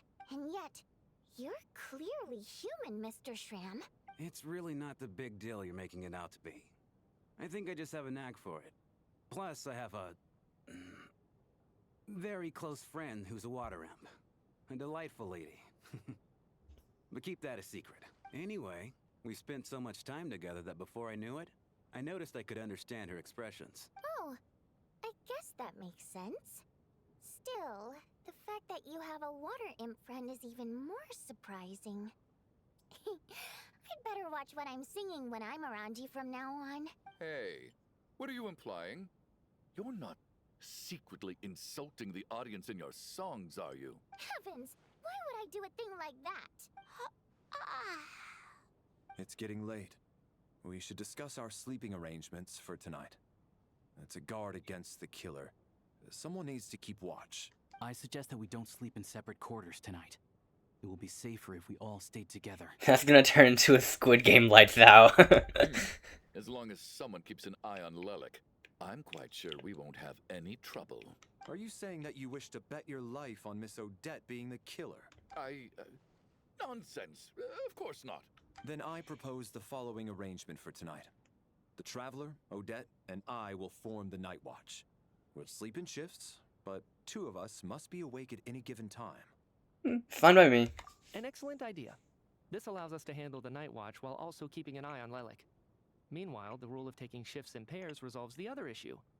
Namely that we can't necessarily trust the Traveler or Valeri either. I expect that plan took you quite some time to come up with, didn't it? Actually, our field combat manual outlines a similar approach.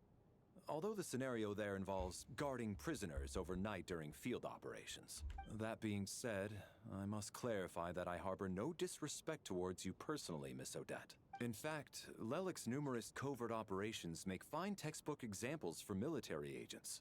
I care less about respect and more about the fact that you just robbed me of 2/3 of my sleep tonight. I'm calling dibs on being the first to rest.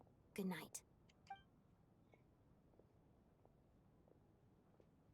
Okay. As night falls, you and Valeri take the first watch together. Everyone is sleeping on stage, making a scene right out of absurdist theater. Eventually, the time comes for the first shift change. It's almost time. We should wake Odette. How are you faring? You get some sleep. I'll go after you. Oh, not going to argue with that.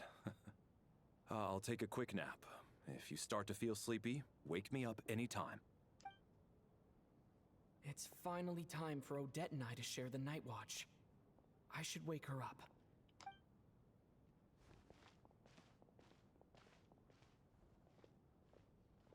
Oh, the bed's just here. I came here to get information from her in the first place.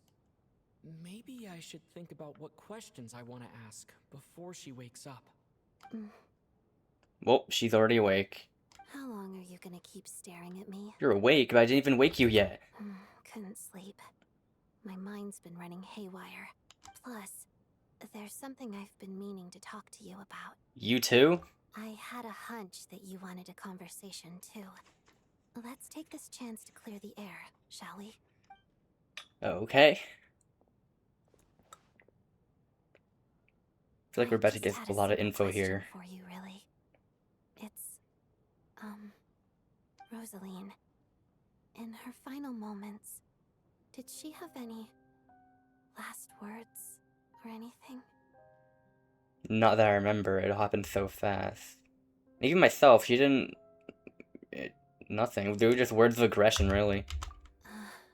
I see. Well, that was all. Also, I have no other questions. the theme is kicking in when we visited her grave the other day. No. Oh. She was utterly ruthless in pursuing her goals. That kind of person should be hard to miss. And yet, even though I never approved of her methods, and she was an abrasive person, the fact remains that I am indebted to her. I heard a little about that from Snezhnaya. Oh, she told you. I guess that makes sense. I think she and Rosaline were on pretty good terms. Still, she didn't know the full details. Yes. Rosaline wasn't the kind to gossip about this sort of thing. Not that it's any huge secret to me, though. When I was a child, I had to join the Fatui for the sake of my mother and me. I trained under Rosaline. It was extremely grueling, and it didn't exactly come naturally to me. All I could do was try to ignore the biting cold and practice. I was a newcomer who'd managed to make a good first impression on a harbinger. There was pressure to live up to her expectations, to be worthy of the fair lady's reputation. Every day was a struggle against the cold, pain, and fatigue. And most nights, I struggled to fall asleep. After enduring all that, I've become almost immune to the sensation of pain. I suppose that was the cost of survival. Surely, any child who had to experience that would grow to hate her lot in life, don't you think? You really paid an enormous price. Excuse me. I put an equal amount of effort into my ballet. Because in my young mind, that was the only way to defy my fate. It was my way of telling her, the Fatui's demands and your expectations of me are not what I wish for. One day, I will leave.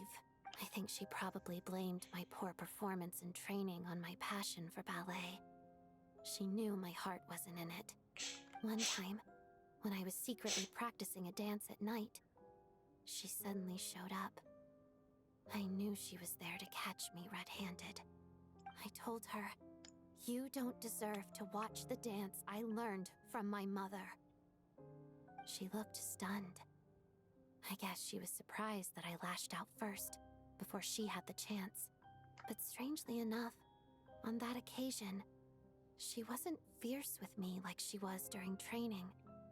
Instead, she fell silent for a moment, and then left. After that, she never interfered with my dancing or asked me how it was going. She never came to watch me dance again either. Not even once. She was a very proud person. She was. But even now, whenever I take out this core Ignis, I can't help but think of that night. Of the look on her face. Oh, so this was a gift from her? Sort of. Although gift might be too kind a term. This is her flame sealed with an Yeah, S. because this does look familiar. A symbol of her favor, yes. But also her way of keeping an eye on people. She knew the location of every piece of core Ignis. If any recipient started acting suspiciously, she'd be on to them immediately. Trust her to make even a mark of approval feel suffocating. So, when news of Rosaline's death reached Snezhnaya, many people immediately crushed their core Ignis. It gave them a profound sense of relief, like they'd broken free from her shackles. But I kept mine. With my sensitivity to pain being as dull as it is, the warmth from this core Ignis is one of the few things I can still feel clearly. I still wonder, did she really come to stop me that night? I wasn't sure, but I was scared, so I said some really awful things. I guess she didn't leave anything behind. Not that I expected her to. It's fine. It's just a bit of a shame that we couldn't settle our differences before the end. Wait, but Snezhnaya told me you two had settled things. She did. Are you sure she was talking about this event? She said that Arlecchino gave Rosaline some advice, and that Rosaline went to see you. No, she didn't. I didn't even find out that she'd gone to Mondstadt until a while after she'd left. Wait, in that case... I think you should go and see the knave. Okay, I will. Thanks for letting me know. There's something I'm trying to figure out. I'm beginning to suspect that Paimon's mystery illness is being caused by the energy research behind Project Stuzha. Paimon's very important to me, so I have to get to the bottom of this. I figured that since you're Lelik, you might know something about all this. The ultimate goal of this energy experiment is to create a weapon for the final battle. Huh. The weapon's construction was completed in Nodcry. Now, all that remains is to arm it with a sufficiently powerful energy. So that's what they were doing at the Experimental Design Bureau. So this is the purpose of the energy experiments. Yes. The weapon's development and all the related experiments are overseen by Lord Piero, the Jester. And the lab is located deep within the Armory Palace. I'm not sure why this experiment would be making Paimon feel unwell, though. The best way to get to the bottom of it would be to go there in person. Once we get out of here, I'll help you apply for an entry permit. Are you sure? Let's not forget that you're also a Fatouth. And I'm hardly the organization's proudest member, as you know. You answered my question about Rosaline. I want to do you a favor in return. It's that simple.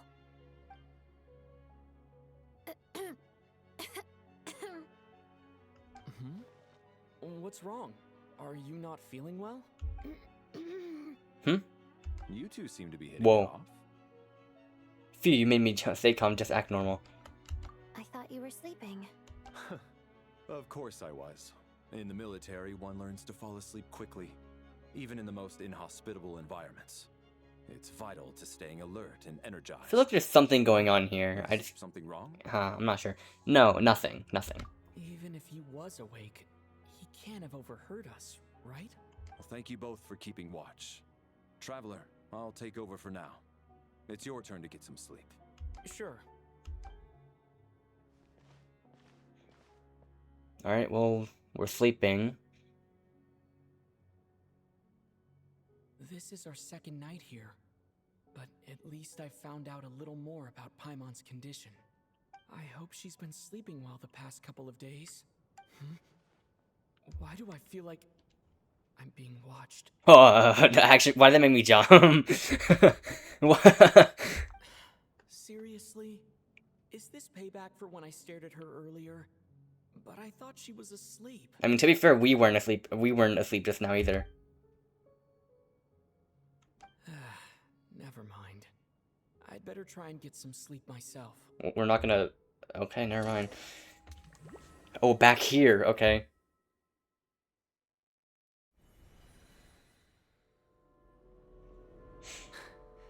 Hey, what are you spacing out for? Are you reaching your limit too? Where are we? I don't know where this is, and yet it feels strangely familiar. How long have we been walking for? Do you remember? Oh, they're Time's next. lost all meaning. Ever since we noticed that thing above our heads. What was it called again? A star key? Or key star?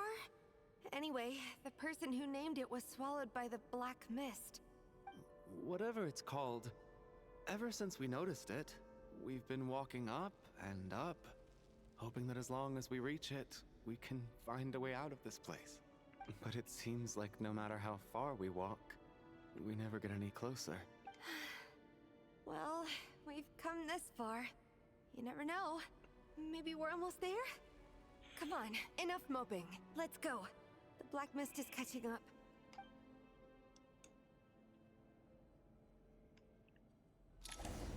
Huh, okay. But Warlick's can flesh and flee the black mist. Oh, no wonder we have our birth. I don't actually really know that much about Crowd Traveler's kit. He has Electro, I think. Get him! Ooh! That was Superconductor, not Stellar.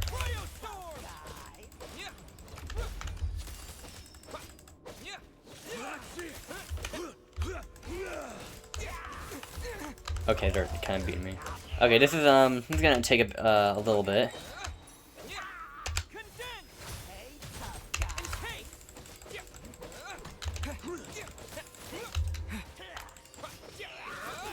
Okay, get this one out of here.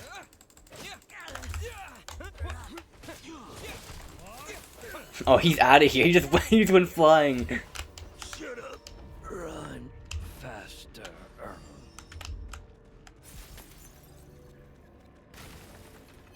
Whoa, is that disco ball?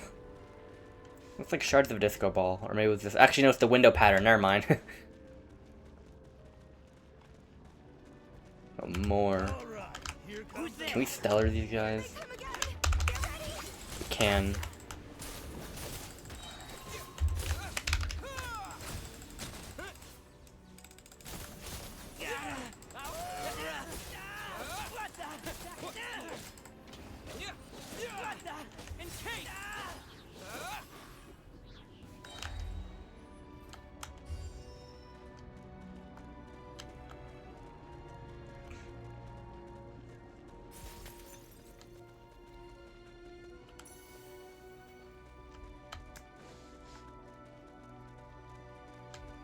Oh, there's more here. Monsters ahead of us.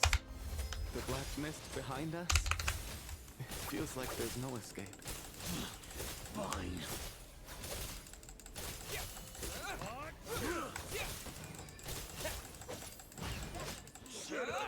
Run faster.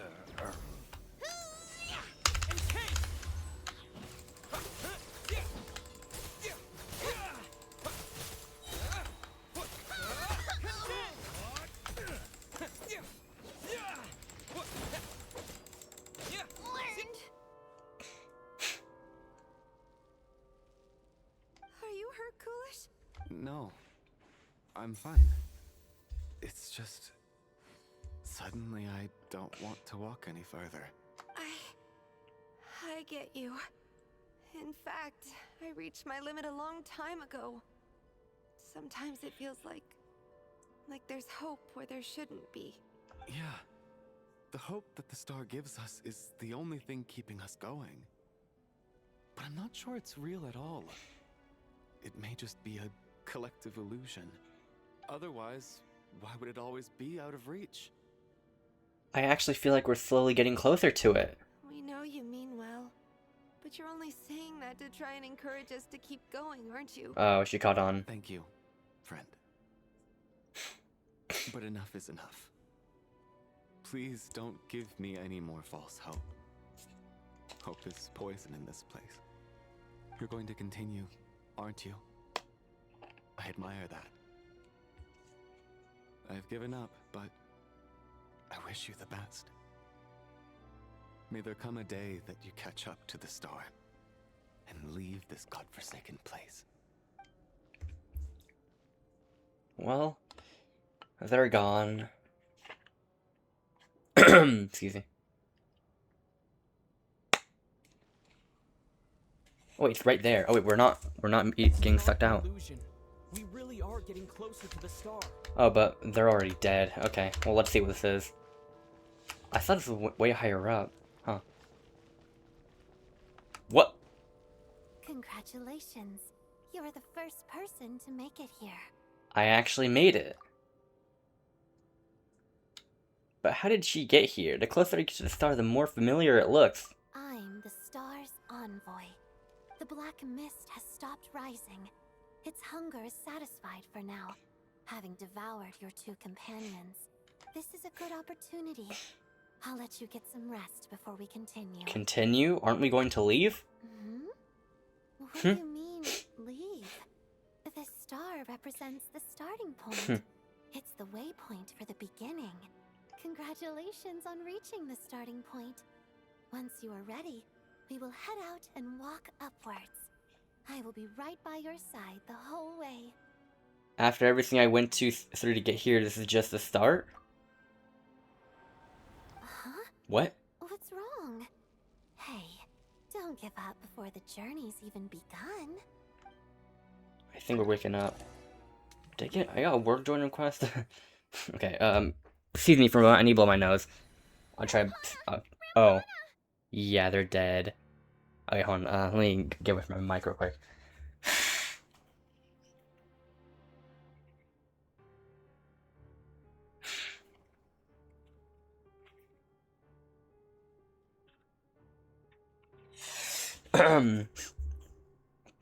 Is that Vodyanitsa's voice? What happened? Coolish, wake up! Please wake up! Oh boy, yup, they're dead.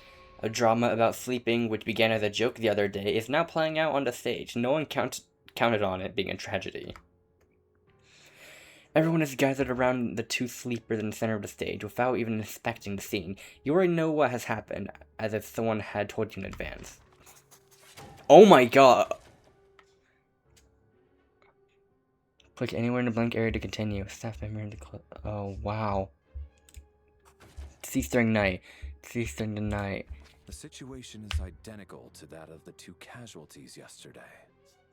We cannot ascertain the cause of death. At least there are some elements that we can rule out this time. They slept on the stage with everyone else. So I suppose the surrounding environment can't be a relevant variable. Rampana. Coolish. Weren't some of us keeping watch last night? 3 of us, in fact. How could you not notice something was wrong? I'm as confused as you are. Certainly nothing unusual happened on my watch. Likewise, and from what I've observed so far, both Miss Odette and the Traveler can be trusted. No incidents during my watch either. To be honest, I didn't get a wink of sleep last night. I couldn't help but think I was the target, so I just laid there with my eyes closed. I heard the Traveler and Lelik chatting, but otherwise I don't recall hearing any commotion during the night. Me too. I didn't want to wake everyone up, so I was concentrating hard, trying not to cough. I hardly slept at all. If anything had happened, I'm sure I would have noticed. Then, what could possibly be causing this? Once was bad enough. I can't believe it happened again. I worked closely with Rampana and Coolish for so long. Oh. I never imagined that one day they'd... And on this stage of all places... Florianitsa. 4 victims in just 2 days. And we still don't have a single lead. I need to get to the bottom of this as soon as possible. And above all, keep Tonya safe. I'd never be able to look Child in the eye again otherwise. And, okay, if everyone slept in, just in the theater, then surely that rules out the possibility of it being any of us. Right? Still snowing? Is it really? Yes, I just checked. Oh my god. Still no sign of anyone outside either. So we only have ourselves to rely on. If you ask me, this killer can clearly strike whenever they please. The Night Watch was a useless endeavor from the start. Lelik must be an expert in poisoning. Clearly she used some poison that can't be detected. Okay, he's just mad at this point. Here we go again. Listen, I was already thinking to myself last night, was Lelik's reason for revealing her identity the real story? Well, now I have my answer. It most certainly was not. She's been playing us for fools. You get off on this, don't you? Revealing your identity, only to carry on with your killing spree? That's a hideous thought. One that only a hideous mind like yours could dream up. How dare you? That's enough. Yesterday, you named Lelik as a suspect because the victims were both wealthy merchants. Lelik might have had a motive then, but today's victims were just ordinary people. Not to mention that they were colleagues of Odette and mine. What reason would she have to murder them? Let me guess. Just to scare you? Also, her animation showing again. Who knows? Maybe you don't know her as well as you think. I implore you all to ask yourselves, how many people are there really in this world that have what it takes to kill another person? Not many, I'd wager. Lelik is well known to be a ruthless operator, and now she has revealed her identity. How could it be any more obvious? You know, I have a feeling at some point they're gonna pull a, like, he was actually right this whole time, or something. Everything you've said so far is still just conjecture, which doesn't constitute a concrete lead. You need to back up your claims with some evidence. How can you defend her, officer? What did she say to you while you were on Night Watch? Maybe I shouldn't be so surprised. You military types are always colluding with criminals to target the rich. All so you can get your grubby paws on our hard-earned fortunes, then tell us to fall in line. The Fatui, the Druzhna, and the Rokot. Thugs, the lot of you. Don't you dare. Shut up. Oh. Sir, but you were the one who told us not to stop other people from expressing their opinions yesterday. 4 people have already died. Only yesterday I was chatting with Mr. Coolish. Then we woke up in the morning and he's... Turning against one another is the last thing we should be doing right now. Little girl. Even if Mr. Chuganov is a puffed-up, pig-headed windbag who doesn't have a clue what he's talking about, he's still one of the victims here, isn't he?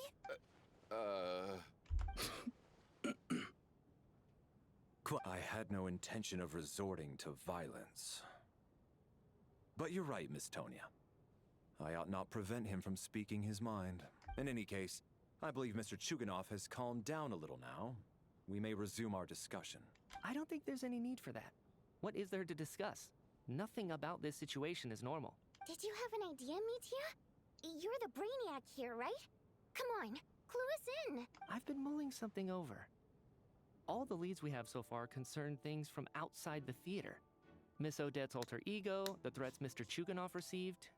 But then there's the 2 double murder crime scenes themselves, which have given us absolutely nothing to go on whatsoever.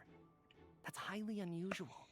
Even with the most careful killers, there's always some evidence left behind. So what are you suggesting? I think this could be a supernatural event. It isn't characteristic of human-on-human homicide at all. Correct me if I'm wrong, but aren't you supposed to be a scientist? That doesn't sound like a conclusion someone like you is supposed to make. I got into scientific research because of my insatiable curiosity. But if the present situation defies all known scientific explanations, I don't mind shifting my curiosity toward the paranormal instead. Now that you mention it, I remember when I first came to the theater. I heard rumors about this place being haunted. Haunted? Yeah, I think I heard the same thing. But I mean, they're only rumors, right? We've worked here for years. Surely we would have noticed any spooky goings-on by now. Well, this has taken an unexpected turn. A haunted theater? If Paimon were here, she'd probably be hiding behind me in fear right now. Why don't we take this opportunity to look for clues again with a more open mind?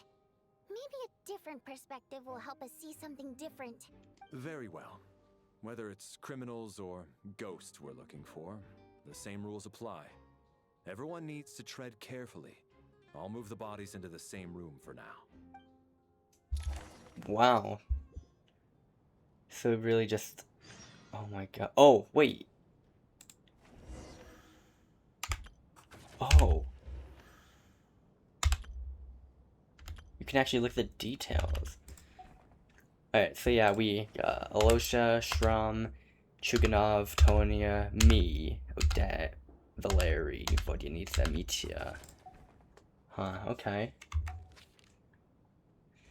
Open your request screen, examine the picture for possible intel. I'm not an analyst. I'm not someone who's good at analyzing stuff, alright? Unless it's like Minecraft Redstone or something. Let's go. That's leading us somewhere. Odette and Valeri are here. Sure.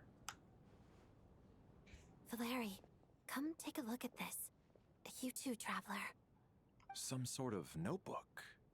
What is it for? It's the on-duty logbook for the theater. Kulish was the main person to use it. He mostly used it to record any unusual incidents during a show, audience numbers, exit times, and so on. I saw Kulish at the entrance before coming in. I think he was holding this book at the time. Yes. He'd always have this logbook with him when he checked tickets at the entrance. This should confirm a lot of key details about the recent show. So, you find anything unusual? Yes. The number of people. I've checked and double-checked, but the numbers just don't match what's recorded in the logbook. Apparently, we have an extra person among us. Huh? Are we certain that logbook is accurate? Could someone have sneaked in without buying a ticket or something? Unlikely. Kulish took his duties very seriously. I've rarely seen any errors in his work. Not to mention that this was a dress rehearsal, meaning smaller audience numbers and tighter ticket restrictions than usual. Everything would have been well within his control. We no longer have our tickets with us, do we? They got collected on entry. I assume there's no way we can check them again. Unfortunately not. The theater recycles tickets. Once people are in the door, they don't tend to leave until the show ends. So we collect the tickets at the point of entry. Too bad Kulish is dead. If he were still around, we could just ask him. Still, I'm inclined to believe that this discrepancy in the head count is significant somehow. Did an extra person just materialize out of thin air? Maybe. Alright, well, We got a possible third party here. Tonya. Tonya, did you find anything? Not yet. Still looking. So, are we supposed to be looking for something paranormal? I think I'd prefer teaming up with you than looking around on my own. This looks like somebody's notebook. Shall we read it together?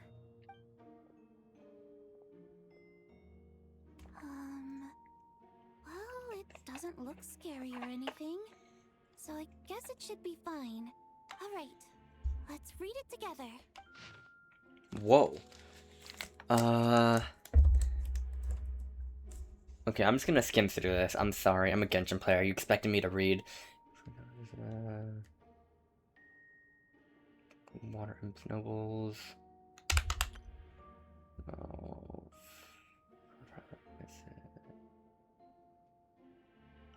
Never. So the okay. Oh. Huh. This has to be Vodianitsa's writing, surely. Interesting. Maybe it's a little rude for us to peek at this. I feel like I just read someone's secret diary by accident. Since it's an accident, it should be fine. Now I feel a little guilty too. It sounds like she's writing this for her parents, right? I don't understand. Why put this stuff in a notebook instead of mailing it in a letter? Because her water imp parents belonged to the aristocracy, who were driven out of Snezhnaya by the Tsaritsa long ago. And now they live somewhere new, where the postman can't get to. Oh, hey, Vodianitsa, I can explain. We're sorry. It's fine. My fault for not storing it properly. I can't leave things lying around and expect them to get ignored when everyone's scouring the place for clues. Alright, give me my notebook back. I'll take over the investigation in this room. Okay.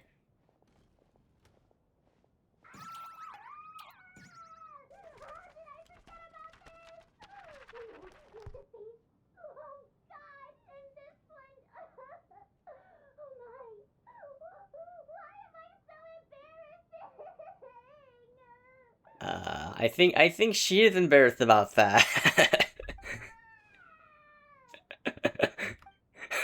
Well, sorry about that. Let's just continue on. Where are we going? Oh, I didn't even see this before. I don't think we've been here yet. Oh, hey guys. Ah, Traveler. Since you're here, come take a look at this. Alosha found it. We're both curious to hear your perspective. It appears to be an investigation report. And the focus of the investigation was the rumors of haunting we heard about earlier. Whoa. Investigation report into supernatural settings at the Opera House. Ley lines. Oh, this is about the ley lines. Vower Guide Souls. What's...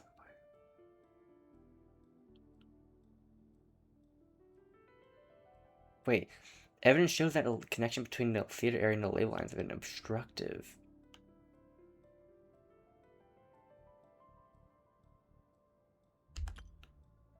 Oh, so this is about the ley lines itself. An investigation report, huh? Looks quite old. This person's name looks to be of Sumeru origin to me.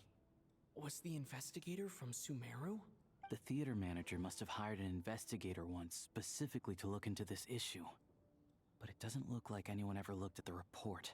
Presumably, the manager wanted to know if the supposed haunting was dangerous, while also being fearful of word getting out in case it affected the theater's business. Anyway, the bottom line is, the haunting is actually real after all. It's caused by an obstruction in the ley lines. Is there any chance this is the key to finally making some progress with the murder cases? Obstruction the ley lines. Did Capitan... What did Capitano do? It's been a while. I just know he, like... I don't know, tampered with ley lines or something back then. And it's been a while. I don't fully remember the details, but that's Ley line problems are pretty like unexceptional to me by this point. like But it that's certainly offers an explanation for the ghosts. well, like he was my first thought when hearing about this ley line stuff. It's hard to imagine what connection it could have to these two murder cases. Some of the language that appears at the very end of the report caught my eye. Angel civilization, ley line renovation? My area of research doesn't touch on any of that, so it's completely outside of my wheelhouse. Huh? A piece of paper just fell out from the report. It landed right by your feet. Let's see. Words on paper, death is near. I just got goosebumps. It's pretty ominous no matter how you look at it. I just got goosebumps. How unnerving. It was tucked inside the report, so it must be a note left by the author. Death is near. Is that supposed to be what's going on here? With us in the theater? But if so, how did the author foresee it? Could he predict the future somehow? Maybe things are more complicated than we thought. No, wait a second. If we take the report and the note at face value, they completely contradict one another. The report definitively concludes that the hauntings in the theater are harmless and cannot affect the real world. But the note seems to be warning of potential danger. The question is, what exactly does the note mean by death? It's simply describing a situation. The returning to victim could be referred to the perpetrator. Maybe the... I mean, in a in a way, death has gotten to our victims. My voice. You just talking, you just feel something in your voice or your throat. You just gotta do that like yeah, I had to do that. The various ways we could interpret this keyword lead in completely different directions. Let's pause our analysis here for now. I think we need more information. That was a pretty good lead though. If we take all this together, it's not impossible, is it? If anything, it's the natural conclusion. Oh, I beg to differ. This sounds to me like a product of a researcher's vivid imagination. And perhaps it's because I'm still viewing this through the lens of a typical murder investigation. But still, I'm struggling to be persuaded by your theory. Does it really sound that far-fetched? Alright, well, let's treat that as speculation for now. I do agree with what you've said, so let's go with your idea for now. Good. Okay, now that we finally have some meaningful leads, I think it's time to reconvene. Let's get the others. Okay then.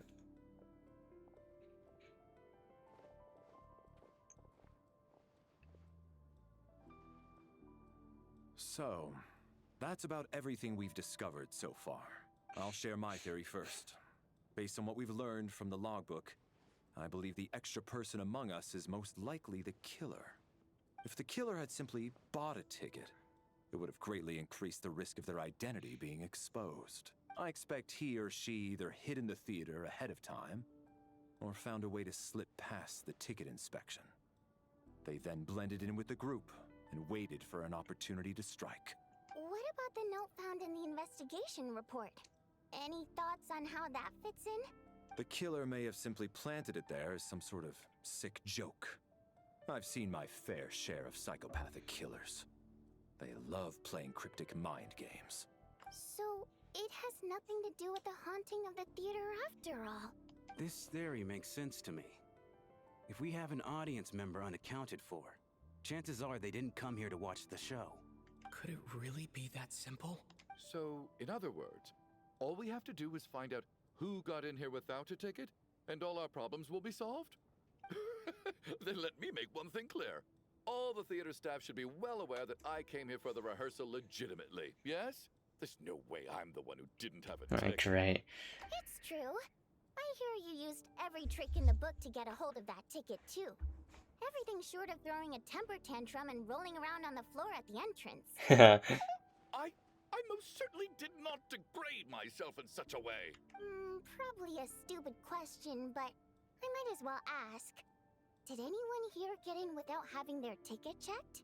Guess it was naive of me to expect them to just admit to it. Especially after the unprompted Lelic reveal. Once was already a miracle. Twice would be unfathomable. The most likely extra person who entered without a ticket.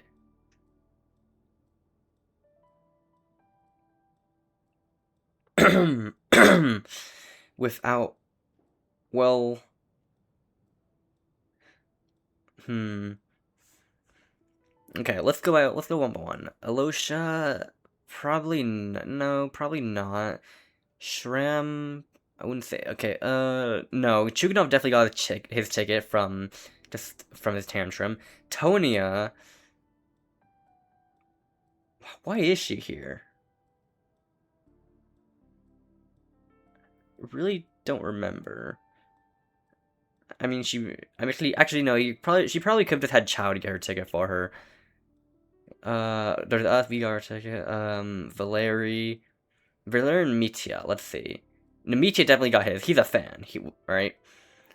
I mean, if he's a Fatuya author, then well, I mean, generally yeah, but that also could give him like an exception to get in. Honestly, I'm mainly thinking of Odette and Vodyanitsa just because like they're the organizers of this. You don't need a ticket to your own thing that you're organizing. But I'm not really good at this kind of stuff. So let's just let's go Odette. This is kind of far. This is pretty far-fetched, but one. Also, member of the Fatui can become the next harbinger of the fair lady.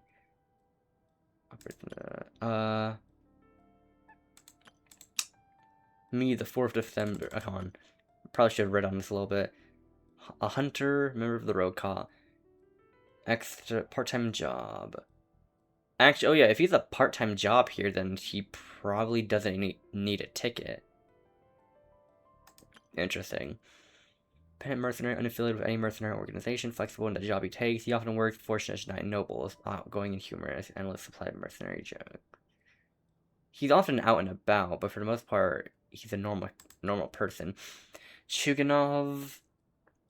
I mean, we heard it. He should have a ticket because he begged for it. Tony, a young sister of child. Prone to coughing.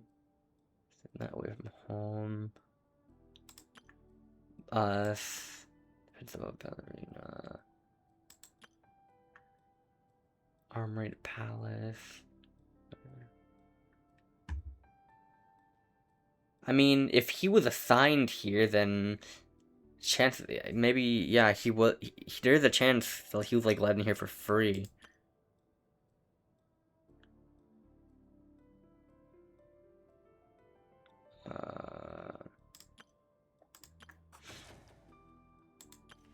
Or actually, wait, hold on. No, there's the deceased ones, but like, hold on. Let's read Mitya's thing.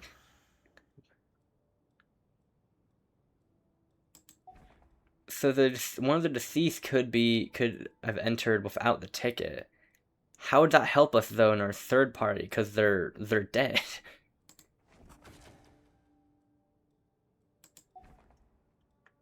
Okay, I think. Okay, I'm kind of looking at Valeri now with the logic I was going at earlier. Because he was assigned here, there's maybe a good chance that like he didn't need a ticket or something. I don't know. We'll go with him. Valeri came to the theater to catch Mitya.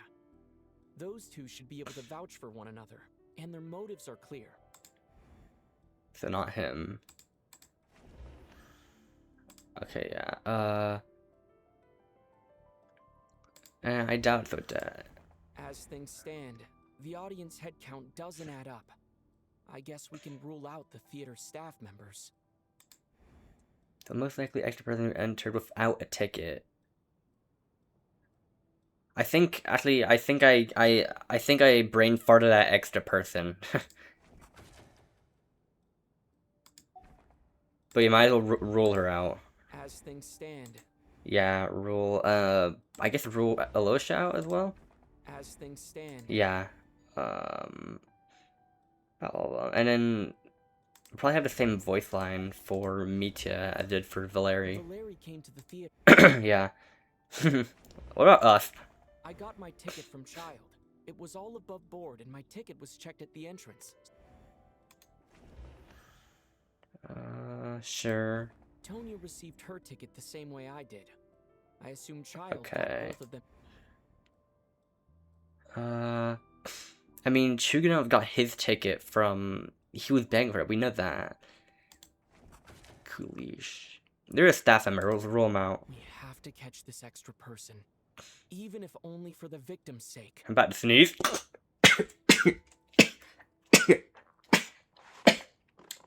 Bless me, or excuse me. Oh, sometimes I just break that. I'm blowing my nose, stepping away.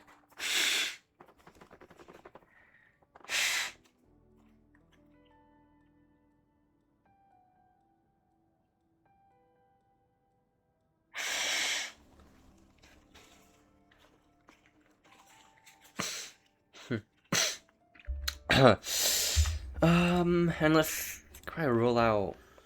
I mean, I think that we don't really know too much about him. Wait, what? I don't believe any of us here knew Shram before all this.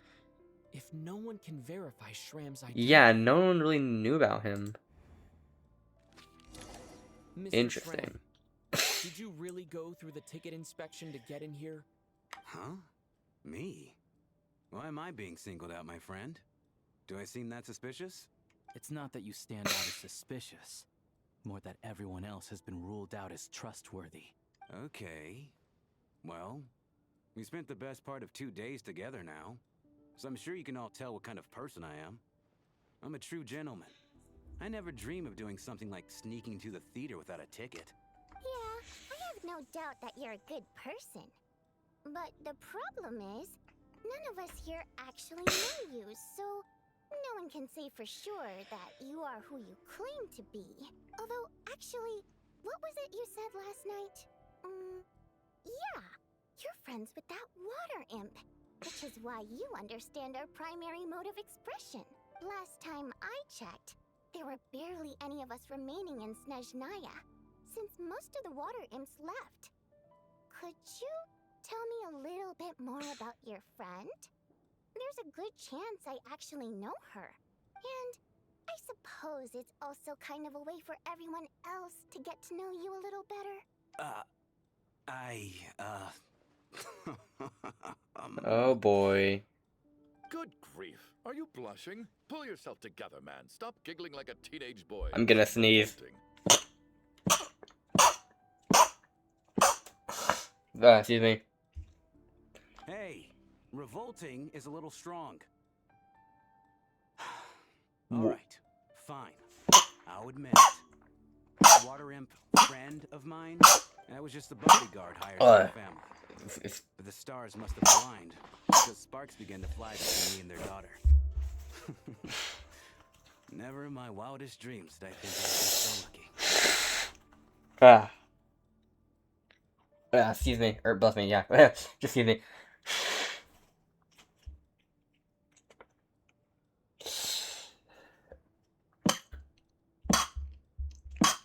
Oh wow, I haven't sneezed like that in a while.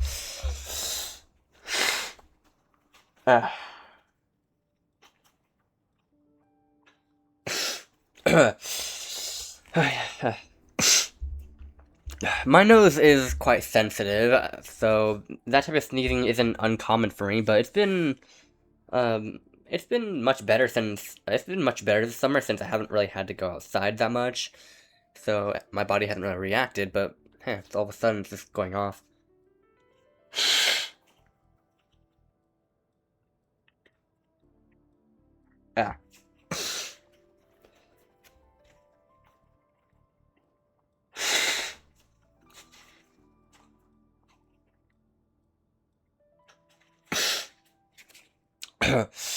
Yeah, sorry about that. But anyways, that's crazy. We don't need details. Just get to the point. Okay. I'm just a little hesitant to reveal her name, that's all. You know how it is.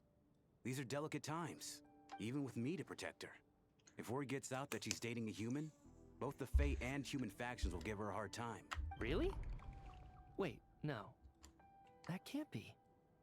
Huh? Shram, what the devil are you talking about? What? Why is everyone looking at me like that? Surely you can understand where I'm coming from. Delicate times? Factions? Yes. You know, the Civil War.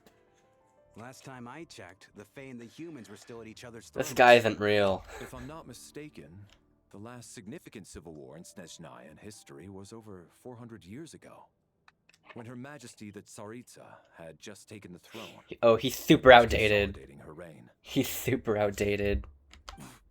What do you mean, 400 years ago? What's going on here? Is Shram from the past?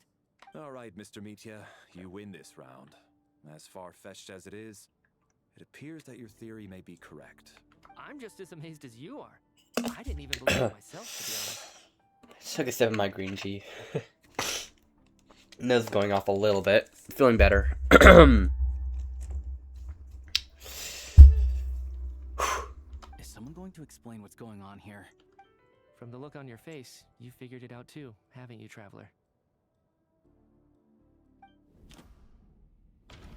Whoa. Whoa. Okay, the clue to Shram's true identity is, like, 1. According to the theater's duty log, there seems to have been an extra person at the scene. A letter Vodyanitsa wrote to her family but never sent.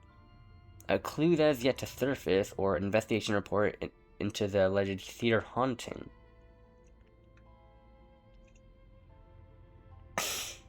So he is the extra person. I think that's made it clear.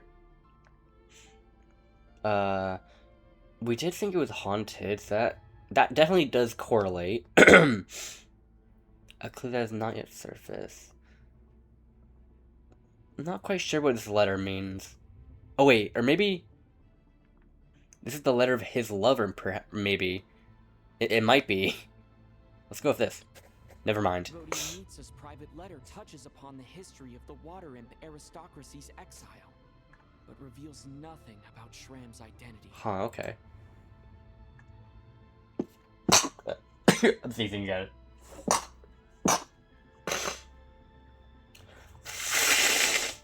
Ah. You know what? My dad has a cold right now. Please tell me that it's not passing on to me. Ah.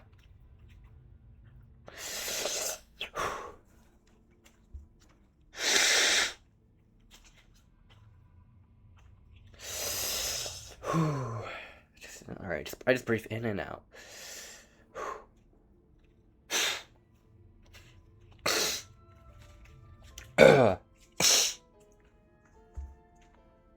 Let's go to the senior's log.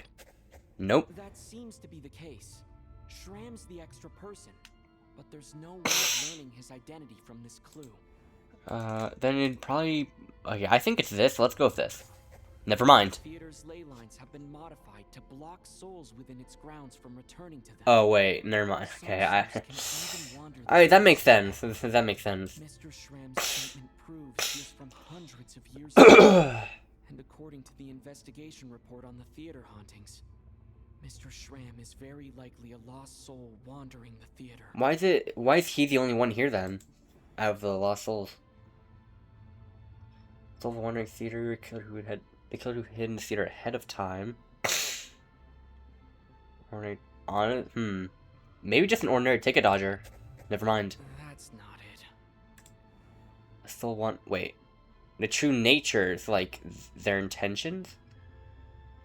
Is there that can't oh no. For some unknown reason, the soul that has been Okay, I'm mixing up the details here. Has joined our group and blended in. Yeah, that must be the immediate reason why the ticket count doesn't match the number of people present.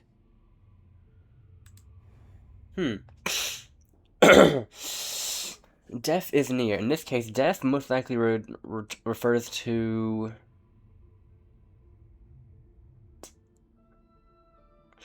I feel like death is not... death is like, going to someone. Someone died a long time ago, but none of these really match up unless you choose Lelik. No, it's not Lelik. Last night, Lelik. Maybe long ago, because like it's reversed. Yeah. The investigation report have been verified. There are indeed ley line issues and wandering souls in the theater. Death likely symbolizes the deceased. Mr. Shram, for instance. Death is near. That must mean that there's a dead Oh. person in our midst. That's the truth. Oh, isn't it? okay. So death is someone who's already dead, not like someone who's going to kill someone. Yeah, the logic is clear now. The investigation report said that there would be souls stuck wandering around the theater because the ley lines were cut off. Mr. Shram must be one such soul who died in the theater a long time ago. In which case, that also makes him our extra person. So when the note said death is near, it must have been referring to death as in the deceased. People who died a long time ago. Someone who died a long time ago. Rosaline. In short, there's a dead person among us.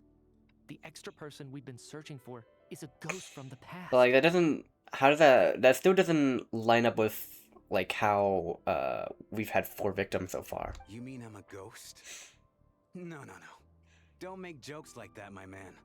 There must be some mistake. But even if I was dead, I know for a fact I didn't kill anyone these past 2 nights. Yeah, even if all that's true, the report also said the souls inside the theater can't affect reality, right? They're harmless. Then what if the problem isn't the souls at all, but the ley lines themselves? The ley lines have a powerful ability to attract and devour souls. Let's say that the ley lines are like a black hole, constantly seeking to engulf souls. The Black But Mist. The souls that don't want to return are trying to avoid being sucked in. Huh. Why does this analogy sound The Black so Mist. familiar?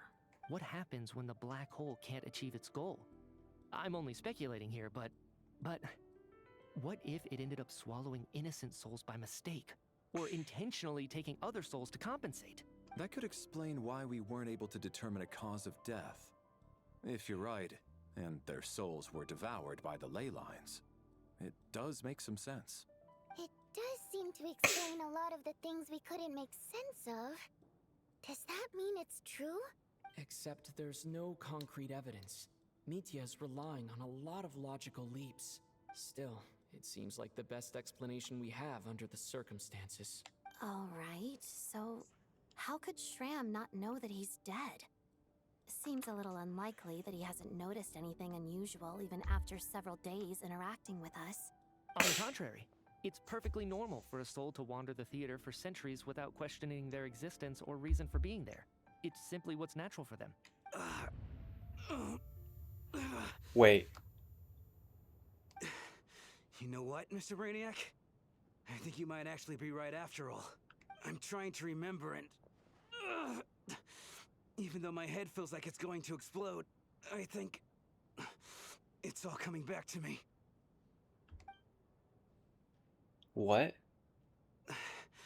I was the one who didn't want to remember my own death, so I forced myself to forget. Well, I'm sure those are painful memories. My lady and I snuck out to go on a date one day. We bought tickets for the theater. It wasn't really my thing, but I was just happy to be together. All of a sudden, a group of people burst into the theater, shouting for all the water imps to get out, performers and audience members included.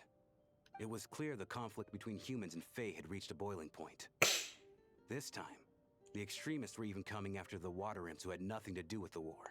I thought I could pull one over on them. So I took off my jacket, draped it over my lady, and tried to sneak out amid the chaos. But I got caught. They started shouting, calling me a traitor to humanity. But I was going to do whatever it took to buy our chance to escape, no matter how many people stood in my way. I had to, both as their bodyguard and out of love. It's all right, Fred. You can stop there if you want. You don't need to dig all that up again. It's just... even now, I'm still struggling to accept the truth. How could I be dead? I'm sorry, everyone.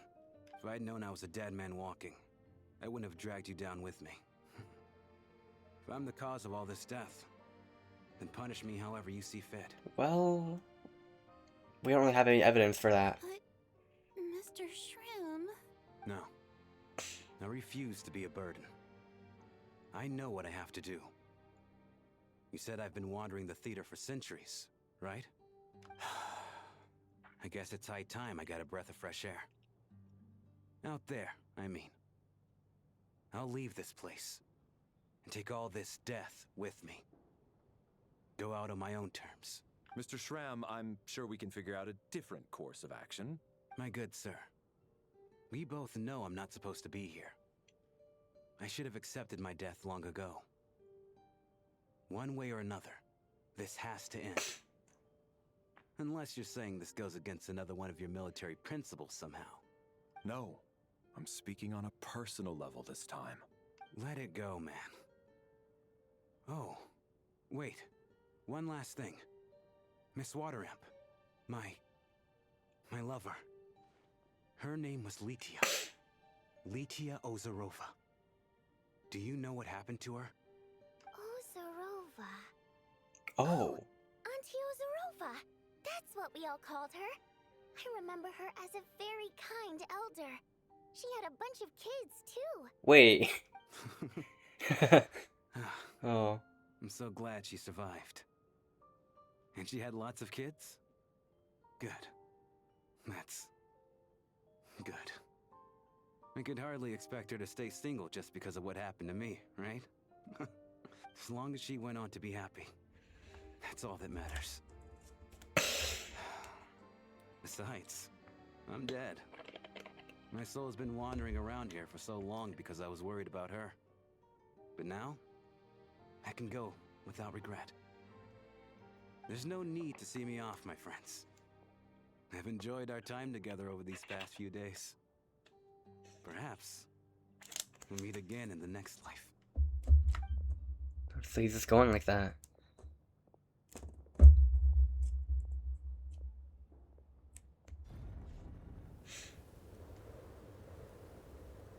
Take care, my man. I knew Mr. Shram was already dead, but I still feel so sad. Death is cruel, no matter how we might try to make sense of it. So, was the conflict between Fae and humans really that bad back then? I was only little, so I don't remember much. It's terrible to think that so many innocent people had their lives turned upside down. Even the historical records about that time period don't say much about it. All people know is that the Tsaritsa founded the Fatui, drove out most of the Fae aristocracy without explanation, then used her terrifying power to suppress the humans. It seems to me like the Tsaritsa chose to make herself the enemy. She downplayed the conflict, directing whatever animosity both sides had for each other at herself instead. I mean, that is the teaser we got in the Travail teaser back then. That's also why, despite how brutal the conflict was at the time, there hasn't been much lingering tension between humans and Fae since. Things have been fairly harmonious for the past few centuries. So, the Tsaritsa banished the Fae to protect the Fae living in the city? She offered herself up to be hated in exchange for peace. Oh. That line makes more sense now. Maybe it's not quite as bad as it sounds. I don't think Her Majesty is too concerned if mortals hate her or not. And besides, there are very few who truly do. All this time, I had no idea. All right. If Mitia's theory is correct, then I think we can consider this matter settled. Let's all take a break. Ugh. If only this blasted storm wasn't still raging on. Wow. Return to your room to rest for now.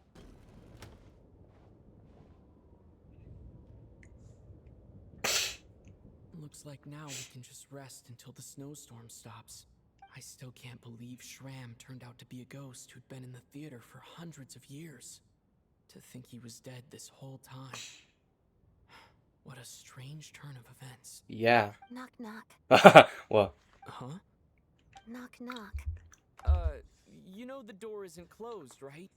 You don't have to knock. You're supposed to say who's there. Think of it as a signal then. When I'm entering someone else's room and I knock, I'm here as Odette. If I don't knock, it's Lelek. Fair enough. Please come in, Miss Odette.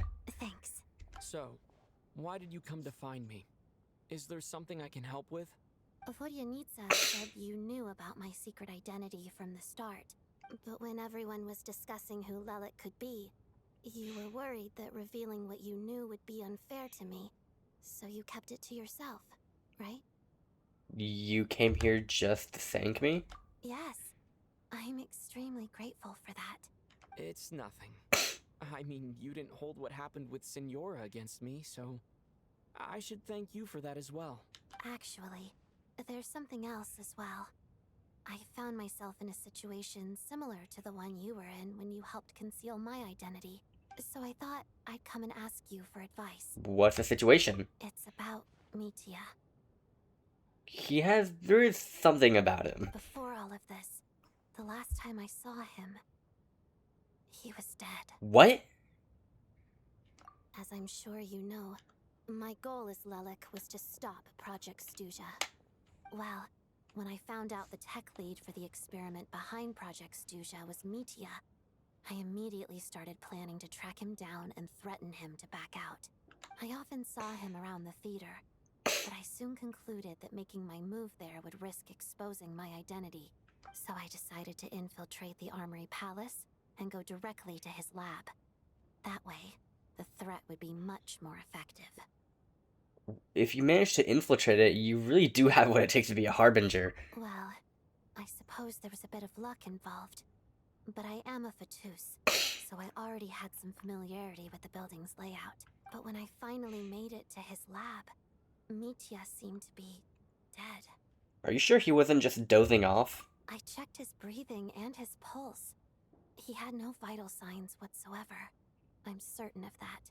I thought maybe another anti-Project Stuja activist had beaten me to it, and chosen a much more brutal method. So I made myself scarce. That's why you were so on guard around Mitya that first night here. Oh. It's like when we first met Snezhnaya last patch. Yes.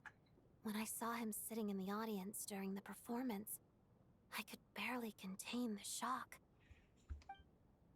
To me, it was a miracle. Somehow, he'd come back from the dead. But then, the murders started happening and things got so complicated that it wasn't really at the front of my mind. That is, until Mitya himself said there must be a dead person among us. Then, I couldn't ignore it any longer.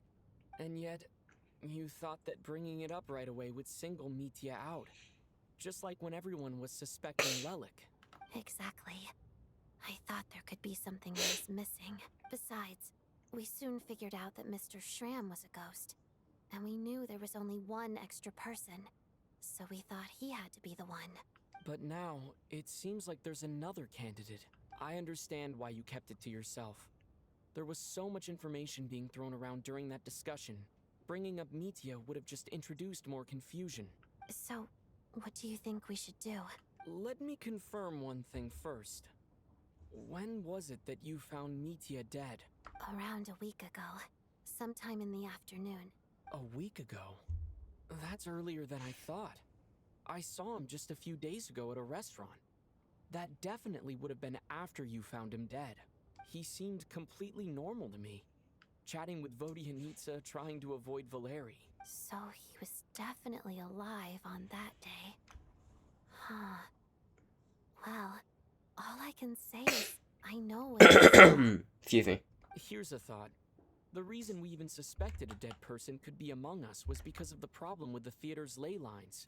But Mitya's death happened inside the Armory Palace. The ley lines affecting the theater shouldn't reach that far. You're right. I guess he doesn't fit the profile of the person we were searching for. I think the chances of it being him are very low. Surely he can't have died for real in the Armory Palace. Unless... Unless what? Unless he really did come back from the dead. You're right. Do you think we need to disclose this to Probably others? not for now. Huh, what's this? A private meeting? Where do I line up? You know, if he heard us if he knew we were there at the restaurant, I wouldn't be too surprised if he heard this conversation just now. That's not what's going on here. Well, I was just making the rounds. Thought I'd try to lighten the mood a bit. Oh. Bodianitsa's handing out food if you're hungry. Oh. Food. Don't mind if we do. Assemble on stage.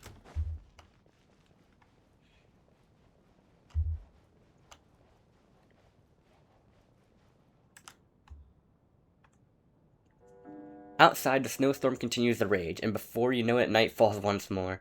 What is going on with this storm? Could it be connected to that monster that just arrived in Snezhnaya? I almost hope it is. Her Majesty the Tsaritsa left to vanquish that beast herself. We just need to wait for her triumphant return. My nose is still slightly acting up. Probably notice a little bit of sniffling from me while we were listening. But like, yeah. Yeah.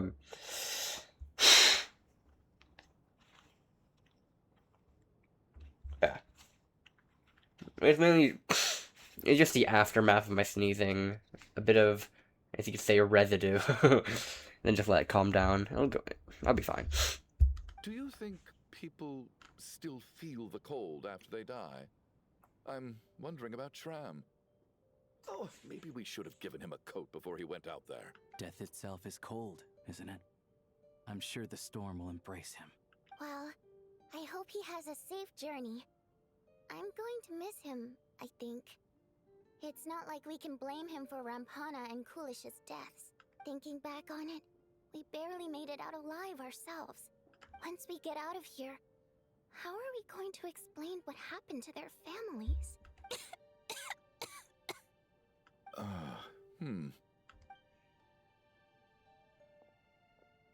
Are you okay? Here, take this. I've never used it. Thanks. Look who's Mr. Nice Guy all of a sudden. Is it because Tonya stood up for you this morning? At least you know how to return a favor. Yeah, without Tonya, who knows how badly he would have been hurt. I told you, I never intended to resort to violence. Bunch of rascals. Little girl? I was rather surprised when you spoke up for me this morning. I didn't think I had many admirers here, so, thank you. Oh, no need to thank me. I said some bad stuff about you too. I've been, too embarrassed to admit it, but, you remind me a lot of my daughter. So kind to everyone, but never lets her old man off the hook. Unless my wife and I are having a fight, then she's always on my side, especially when she was little. Every time I took her out... All right, easy now. How long have you had that cough, Tonya? I don't know. It's probably been a while. I'm fine. Are you taking anything for it? Yeah. I'll be fine once I see my brother. He's gonna pick some frost fairy flower leaves and brew a tonic for me. I'll feel much better once I I see. That's good to hear then. What's with the change of expression? We should probably discuss arrangements for tonight. Now that the deceased has left our midst, there shouldn't be any more incidents. However, out of an abundance of caution, I'll keep watch. Shouldn't we take shifts? I can take one if needed. No need. I managed to get a nap in earlier, so I have plenty of energy right now. After all the tension of the past few days, everyone else should just focus on getting a good night's sleep. I mean, if there's anyone who has the training with a lack of sleep, then it's probably Valeri. This whole situation turned out to be way more complicated than I expected. Excuse me. But Valeri's right. I should just try to calm down and get some rest. The last thing I want is to give myself nightmares. Are we going back to that? Oh, we are. Something's gonna happen here. I just have a feeling. He's awake. He's awake! Get over here, you big lug, and take a look. What? If you must call me something, call me Mr. Door. The Black Mist is coming. You need to go. Where are we? Wait. Do we lose our memory each time we go here? Are you all right? Can you walk? We just got attacked by monsters on our way up. That Mr. Door fellow protected us. He just seemed to come out of nowhere. Not much of a talker, but when it comes to taking down monsters, that man doesn't hold back. And there's something in the middle this time. Curses! The black mist is catching up to us. We need to keep going. Mr. Door, I don't believe What? I've ever seen you around here before. Why is that? Oh, it's like it's like Dainsliff. Just Mr. Door. I have to find the door that belongs to me. Oh, Mr. Door! Look in trouble. Get rid of them! I can just push these ones off. No need to thank me. This is where my duty lies.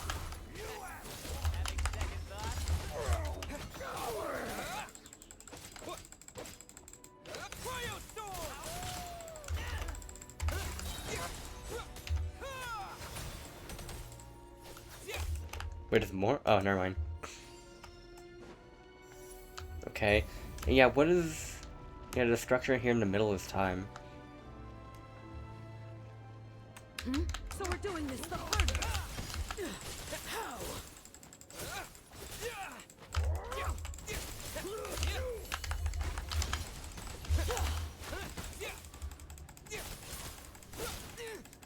Whoa.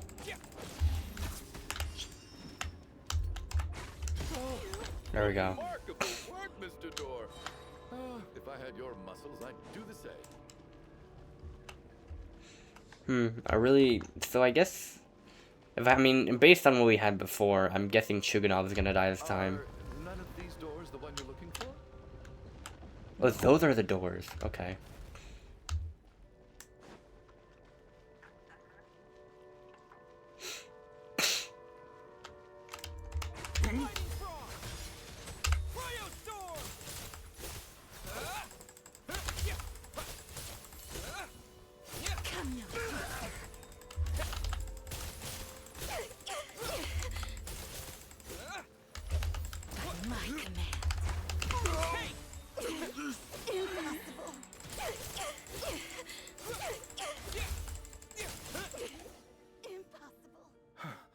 I'm so exhausted. And the black mist is still rising. Oh. Wait, look! There's more monsters down there. Are they coming from within the black mist? No! They're gaining on us! Quick, keep going, or they'll be at our heels in a second! Excuse me. Alright, we're going. Mr. Door, what are you doing? We need to get out of here. They're coming! Found it. This is my door. What? You mean you're going to stay here? I am a door. This is where my duty lies. So he meant a door for closing, not for opening. No! You saved us. We can't leave you behind. You must keep going. A door can only keep things out for so long. You must make haste. But... Oh, you're right. Let's go. We can't let Mr. Door's sacrifice be in vain. And then the black mist isn't moving anymore. Looks like both the monsters and Mr. Door are gone. Oh, I'm worried what's going on the moment it ends. Imagine all that, did I?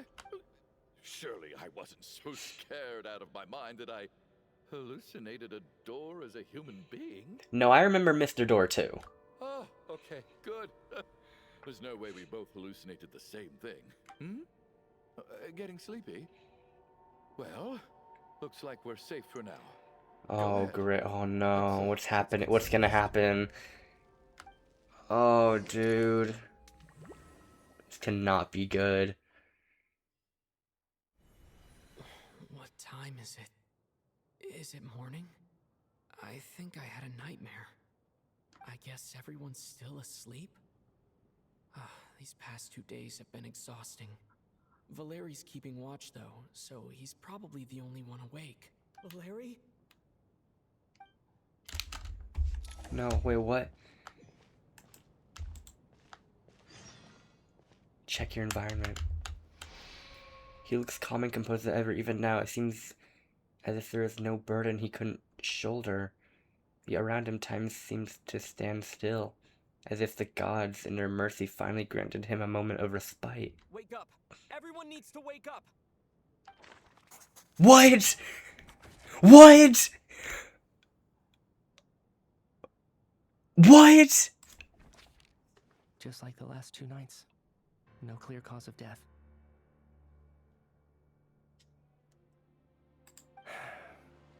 I've been a real thorn in your side, haven't I, Mr. Valeri? Now you can rest in peace. But for me, life will be all the duller for not having to run away from you, my friend. How's Tonya? Is she okay? I just checked on her, and it doesn't seem like anything serious.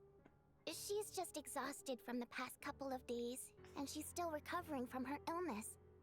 We should let her sleep a bit longer. That means Valeri was the only one who died last night.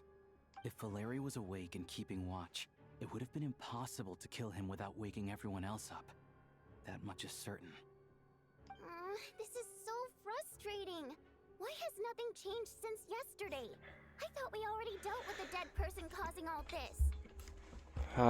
Actually, one thing has changed. There's only 1 victim this time, not 2. Oh. Does that mean... Oh. Oh.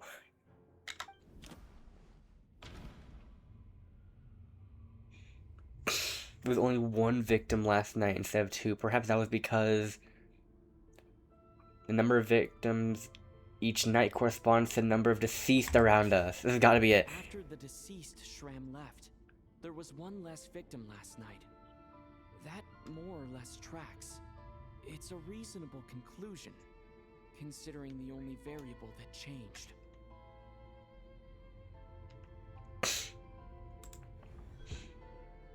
The number of people who die each night is equivalent to the number of dead among us. That's your theory, right? Exactly. We identified Mr. Shram, and the night after he left, the death toll dropped from 2 to 1. By that logic, there must be 1 more dead person left among us. Another one? But there was only 1 person unaccounted for in the ticket checks, right? The head count should match up now.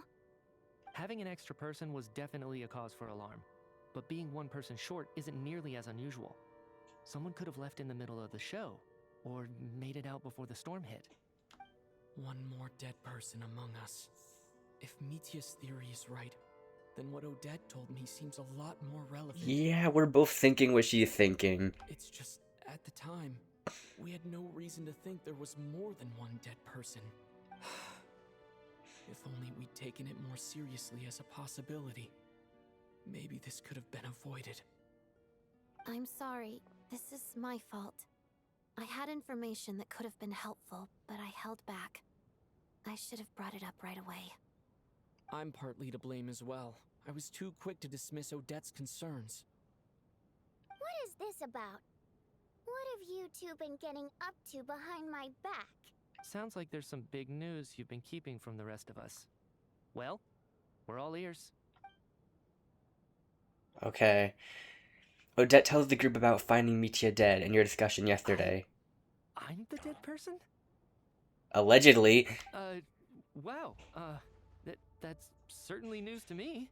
Odette and I talked about it yesterday, but we thought it just wasn't possible, so we left it at that. Yeah, I don't blame you. If I'd been there, I probably would have reached the same conclusion. It just sounds too unbelievable. Let me just try and verify this. I just scoured my memories trying to think back to the afternoon Miss Odette mentioned, but I honestly have no recollection of dying. That's where I'm different than Mr. Shram. Having seen Mr. Mitya a few days ago myself, I also find it hard to believe he could be the other dead person among us. Well, if it isn't Mitya, then who? Do we vote on it? If you don't mind me asking, Traveler, I believe you mentioned that you know Tonya's brother. Had you ever met her before all this? No, never. What? Wait, are you saying... Now just 1 minute. I know where this is going. You can't just randomly... Oh my god. You're in the hot seat, and all of a sudden you want to divert our suspicions onto somebody else? Okay, real quick, I'll be right back. I need to do a quick thing. Trying to pick a fight, Mr. Chuganov? I'm back. I accidentally pressed the space bar instead of alt-tabbing. Attack people, and I've had enough of it. If you don't want to engage in a civil discussion, you can shut up. Oh, wow. Oh, my God. You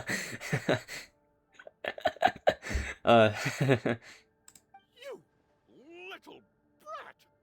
Did Mitya ask about Tonya because he suspects her?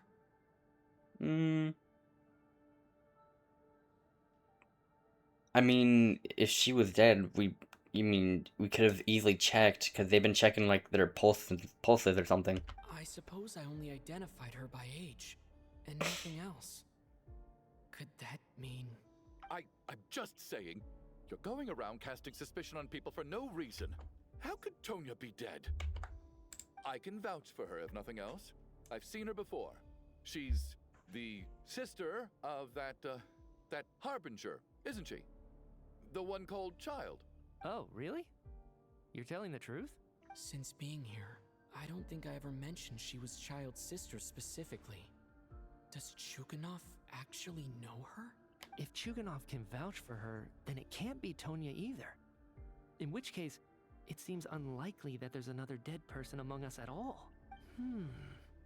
Miss Odette, could you go over that afternoon with me one more time, when you found me dead? No problem. Oh my God, Valeria was just sitting there during the conversation. Oh my God, that still hit me hard. Like, that was shocking. No matter how hard I try, I just can't remember anything about dying. But I do remember something else. Miss Vojanitsa, during our last meal together, I told you how some of the researchers were suffering from temporary memory loss. Do you remember that? Oh, yeah. You said it was hindering the progress of your experiments. You thought they were just under too much stress or something. Right. And even though I don't remember dying that day, I'm pretty sure I experienced something like amnesia. Some of my memories from that afternoon are missing. Are you suggesting you're missing the memory of your... Of course. How am I only just realizing this? Humans aren't necessarily aware of their own death. You mean being silently assassinated, or dying in your sleep? Situations like that? Is it how, is it like how you don't remember those last few moments before you fall asleep, and then you just wake up the next day, or something like that? I don't know why I had a bit of an accent there. The researcher's amnesia. Suddenly it all makes sense. I must thank you, Odette. I think your perspective just helped me reach a breakthrough on a series of issues that have been troubling me for quite some time. All right. It's decided then. I'll be the one to leave today. Oh, leave? Hey, wait a minute. Aren't you rushing into this? What if you're wrong? You'll pay with your life. Come on, kid. Aren't you gonna fight for your life? This seems like a rash decision. I have other reasons beyond what's been discussed. In fact, thinking back, I remember during Miss Odette's performance, while I was sitting in the audience stalls, a brilliant new idea for my research popped into my mind. But then, my train of thought suddenly got off. Excuse me. I can't remember it now at all, and I didn't take any notes. I guess that must be another instance of temporary amnesia. No. Hold on. I see where you're going with this. You're suggesting that each instance of temporary amnesia is a death, right? What? There's a glaringly obvious flaw in that idea, no? How can one person die so many times? I believe Miss Odette's account. During the period where my memory is blank, I must have been either dead or in a similar state. All it would take is for the same thing to happen in the theater, and I would come under the effect of the ley lines in this vicinity. This increases the likelihood of me being the deceased, does it not? But... There's no evidence to suggest that anyone other than me is a candidate for the deceased. So allow me, as a scientist, to treat this as an experiment. Please relax, everyone. I don't think things are as bad as they may seem. If I really am the deceased, then to leave the theater will be a relief for me. If, on the other hand, I'm still alive right now, well, apparently you've all witnessed my resurrection recently anyway. Who's to say I won't return from the dead again this time? Mitya's right. This is the only thing we can try right now. I think he's deliberately downplaying the gravity of the situation. He probably doesn't want to burden everyone. What is a scientist if not someone who gambles on experiment after experiment in an attempt to obtain the truth? With this snowstorm, the ley line phenomenon, ghosts of the dead, and my amnesia, we've been paralyzed by not knowing and powerless to do anything about it. It's a terrible feeling.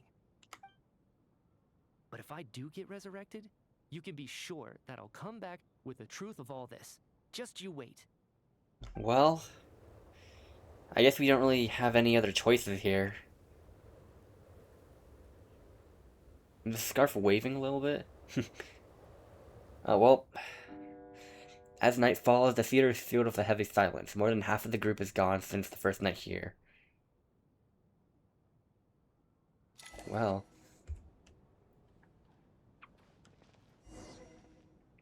Talk to Vodyanitsa. Oh. Poor Mr. Mitya. I didn't even get to see him one last time. Are we gonna... Is it gonna be like this moment where we find out Tonya is a dead person and not Mitya? Maybe it's a good thing that you weren't there to see it. It was a hard thing to watch. I hate goodbyes. Why does it feel like everyone around me is slowly disappearing? Not just in here, I mean. In the outside world, too. Maybe it's the realization that, at the end of life, everyone has to face it alone. Come to think of it, the main reason we're still alive right now is pure luck. Each morning here, for every one of us, there's the chance that we might not wake up. You could take it a step further and say that the same is true outside, too. Who can ever be 100% sure when they drift off to sleep that they'll open their eyes again in the morning? If I make it out of here, I'm going to cherish every moment that I'm awake and live without any regrets. Without regrets. I feel like a strange sense of anxiety has been quietly growing inside me over the last 2 days. Are you okay? You look really glum. If something's bugging you, let's talk about it. There's only a few of us left here now.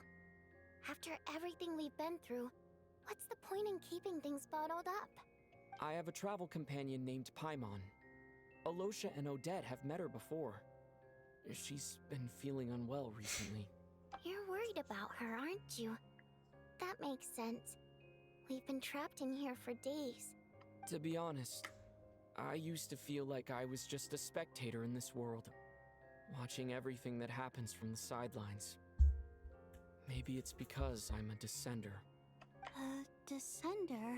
But with Paimon by my side, over time, I slowly felt my connection to this world growing stronger. She loves eating, sleeping, and having fun, but she's also a great guide. It's her authenticity that makes this whole world feel more real for me. Over the last few days that we've been apart, I've often caught myself wondering, what would Paimon say if she were here right now? Oh my god, why? Why did that scare me? I snap out of it, the conversation has already moved on, and I'm still in my own little world. I'm trying to overcome this sense of detachment, but I really miss Paimon. I guess, in a way, she means the whole world to me. I bet she misses you when you're not there as well. Maybe you're her entire world too.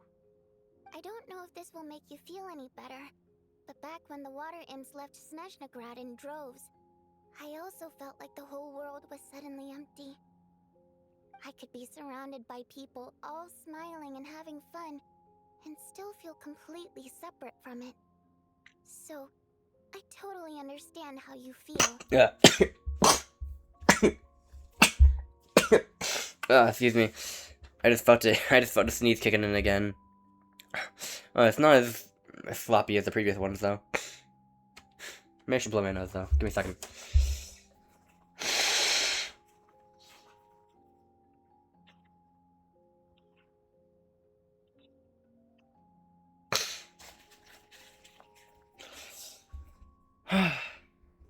Later on, I started to think, maybe accepting the fact that our loved ones won't always be with us is something that takes a lifetime. All we can do is cherish their companionship from moment to moment. So, once we get out of here, you better hurry back to our side as fast as you can. You can't let your story end in regret. That's the trope I hate the most. Thank you. That's exactly what I needed to hear. But Vodyanitsa, if you hate goodbyes too, why didn't you leave with your people? That's just the choice I made. I used to regret it, but I don't anymore. Like I said before, singing is a water imp's primary mode of expression. It's how we convey our emotions. Our songs have echoed through this theater for hundreds of years, each one a story pieced together through moments of joy and sorrow. But does a story exist without someone to read it? To me, the answer is no. So I made the choice to stay. That way, there would still be someone left to sing these songs and listen to their stories. Otherwise, they could have been lost forever. Could you teach me how to understand your people's songs sometime? I want to be able to truly hear them, like Mr. Shram. A fan after my own heart. Thank you, Tonya. How about I sing something for you, and you tell me what you hear? Okay, I'll do my best. Excuse me.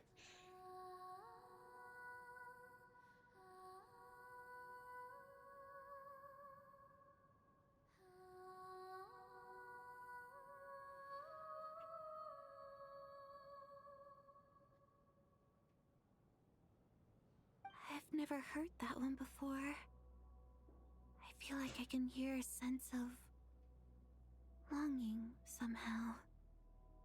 I wonder why that is. Color me impressed, Tonya. You're a keen listener. Most people can only tell if a song is happy or sad. I didn't think you'd be able to pick up on such specific details. So, what's the song about then? Come on, tell me. I've actually never performed this song in the theater before, because it has more of a ceremonial purpose for our people. It's not meant for the stage. Listen to me, Eric. Hello. Tomorrow I need you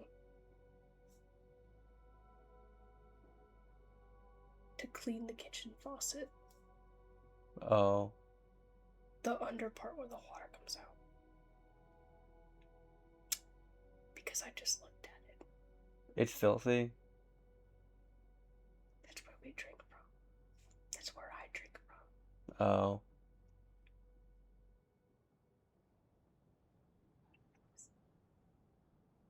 Okay.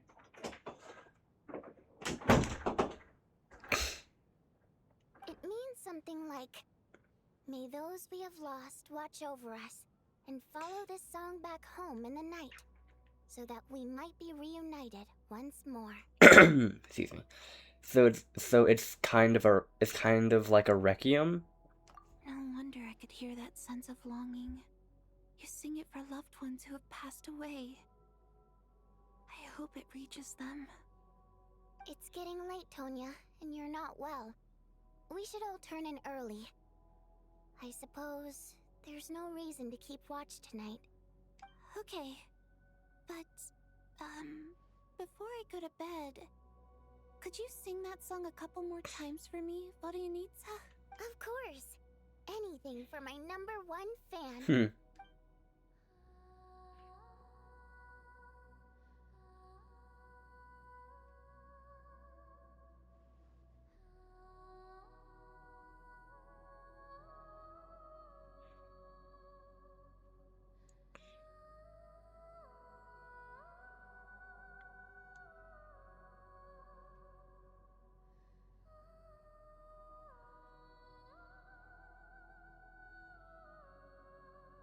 Once I get out of here, I definitely don't plan on ever coming back. That's fair. But I guess that means I'll never get to hear Vodyanitsa sing again. That's a sad thought. Before I fall asleep, I should cherish this moment of companionship while it lasts.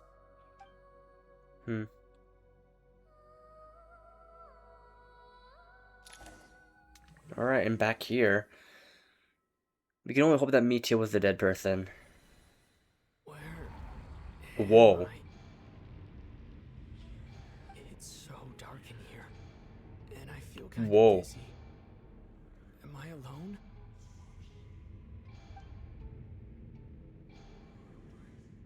Huh? What was that noise? What? I mean, it's Tonya, but... Oh, whoa, what the fuck? What the fuck? Return, O spirits. Fulfill your oath of protection. Oh. Did she heal us? I'm alive? What just Yeah, what just happened? Time for questions. Quick, over here. Turn on the switch. We need to bring back the light.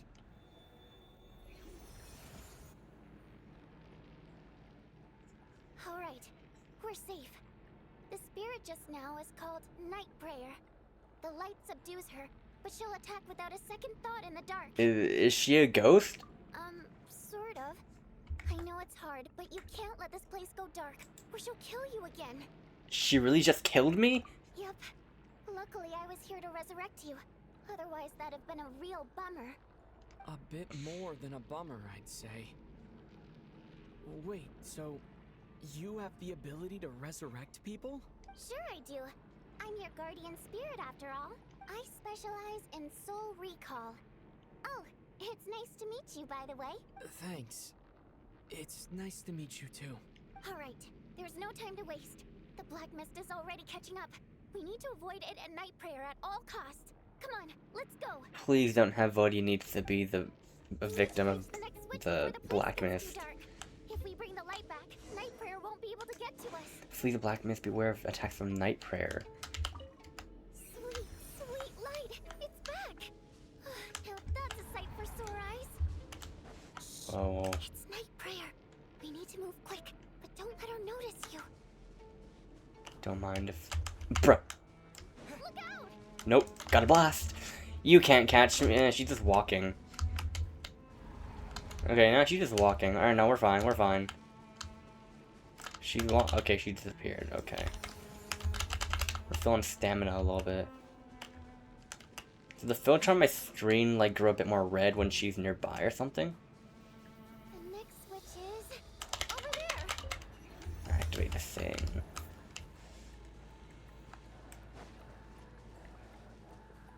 That totally is the... Okay. Wait, how do we get a... Can't jump across.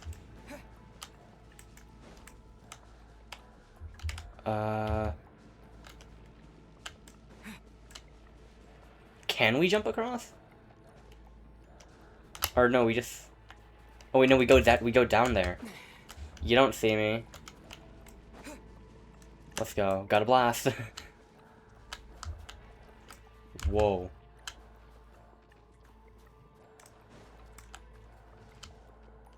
Wait, what? Oh. Train's moving. Okay, we seem in the clear right now. What? Whoa, oh, that's falling, let's go.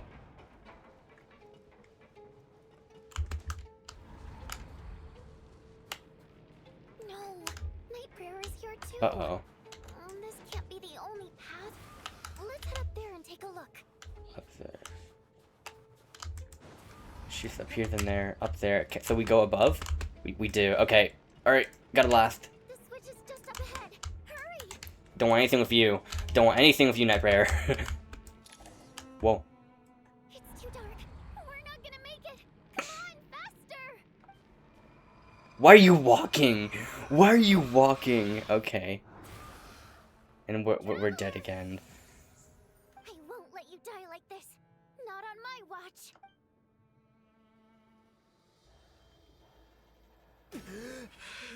Again.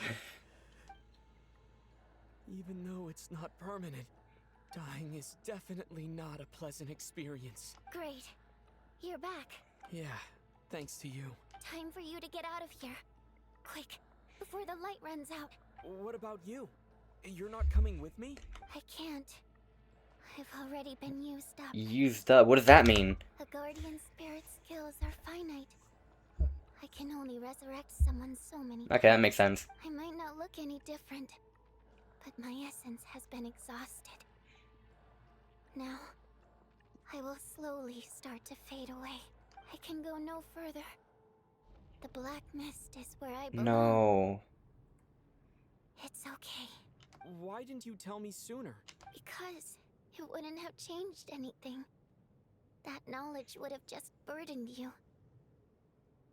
And a guardian spirit's role is to protect. But... Go. Now, before it's too late. I already hear Night Prayer approaching.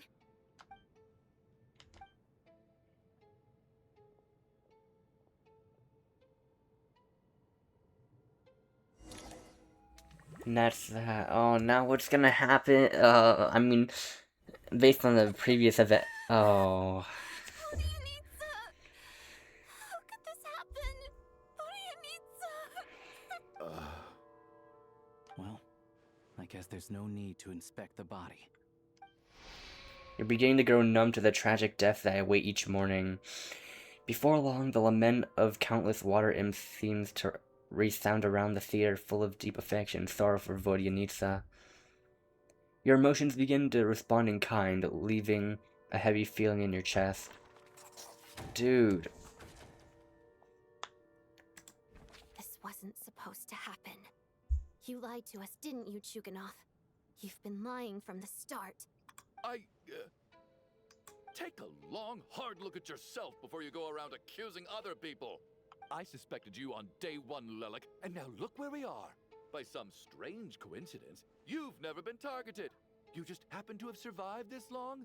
No, you should be the prime suspect. You know, there's been, like, there's been, like, zero talk on Alosha. For good reason. But, like, the focus has never been around him. And you, little hunter, ever so content with staying on the sidelines. Yet, you were the one who stopped us from leaving from the start! Why are you trying to keep us here? Now you're just lashing out indiscriminately. That's either a sign of anxiety or a guilty conscience. Where was all this passion and bravado before? Decided to fight until the bitter end. Is that it? Is that a threat? Fine, bring it on! You think I'm afraid to die after all this? You want to kill me? Go ahead. I'd like to see you try. After all the trauma of the past few days, everyone's been pushed to the breaking point. Valeria and Nithya aren't here anymore. Someone else needs to step up and take charge. But first, I need to think this through. Considering everyone left, who's the most likely candidate for the deceased? Among those still remaining, which one is the most likely to be received? I mean... Hunter, member of Rokot, takes part-time job at a theater. I mean, I wanted them too. I mean, there was suspicion on Tonya earlier. Younger sister of Child. But, like, Child always talks about her. So, probably not. What? Of those who remain, the only I mean, person we've never met before is Tonya. There is room to doubt her true identity. I mean, yeah, I guess. People are easily misled by first impressions. Now that I think about it, Child's sister was in fact a label I imposed on her due to my own assumptions. But Mr. Chuganov vouched for Tonya's identity yesterday, with basically no other possibilities left. Could it be?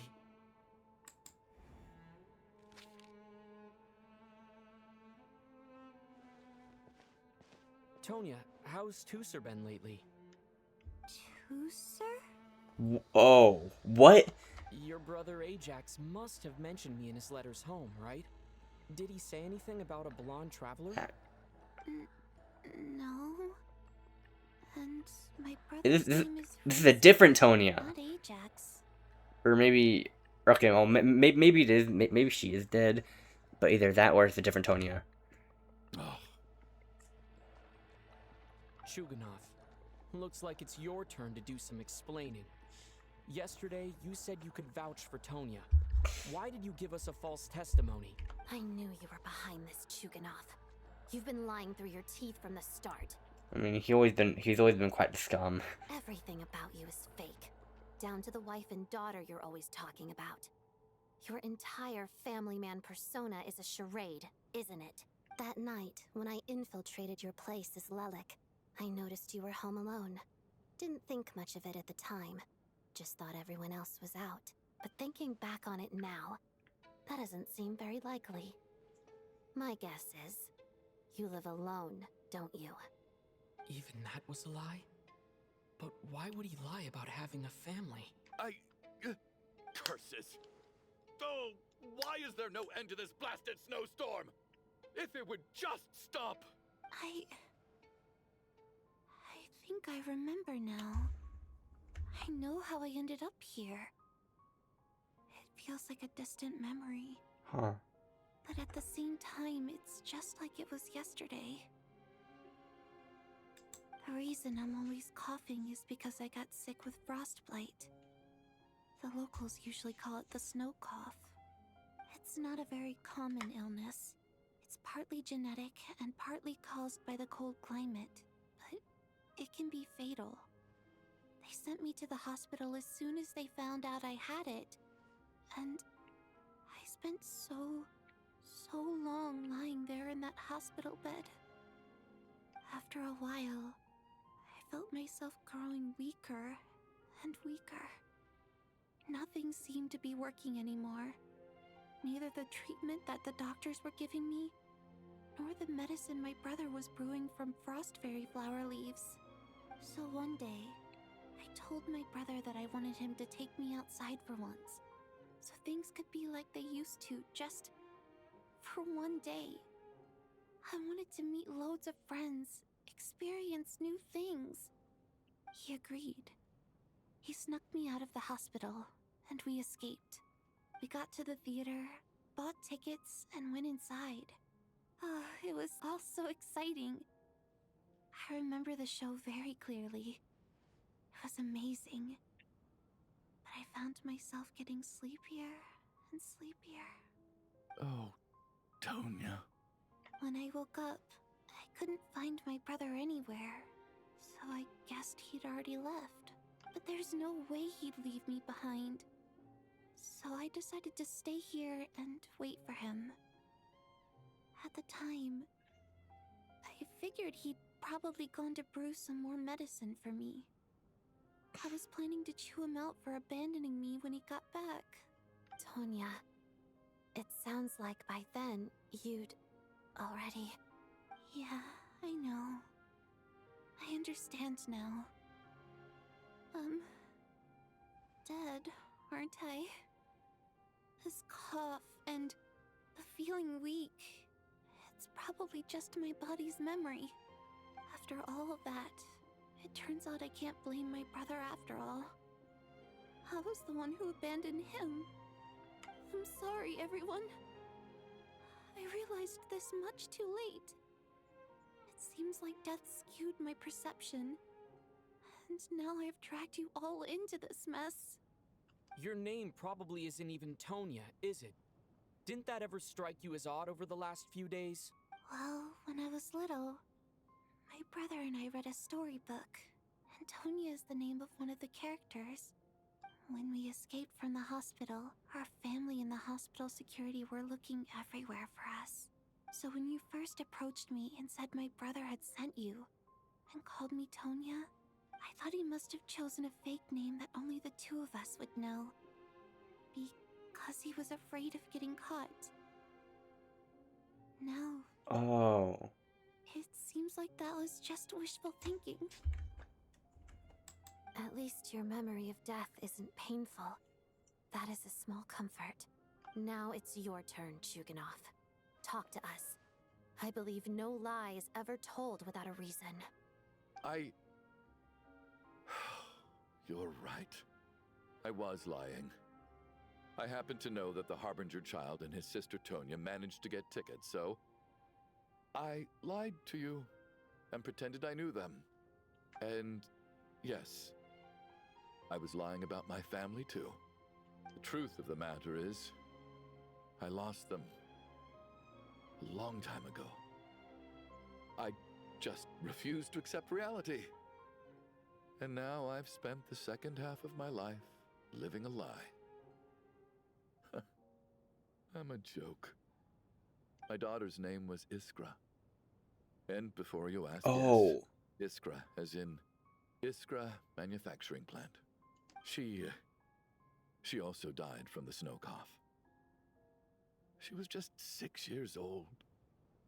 If she were still alive today, she'd be around the same age as little Tonya here.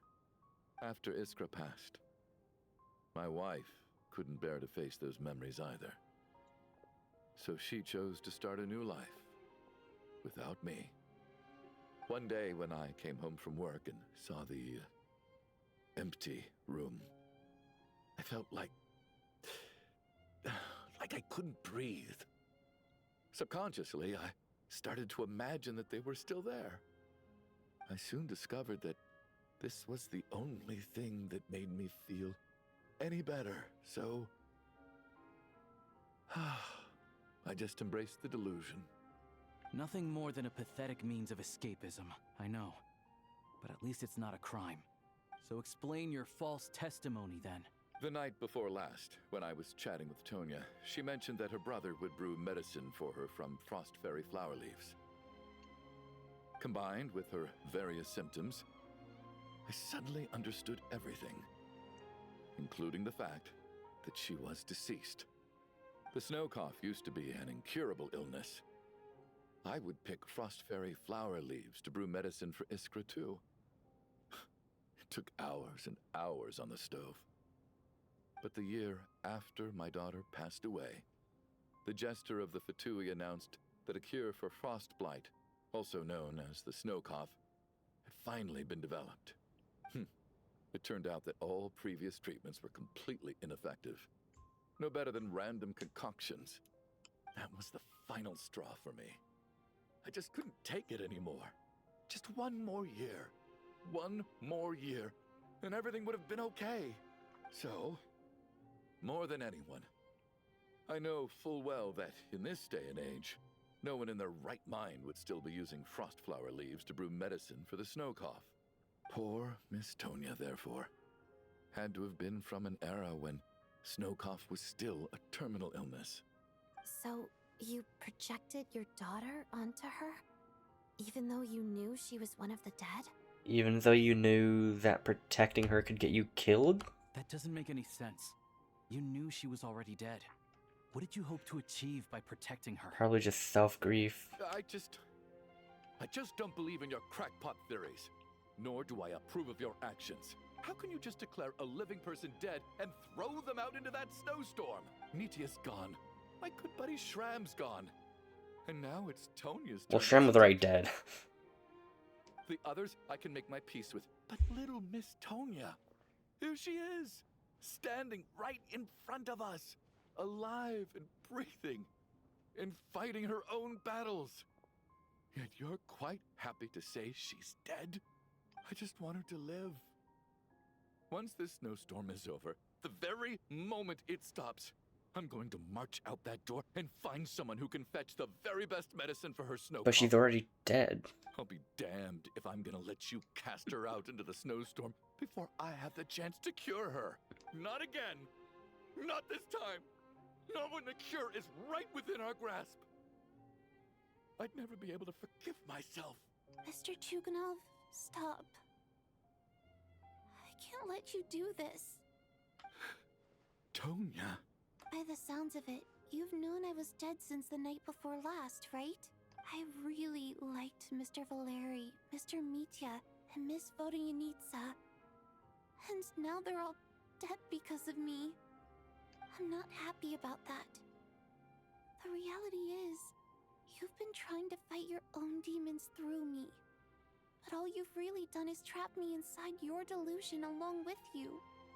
No. Listen to me. I want to save you. I do. Well, at this point, I'm quite sure that I'm dead. I don't need to be saved. The time I got to spend with all of you is more than enough for me. Despite all the bad things that kept happening, I got to meet so many interesting people and spend so many days and nights by your side. Since the day I escaped that hospital until now, this has been an adventure I never even dared to dream of.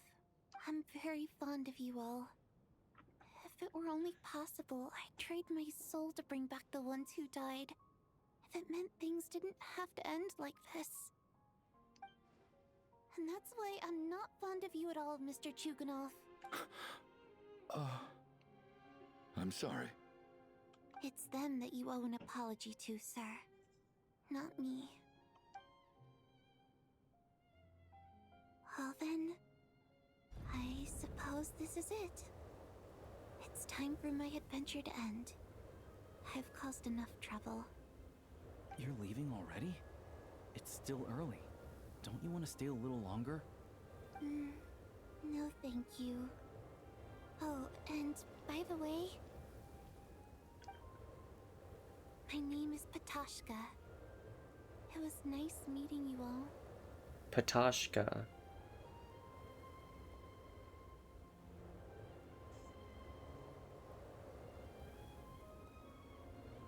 Feels strange that we're only being properly introduced now that it's time to say goodbye. Patashka.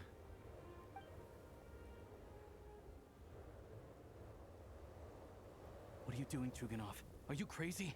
Let me leave. I can't keep lying to myself anymore. In your dreams. Don't think you're getting off that easy when you had a hand in the deaths of so many people. The Fatui have honed quite an array of enhanced interrogation techniques since they were founded. Once we're out of here, Lelik will personally give you a taste of every last one. The snowstorm continues as if it will never stop, and nighttime falls. Well, now it's just the four of us. I think we should leave. I doubt this snowstorm is ever going to stop. For all we know, this storm might have destroyed all of Snezhnaya by now. Maybe even the whole world. You know, maybe this is the heat. Maybe this is the heat death of the universe. Wait, we finally solved the mystery of the haunted theater today. Maybe let's at least try to enjoy tonight? Or, like, oh yeah, or just, like, maybe if all the theories were correct, just go one more night, and if nothing changed, then, well, at least no one's dead. But it's snowstorm, so then maybe that's when you should go out. Fair enough. I don't particularly feel like dying in Chuganov's company anyway. And yet you won't let me die first. Hey, Chuganov, on a serious note, if we do make it out of here, you should close down that factory of yours. A lot of people are freezing thanks to you. Is this really the time to be discussing my factory? All right, fine. I'll shut it down. Doesn't matter to me anymore. Wait, what? Am I hearing things? Or was that a knock at the door? What? There it is again. But I don't understand. The snowstorm hasn't stopped. Maybe the snowstorm has brought us some unwanted visitors, or perhaps it's the rescue team that Valerie mentioned? Should we open the door? Probably? Is this it? Is this nightmare finally over? If the last few days are anything to go by, I probably shouldn't be getting my hopes up. Whatever lies beyond that door at this moment. It could be something even more terrifying than everything we've been through so far. Well, it's just gonna be like Paimon or something. Open the door. Alright, let's see. Oh, look who it is! Look who it is!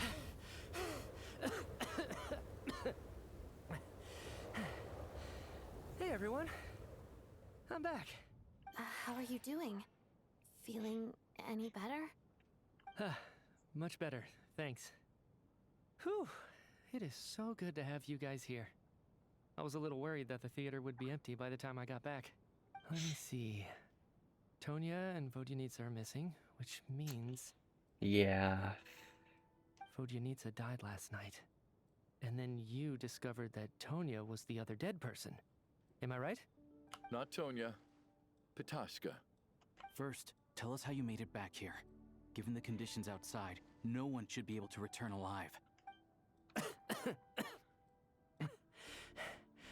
You're right. The thing that got me back safely was... a song. I heard someone singing. After walking into the snowstorm, my mind grew hazy. I don't know how long I walked through the storm before my mind completely slipped away. Then, suddenly, I heard the sound of singing. The voice instantly brought me back to my senses, and I regained consciousness. So I followed the voice, searching for the source of the singing. I searched and searched, until finally, just a few moments ago, there was the entrance to the theater, right in front of me. So even time works differently. I've actually never performed this song in the theater before, because it has more of a ceremonial purpose for our people. It's not meant for the stage. It means something like, "May those we have lost watch over us, and follow this song back home in the night, so that we might be reunited once more." That must have been Vodyanitsa's Requiem. Who knew Oh. it actually worked?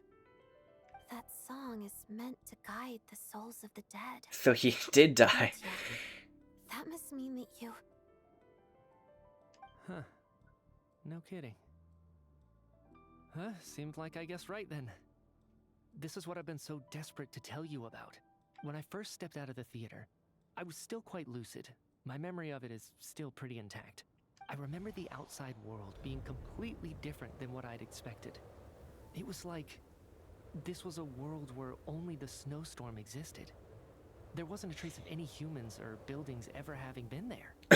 Excuse me. I don't know how else to describe it, except to say that it just didn't seem like the real world. And as for the Requiem, if I was guided here by Vodyanitsa's song, it can only mean that I must already be dead. And this is my soul, not my body. But I didn't experience a clear moment of death while I was out there. Nor do I feel any different now than before I walked into the snowstorm. You don't seem any different to me either. In fact, this is something I've been wondering about for a while now. If souls aren't physical, shouldn't they lack tangible form? Both Shram and Pitashka were clearly deceased, and yet their souls didn't look or feel like ghosts at all. They were visible, tangible, no different than you or me. This raises a truly terrible thought. Excuse me. Is that really what Mitya is suggesting? Wait, what? So what is Mitya trying to tell us? Everyone in the theater had been dead all along. We're all inside a dream. Mitya had come back to, well... I mean, clear as he's done a few times, we can leave this place now. Maybe.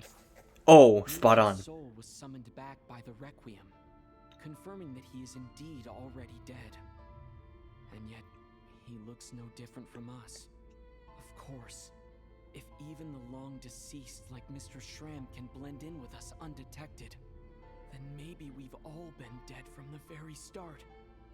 And all of us are now souls wandering the theater. So, would that mean the ones who did die are now in the real world, if you know what I mean? The Eye. Yes. I think that this is probably the afterlife. What did you say?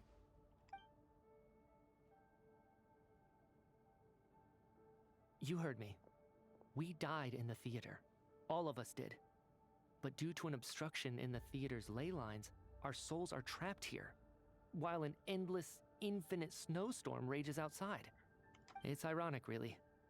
All that time, we were working so hard to figure out who the deceased among us were, when the truth was, we were all deceased. The only difference being some of us died more recently than others. Do you remember that note, "Death is near"? Seems like we misunderstood what it meant after all. Death was nearer than we wanted to think all along. The note simply meant that all of us were already dead. So all our attempts to survive, our search for the deceased, it was all for nothing? Hard to say. At the very least, we hope 2 lost souls find clarity and go to where they belong. The presence of those 2 is probably what caused our souls to be drawn in by the ley lines. In which case, the deaths we've awoken to over the past few days were just souls returning to the ley lines for good. If what you're saying is true, doesn't that make us the lost souls? I am wondering, how did the snowstorm begin, or how did the snowstorm start, or just how did it start then? Because, like, we came here to watch a performance, and then when we went to leave, the snowstorm is there. Like, how do you die in that time? Huh, no wonder. This afternoon, when I was moving Vodyanitsa's body, I noticed that the other bodies in the room hadn't decayed one bit after all these days. Oh yeah, that's a point. That's a good point. That's further proof that those aren't physical bodies at all, but merely our shells here in the afterlife. Am I really dead? This doesn't feel real to me at all. No, that's impossible. This cannot be how it all ends. I still find it hard to believe that all of us are dead. How exactly did we die in the real world? None of us have any memories of dying, right? Not even knowing how we died is preposterous. Good grief. Surely there has to be some reason. Exactly. It's hard to rest in peace when you don't even know how you died. It gave me lots to think about as I strode out into the snowstorm. I racked my brains trying to remember the cause of my death, the exact moment I died, the root of all of this, right up until my consciousness faded. Wait. Hold on. Right before I lost consciousness, I think I saw something. What was it? I can't remember. And I think I lost my notebook and pen. Oh boy. Mitya, your hand. Is that blood? Oh yeah, I noticed his finger was a bit red, but like, I just... Huh? Yeah. You're right. There's blood on the fingertips of my right hand. Looks like it's already dried. When did that Yeah, I happen? noticed that. I just... Whoa, what? What the? I guess this was what I saw. I must have desperately drawn it in my own blood right before losing consciousness. What's wrong? Do you recognize the symbol? Maybe. It's Renova, the ruler of death. Huh? Alosha, do you still remember that Snezhnayan folktale you told me about? It was about the Grim Reaper. When someone's about to die, he appears as an incarnation of someone familiar to guide their soul into the afterlife. And as soon as you recognize his face, your life... I knew that line had some foreshadowing. I heard a similar tale when Or something like that. You think the Grim Reaper in this story refers to the ruler of death you mentioned? That's right. In which case, death is near could also mean that the Grim Reaper is here disguised in a familiar form. Death, the deceased, and the Grim Reaper? No, it's... So it's a triple entendre. It's not him. When I first saw this note, I thought it contradicted the investigation report. But now it seems like that was the whole intention. So the Grim Reaper deliberately misled us. Then, we started suspecting each other and searched for the deceased while they hid in plain sight. By that logic, the one person most likely to be the Grim Reaper incarnate is...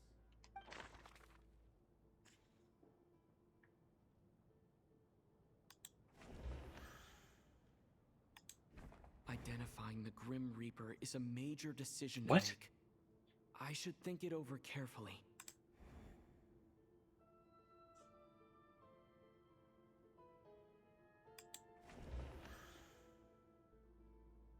I don't really see how, but he's the only other choice that I have my mind on. What? No doubt about it. It's Alosha. What do you mean? Looking back at how everyone has acted over the past few days, Alosha is most likely the Grim Reaper lurking among us. What do you mean? What do you mean? Is it you, Alosha? You were the first to discover the investigation report, and you had plenty of time to slip the note inside to mislead us. So? Surely you can't suspect me based on that alone. What if someone else found the investigation report first, slipped the note inside, and then put it back without telling anyone? There's no denying it. The note could easily have been slipped in much earlier than it was discovered. That's not all. I've also noticed that although on the surface, Valeri, Mitya, and sometimes I were the ones taking charge of the situation, looking back now, even though you didn't say much, you were always subtly He was the quietest one. I said this earlier, he was the quietest one. What do you mean? Like none of the focus was on him, like, at all. You were the one who emphasized how dangerous it was outside and insisted we all stay here. It was also you who suggested that we all sleep in the same place. And earlier today, you tried to convince Patashka to stay. I don't understand why, but it was out of character. So, you didn't understand my intentions, and now you're assuming the worst. Seems pretty unreasonable if you ask me. He still won't admit it. Fine. Let's see how he responds to the most damning evidence of all. What? The biggest question I have right now is, if the Grim Reaper is impersonating Alosha, then where's the real Alosha? When did they switch? After the appointment while investigating the snow... That was a while ago. The first night we spent in the theater...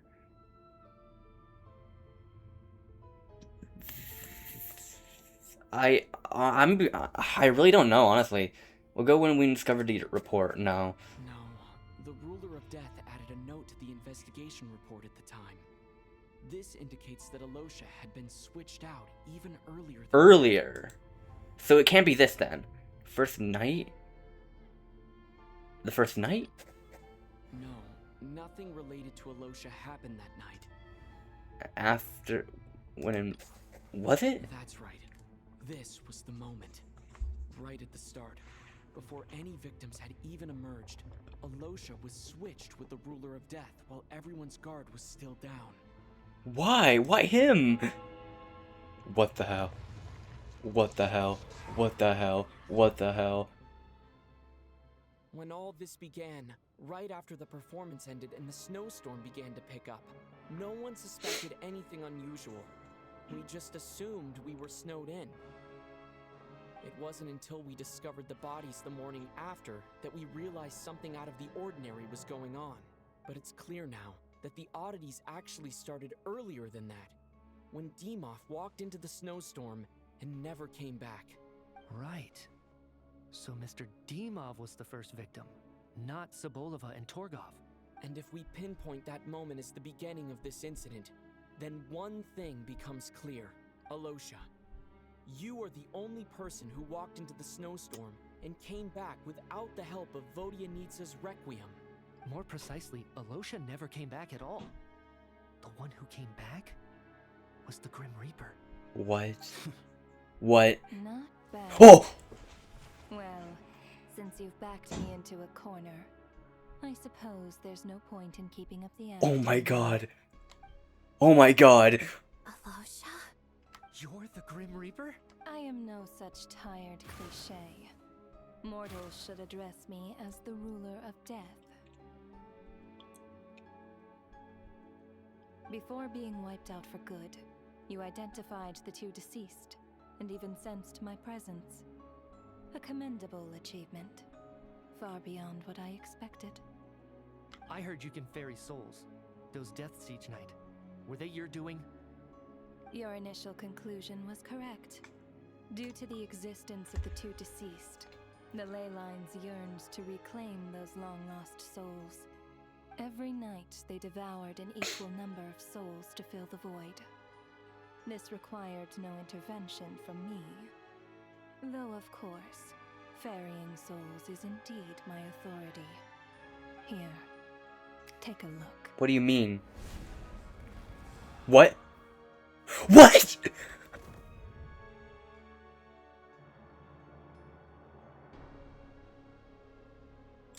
What are you doing? That takes care of today's two. What?! Don't get so worked up. You are already dead. and your souls must return to the ley lines. She can just. We're already dead. You murdered us, didn't you? Murdered? What? No. Murder is when mortals usurp my authority. Death is my jurisdiction. If I require someone to die, I need not resort to such Dude, she could just laborious kill someone with a methods as snap of her murder. fingers. You simply met the criteria to trigger my curse of death. I know about the curse of immortality. Huh. So there's another death-related curse too? You cursed us? When? And why would you do such a thing? Yeah, like, what are you doing here? Humans pray to me, begging to know when their death will come and what form it will take. But few people ask why. If you must have an answer, know that death comes simply because one's time has come. So you're not gonna tell us the truth? Hold your tongue. By all rights, you shouldn't even be allowed to speak with me. Those angels from the past are to blame for the reckless renovation of the ley lines here. It's made my work on this occasion infuriating. Excuse me. Work? So trapping us here, making us watch our friends die, that's just another day at work for you? I mean, she is the ruler of death. You have a lot of questions. Fine. As a reward for your remarkable accomplishments over the past few days, I shall answer a few of your inquiries, provided they aren't too unreasonable. Q&A. After the physical body dies, the soul must return to the ley lines for that person's death to be considered complete. My work encompasses the entire process of death, including, naturally, the guiding of souls into the ley lines, with which you are now so familiar. You must also be rather familiar with Natlan's Night Kingdom, Yeah, I presume? I thought we saw you. It was I who supported the creation of the Night Kingdom. It provided a convenient means of guiding the souls of Natlan. Here, too, the ley lines connected to the theater underwent some modifications. The angels hoped to make them capable of accommodating the souls of some special creations. But this actually hindered their ability to accept ordinary souls to some degree. This effect manifested itself after you died from the curse in the theater, leaving you stranded in the afterlife, unable to achieve a complete death. Huh. But if souls who die from the curse of death fail to return to the ley lines within a short window of time, they will miss their chance for good. Then, they will remain forever suspended between life and death, no longer subject to the authorities of either. So if you don't resolve this matter soon, and see all our souls return to the ley lines before long, we'll escape your control. Mitya is sharp. This must be what Renova was worried might happen, and the reason she got involved to begin Actually, with. he has been playing with But death. If you have the authority to guide souls, why didn't you just show yourself and get it over with? Why hide among us in the form of Alosia? You seek to understand the mind of a god. Very well. I'll tell you. This is a theater, and I decided I wanted to watch a show about death. That's why I encouraged you to take the events to the stage. So it was for fun. I found myself getting quite immersed. I suppose the entertainment you provided makes up for all the trouble you've caused me by being so defiant in the face of death.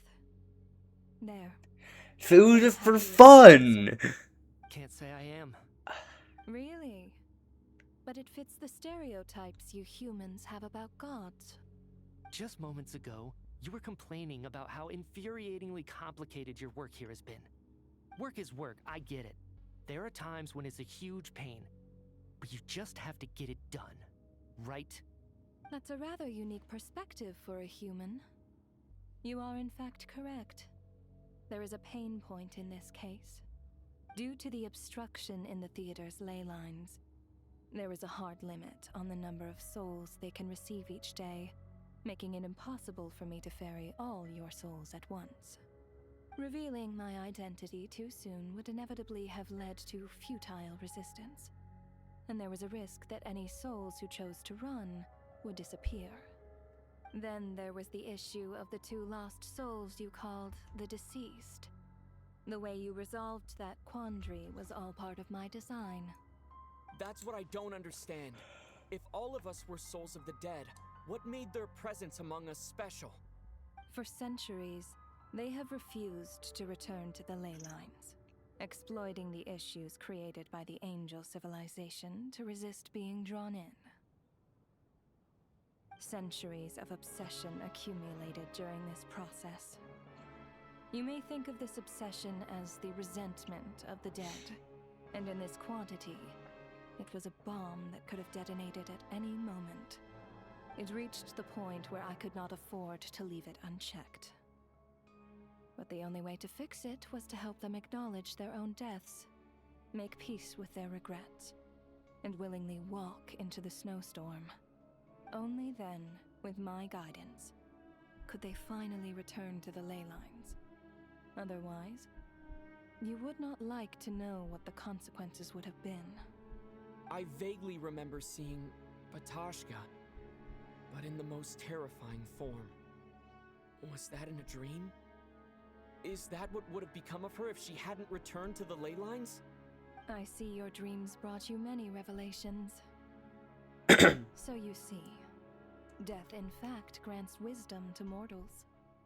Souls connect to all things in the world and see the chain of cause and effect between them. It's nothing unusual. Anyway, giving psychological counseling to lost souls is not my strong suit. That is more of an angel's role. It was something I could not resolve directly using my authority, so I decided it was easier to leave the bomb defusal to you.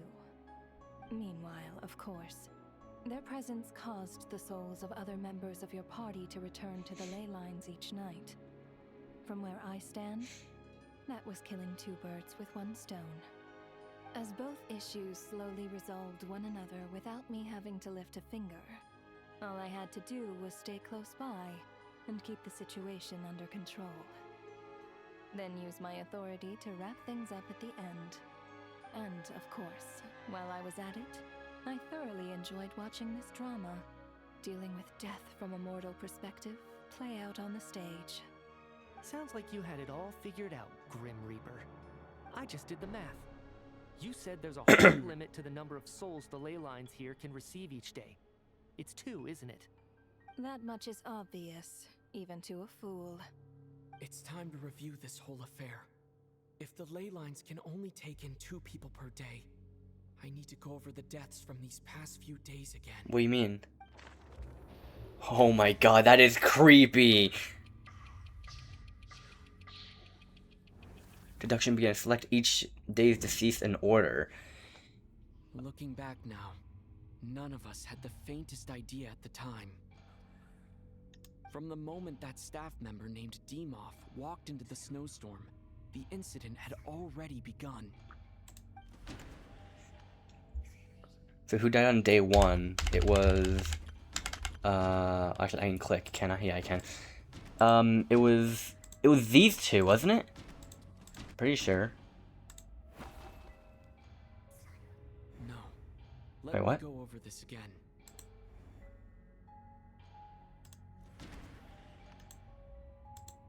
Oh, wait, no, the guy who walked out. Wait, I forgot. No, it wasn't Kulish. Kulish Rampana. Hold on. Over the 4 nights, it was 2, 4, 5, and 6 people, and that was 1, 2, 3, 4, 5, 6. But where's the guy who left? Wait. Oh. I guess not. Wait, Alosha? Place where Nova. Yeah, right. Alosha was the second to walk into the snowstorm after Demoff to investigate. Yeah. During this process, the ruler of death assumed his identity. Weirdly enough, I don't actually remember this first part. And then, wait, what? The 2 characters died First today. night in the theater, everyone was caught up in the novelty of it all. No one could have expected there would be victims the very next morning. Yeah, no. Despite all the confusion, and with the help of hindsight, we finally began to realize that something was amiss with the snowstorm. And then, them two. The ley lines devoured Torgov and Sobolov on the first night. At the time, we thought this might be a murder case connected to Lelik. Dude, that is creepy, dude! And I spoke a lot that night. 3 people were on watch, but in the morning, we discovered that someone had fallen victim all the same. So, no, then it was them two, was it not? Yeah. The deaths of Kulish and Rampana caused everyone to stop suspecting Lelik.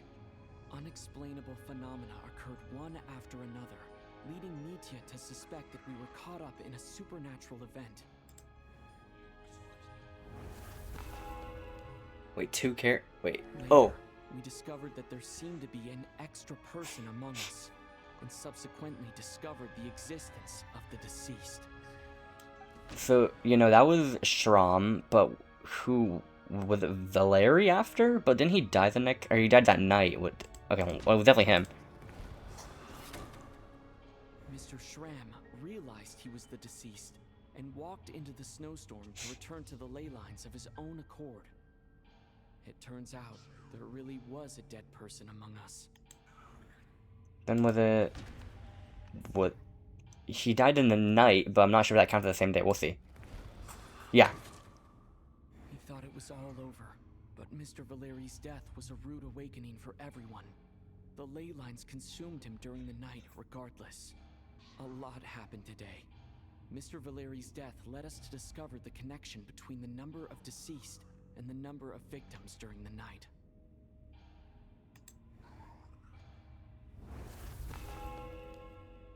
And then... The fact that there was more than one deceased seemed to bring us back to square one. Odette revealed some information she had been keeping to herself. No, that night, that was... Cause that was, after this night, that's when, we thought Mitya was a dead person, was it? So I think it's... Okay, definitely Vodyanitsa, but I think it was Mitya as well? No, okay. Although Mitya did indeed walk into the snowstorm that day, he returned from the ley lines with the help of Vodyanitsa's Requiem. The void in the ley lines hasn't been filled, so let's rule out Mitya for now. Okay, alright, that makes sense. So it's Vodyanitsa. Vodyanitsa was swallowed by the ley lines in her sleep, but the Requiem she sang before falling asleep was quite a game changer. And that, again, that, Patoshka? Yeah. As it happened, Patoshka filled the void left by Mitya's return from the ley lines by walking into the snowstorm this morning. The girl I thought was child's sister Tonya turned out to be another of the theater's deceased. Come to think of it, Patoshka was about to walk into the snowstorm at that time, and Renova, unaware that Mitya would return, was concerned that her soul would overflow from the ley lines. That's why she used Alosha's voice to try and persuade her to stay behind. Looking back, I suppose that was an early slip-up on her part.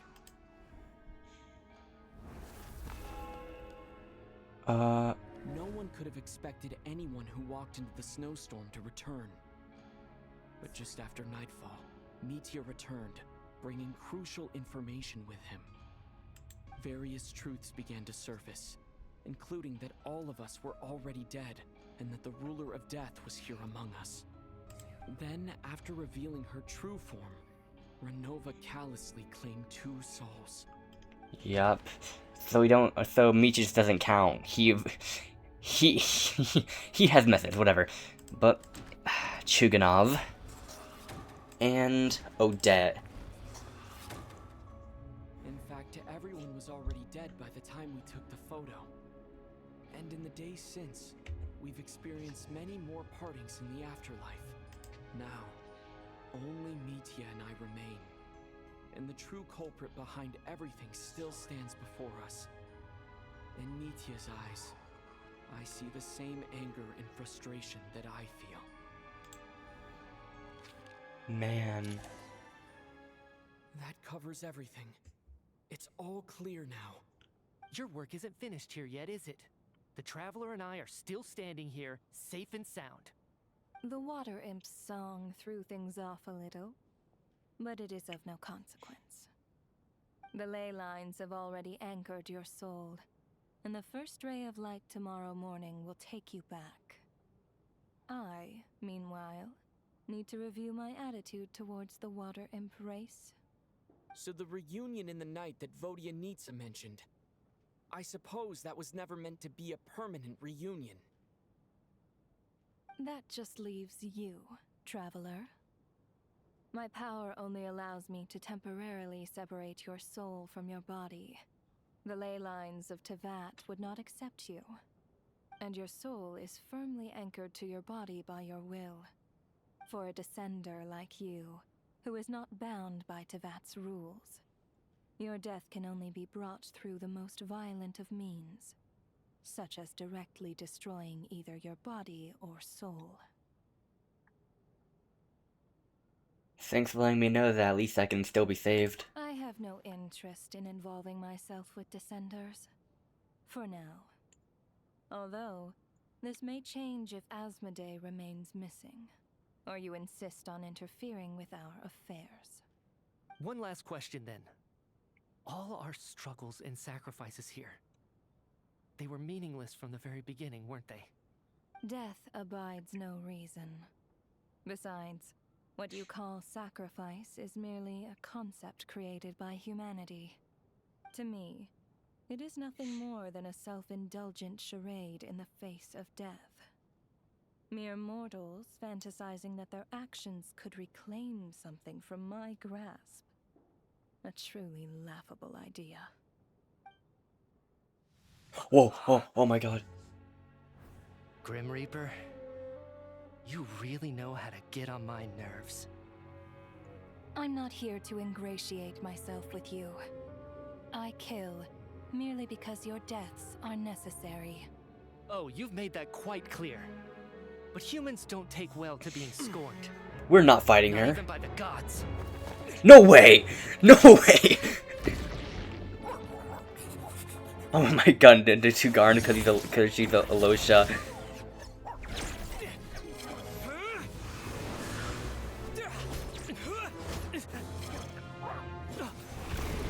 Oh boy. Whoa.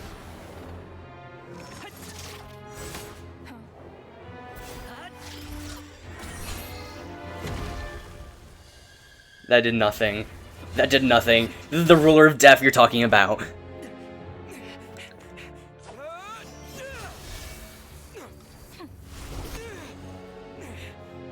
This is futile. You must know that you are powerless against me in my own domain.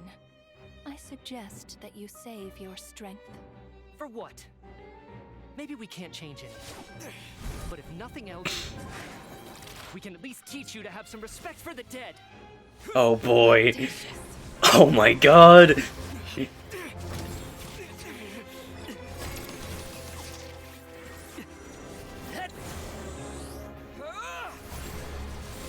Swirl. We actually...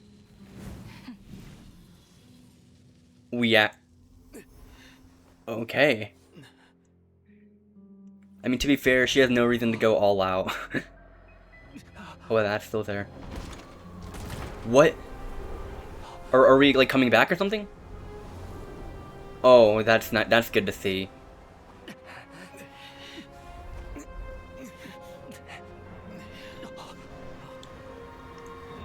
What? Oh my god. Oh my god. Oh my god!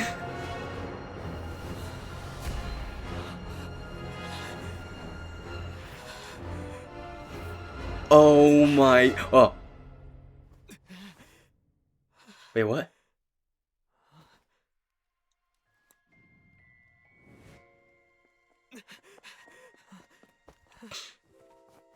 Back to reality? Or something?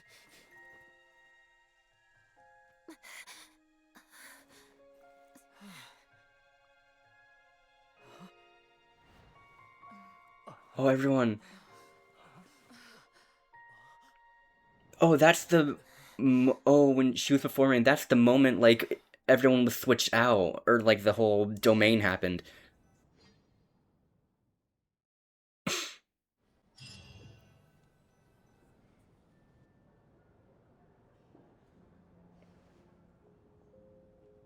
How are you holding up, Odette? What happened to me? How much do you remember? What do you mean? Is the performance over? I can't Does no one remember that? believe what happened. Has Odette already forgotten?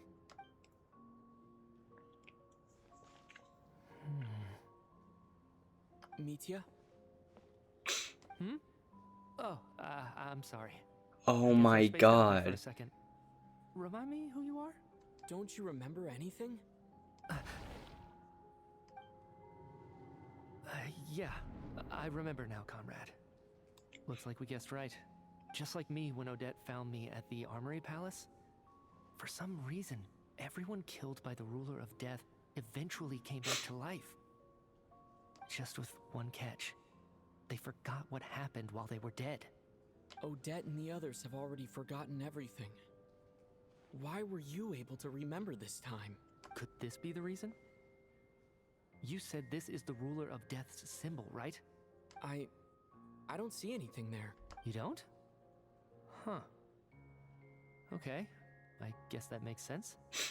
I carved this into my hand in the afterlife, so it's not visible in the physical world. Does that mean I carved this symbol into my soul? What an unsettling thought. Still, at least I get to remember what happened. I suppose it's a blessing in disguise. What about you, though?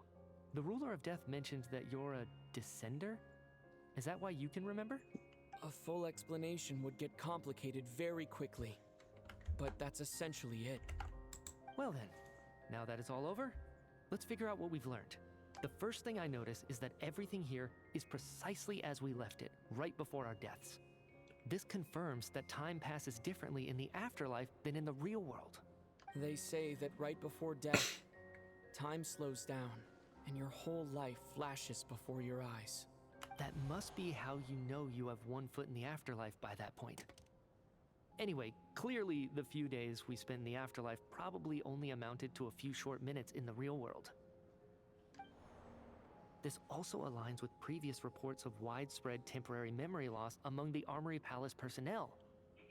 Now it seems likely that those were all brief deaths caused by the Grim Reaper's so-called curse of death. To those unaware of the truth, dying and coming back to life must feel similar to a short bout of catatonia. This leaves me with a couple big questions. What are the conditions that trigger this so-called curse of death? And why are we resurrected after we die? If nothing else, I think it shows that killing us wasn't her ultimate goal. We still don't know her true reasons for subjecting us to death. Right. This time only got complicated because of the situation with the theater's ley lines. That's why she had to approach it differently. If the previous incidents of amnesia among the researchers are anything to go by, killing us is usually a pretty routine matter.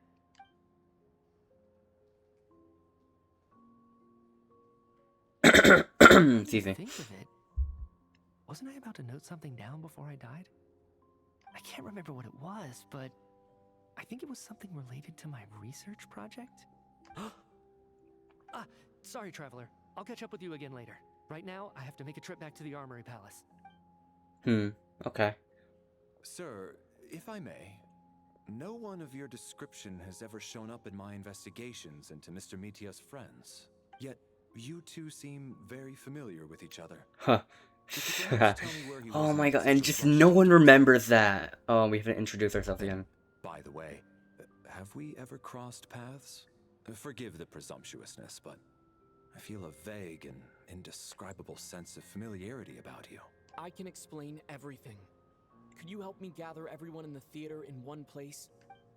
Everyone gathers on stage once again, but this time you do so in the real world of everything outside being devoured by a snowstorm. Due to unique properties of the theater's ley lines, it seems no one has completely forgotten their experiences in the afterlife.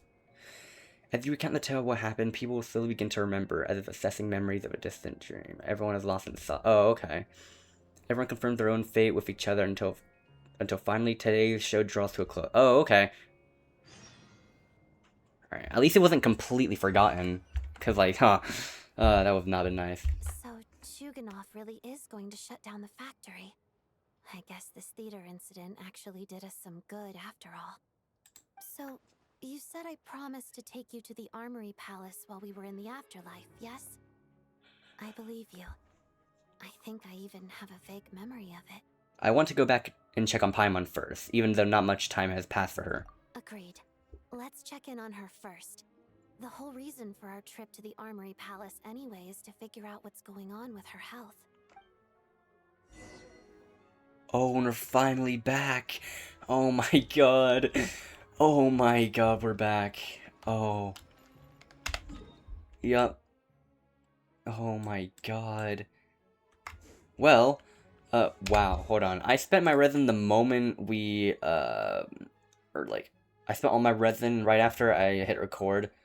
This was, so it's been a while then. I mean, actually, I've been recording for how long? More than 3.5 hours. We can keep going though, it's 12:31. I'm finally back, even though a long time has passed from my perspective. As far as Paimon's concerned, I probably just went out to watch a very short show. I should keep my emotions in check when I see Paimon again, or it'll seem weird. Wait. The atmosphere here feels off. What do you mean? Shh. Stay quiet. Let's go inside and take a look. Have we still not been able to notify Child yet? We need new orders. What if that person comes back again? What happened? I'm so sorry. Under the circumstances, there was really nothing we could do. What do you mean? Tell me, what happened to Paimon? What? It was the Jester. He came here in person and escorted Miss Paimon away. He's the director of the Fatui. His authority supersedes all others and cannot be questioned. There was nothing we could do. The Jester? How long ago did he leave? And what was Paimon's status? It was about an hour ago. Miss Paimon was fast asleep at the time. The Jester simply walked off with her as if it was only natural. I assure you, he absolutely did not use any force. Do you know where they went? The Armory Palace, most likely. Lord Piero, the Jester, has been overseeing the experiments there lately, keeping a close eye on their progress. Everyone in the Fatui has heard about it by now. I'm surprised he came in person. Whatever his reason for taking Paimon, he'll most likely return to the Armory Palace first, which is exactly where we were headed anyway. Then lead the way, Odette. Okay, let's go. Okay. Oh, okay, alright, just teleporting there. It's just up ahead. Quick, let's get inside. No, I'll go alone. You know I'm planning to force my way in. You're with the Fatui, so you should stay outside. I was hardly planning on taking you through the official channels anyway. I'm here to force my way in, just like you. I may be a Fatus, but I'm also Lelek, enemy of Project Stuzha. Paimon's safety is paramount right now. With me around, you'll have an extra pair of hands. There might be devices inside that are easier for an insider to deal with. If you say so. Let's go. There's no time to hesitate. Oh, Traveler's not pulling his punches. Let's go. Oh, we have a day of the trial. Let's go. Who are you? This part of the Armory Palace is under restricted access. What do you think you're doing? No questions, please. We're short on time. I don't have to fight him, dude. Oh, well. Alright. There we go.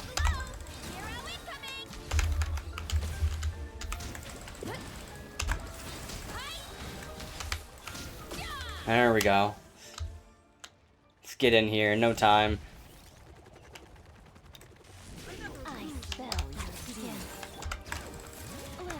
Ah. There we go. Oh, and actually, this works well with my Odette works well with my Wika. Wait, what?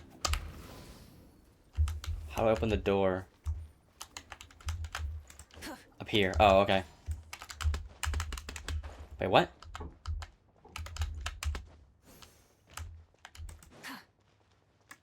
Oh, wait, I did not know that. Okay, let's go. More enemies, huh? You have a pass? Where are you coming from? So, you're intruders, huh? Okay, Odette just one-shot them.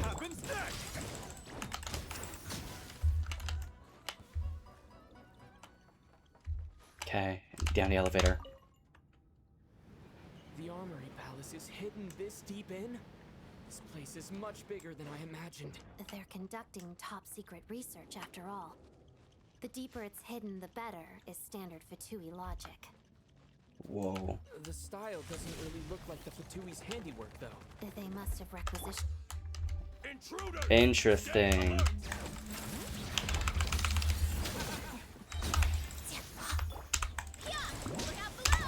Oh, we can stellar conduct with Aretha and Odette.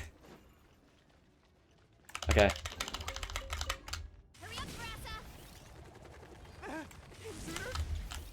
Just what are you guys trying to do? That's a big Fatui guard. Oh. Hey, get over here so I can kill you along with these guys. Okay. Honestly, we'll do Breath of Stellar Conduct. I don't know how this works.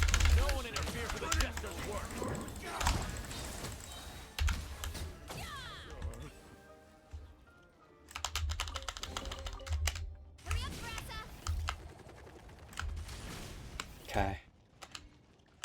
Oh, this is crazy. Oh man. Okay, how do we... Oh yeah, there we go.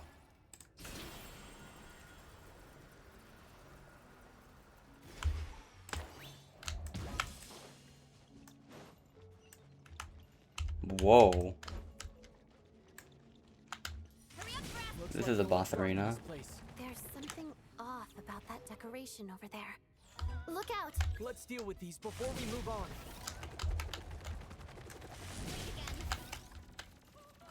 How do you do it? Do you just walk up to it and just...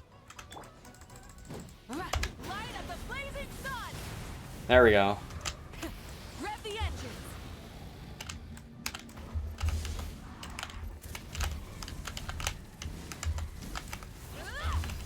There we go.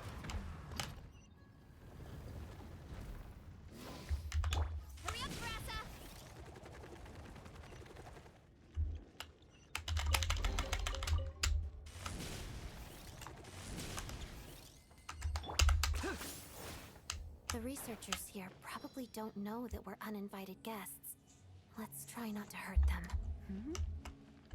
What's the big star from the theater doing here? That's Miss Odette. She's a member of the Fatui. You didn't know that? This looks like our destination. Oh my god. Project Stuja to support the research here at the Armory Palace? Just what are the Fatui and the Tsaritsa Get rid planning? of the obstacles that enter the Armory Palace. Whoa, okay. Hello there. Wait, can we hurt them? We can. No, we can't. Or yeah, no, we can't.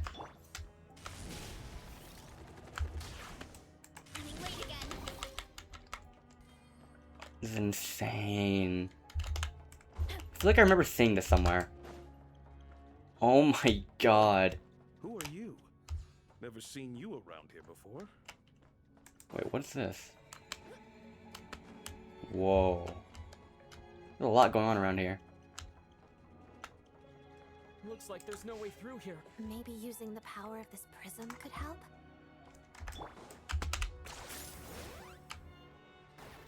Yo! Okay, what's this? Investigate.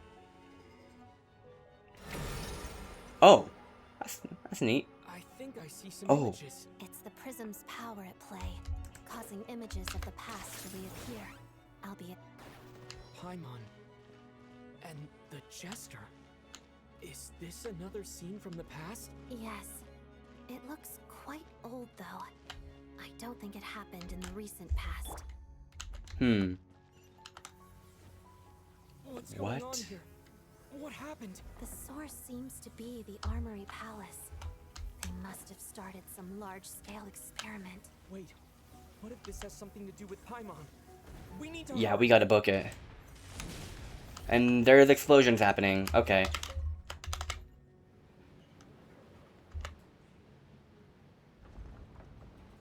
Oh. We're almost there.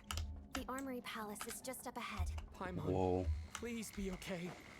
You know what? We don't gotta fight. See ya. Ain't nobody got time for this.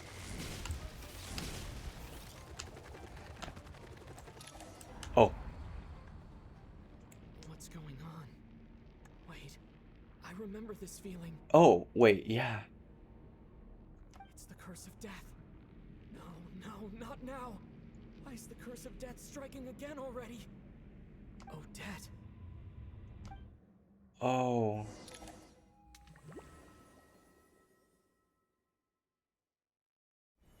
Is this the afterlife again? Wait. I need to find a way back to reality. Is that Odette's core Ignis? Could that be what just woke me up? This looks awfully familiar. I feel like everything looks awfully familiar. Can't even run. Oh my god, that's creepy.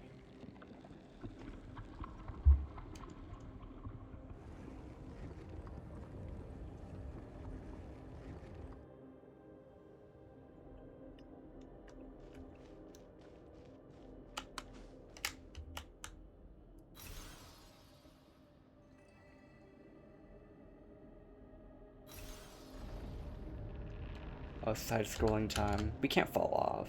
Oh, black mist. Okay, well, we gotta go. I can't run, though.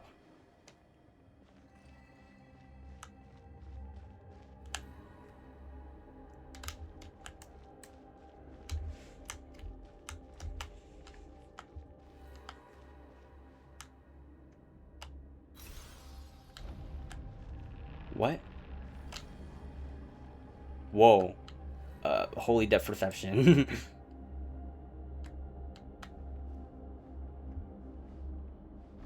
Go here, then up. Okay, that's weird. Not complaining. Let's get out of here.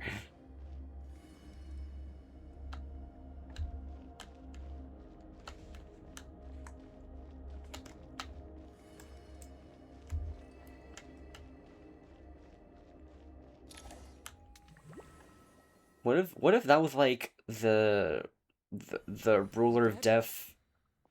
The ruler. Okay, the ruler of death equivalent to the Temple of Space. Anyways. No signs of life. But past experience says that she should be resurrected before too long. Right? Did Odette intentionally use her core Ignis to guide my soul? I feel like something similar happened in a dream I had before. Thank you, Odette.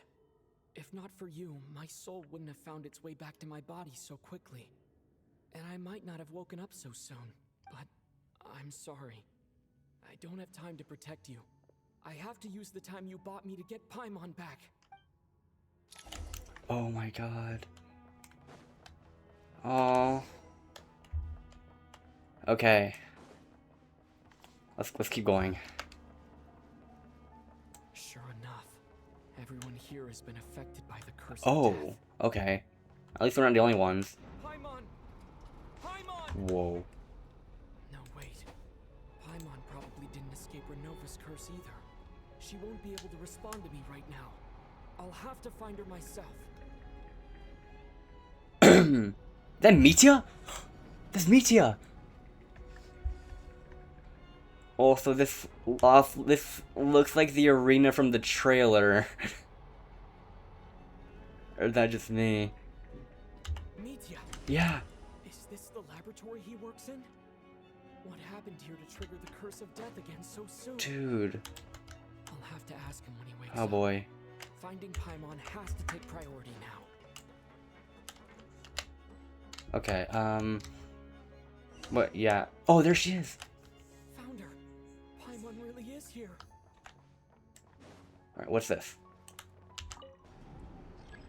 Seems you've only activated some experimental equipment.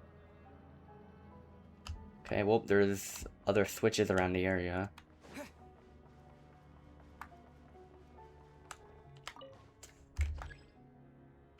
There's no response. Okay.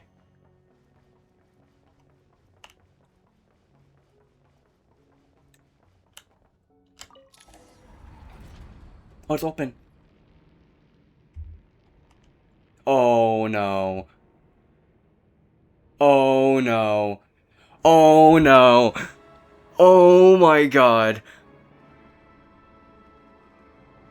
Oh my god. Rule. Oh my god, look at that!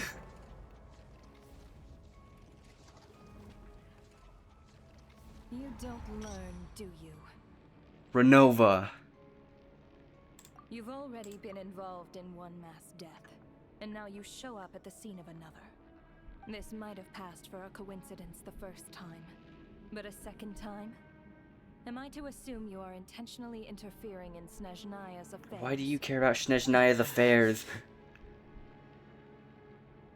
Judging by your expression, it seems that you understand little of what is going on here. In that case, a word to the wise. Do not interfere in Snezhnaya's affairs. You've kind of made it personal with Paimon. A civilization that fails to learn its lesson constantly depletes its own worth. It will one day lose any reason for its existence. And as a descender, you are perfectly suited to be the lifeline to which a dying civilization might desperately cling. Consider your position carefully. No advice needed. I'll make my own judgments. Suit yourself. When the day of reckoning arrives, not even a descender can hope to escape unscathed. The time for resurrection fast approaches.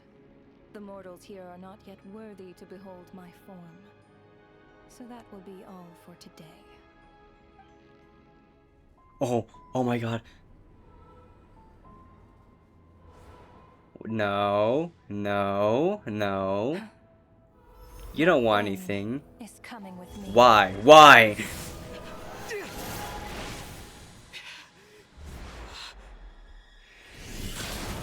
What? The Jester? Oh, look who it is. Oh, and the Fatui intro. You awoke sooner than I thought.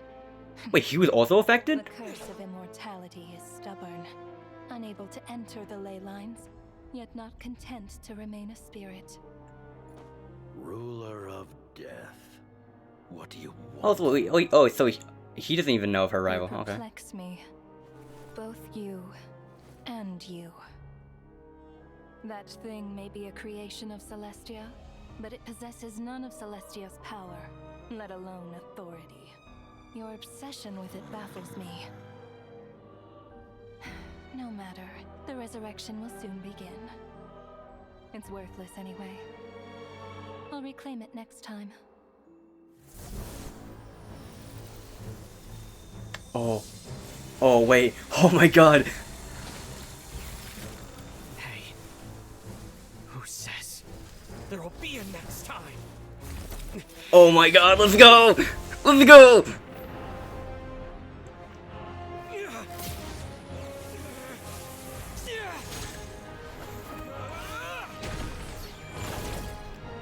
I mean, like, surely we don't stand a chance. Like, surely.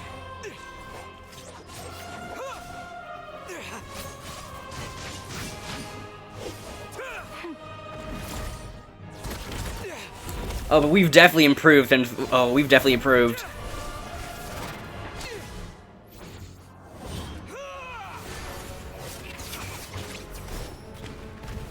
Oh, Mewtwo's awaking.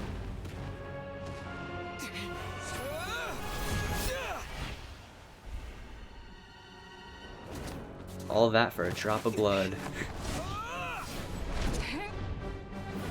What is that? Oh my god!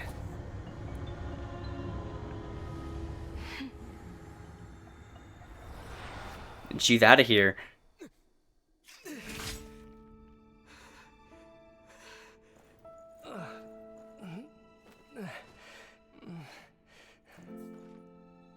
Huh?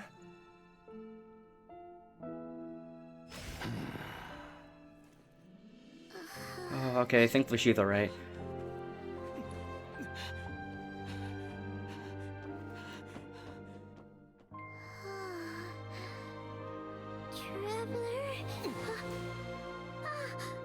It's our turn.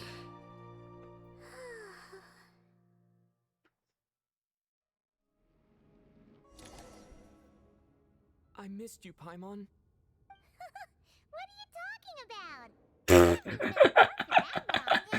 It was different this time. You seem to be in pretty good shape.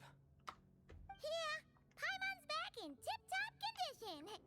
It's the weirdest thing. Paimon fell asleep earlier, and when she woke up, she found herself here. The jester and that guy talking to him used some kind of energy on Paimon. And she could kind of feel it canceling out that other thing that was making her feel unwell. So, Mitya helped too? Apologies for leaving in such a hurry at the theater earlier. I was in a rush to verify some theories. Rest assured that your companion is perfectly safe. We reversed the effects that the experimental energy had on her. The jester specifically instructed me to do so. I suppose this is our first official meeting, Traveler. I could not let Paimon suffer in her condition for a moment longer, and so I simply took her without explanation. I hope you do not mind. Well, you definitely gave me a scare. For my part, I hope you don't mind that I beat a few people up on the way. But why would a big shot like you care about what happens to Paimon? As I said when you first arrived in Snezhnaya, we once spent some time together in the distant past. Oh yeah, you did mention that. And Paimon did think you seemed strangely familiar the first time we met. I'm afraid the reminiscing will have to wait. Mitya, let us continue with the report. What conclusions, if any, did you reach from conducting the final experiment of our energy research ahead of schedule? The good news is, my hypothesis regarding the Ruler of Death has been verified. As for the bad news, I recommend we suspend the experiments and Project Mistelton until further notice. Currently, we have no means with which to make a breakthrough. I say this purely as a scientist, guided by reason alone. I will trust your judgment. We shall put the project on hold until the Ruler of Death has been eliminated. Wait, what are you guys talking about? You want to get rid of Renova? Like, how? By killing her? By whatever means necessary, What? so long as it removes the threat she poses to us. Until then, everything we do will be in vain. After what just happened, I've ascertained Renova's goal. Or rather, the trigger condition for the Curse of Death. Okay, let's hear it. What she's doing is blocking Snezhnaya's technological progress, preventing us from possessing any means with which to threaten the heavenly principles. Just like the little lapdog she is. So, any ideas, research, or experiments that lead to technological progress can trigger the curse. Just now, for instance, I was set to launch a final phase energy experiment ahead of schedule. If the experiment was successful, we could have achieved a crucial breakthrough. As expected, though, the moment the experiment began, all the researchers, technicians, and witnesses died from the curse. All that effort, not to mention the energy and materials we relied on Project Snezhnaya to gather for us, went to waste. In the end, nothing was gained. Does that mean something similar happened when we were at the theater? That's right. During the performance, I thought of an important breakthrough regarding the experiment, and wound up dragging everyone into this. So the nature of the curse seems to be something like... when moments of technological progress occur, all life in the vicinity is taken away. What a violent method. Of course, that meant the curse was normally limited to the Armory Palace. Since outsiders are forbidden from entering, this mass death phenomenon went unnoticed until Odette came along. I believe she was the first witness. The curse of death was triggered just before she infiltrated the Armory Palace that day. But you mentioned something about a final stage experiment. Doesn't that mean you've actually made some progress? That's right. Even with the gods locking certain key components out of reach, humanity can still advance technology in incremental steps accumulated over time. But, as I'm sure Renova anticipated, even incremental progress has its limits. A point where the truth you're seeking must be put to the test in an experiment. But now, after already being forced to fumble around in the dark all this time, it feels like we've truly hit an impenetrable wall. As long as Renova's curse of death persists, we won't be able to advance the experiment or obtain any results. And with Project Snezhnaya having been in effect all this time, at our nation's current strength, repeated trial and error is simply unsustainable. Only by eliminating Renova first will it be possible to continue advancing our plans. So we want to go to those levels. She's the ruler of death! She can just kill whoever she wants, right? That's gotta be the scariest power ever! Is it even possible to beat her? We'll see. But one thing's for sure. She definitely can't just do whatever she wants. The best proof of that is me. Oh yeah. Very much alive. You're saying... Wouldn't it be easier to just kill all of us researchers for good? Why resurrect us over and over again? Why let us advance our technology to this point? So, you're saying even the ruler of death has limitations we don't know about? Exactly. And I think that's where the key to our breakthrough lies. Regardless, the ruler of death has always been an obstacle we must overcome.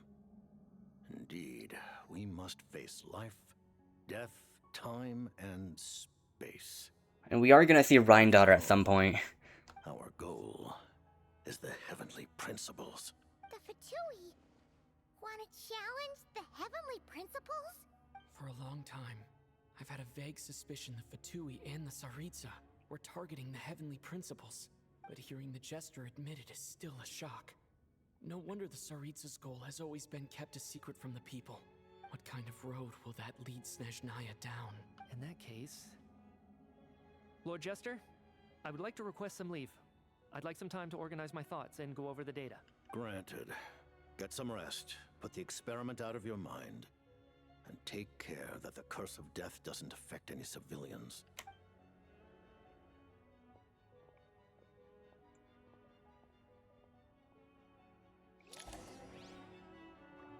Okay.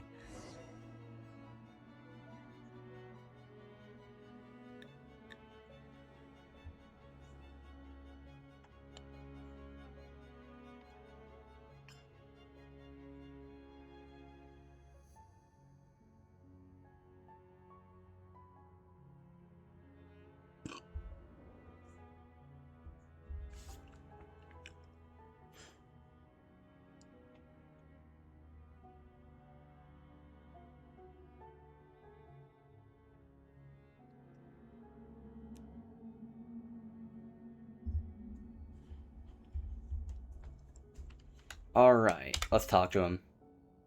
While there is yet time, allow me to offer you my hospitality, honored guest of Snezhnaya. Is there anything you wish to know? Oh, this is our early game Q&A. Okay, about Project... I forgot to pronounce that. I remember hearing the term Mistelton from Kalabina. Mistelton. Wait, we heard it from Kalabina? I don't actually remember that. No. Yeah, Paimon wanted to ask about that when the name came up just now. What is it?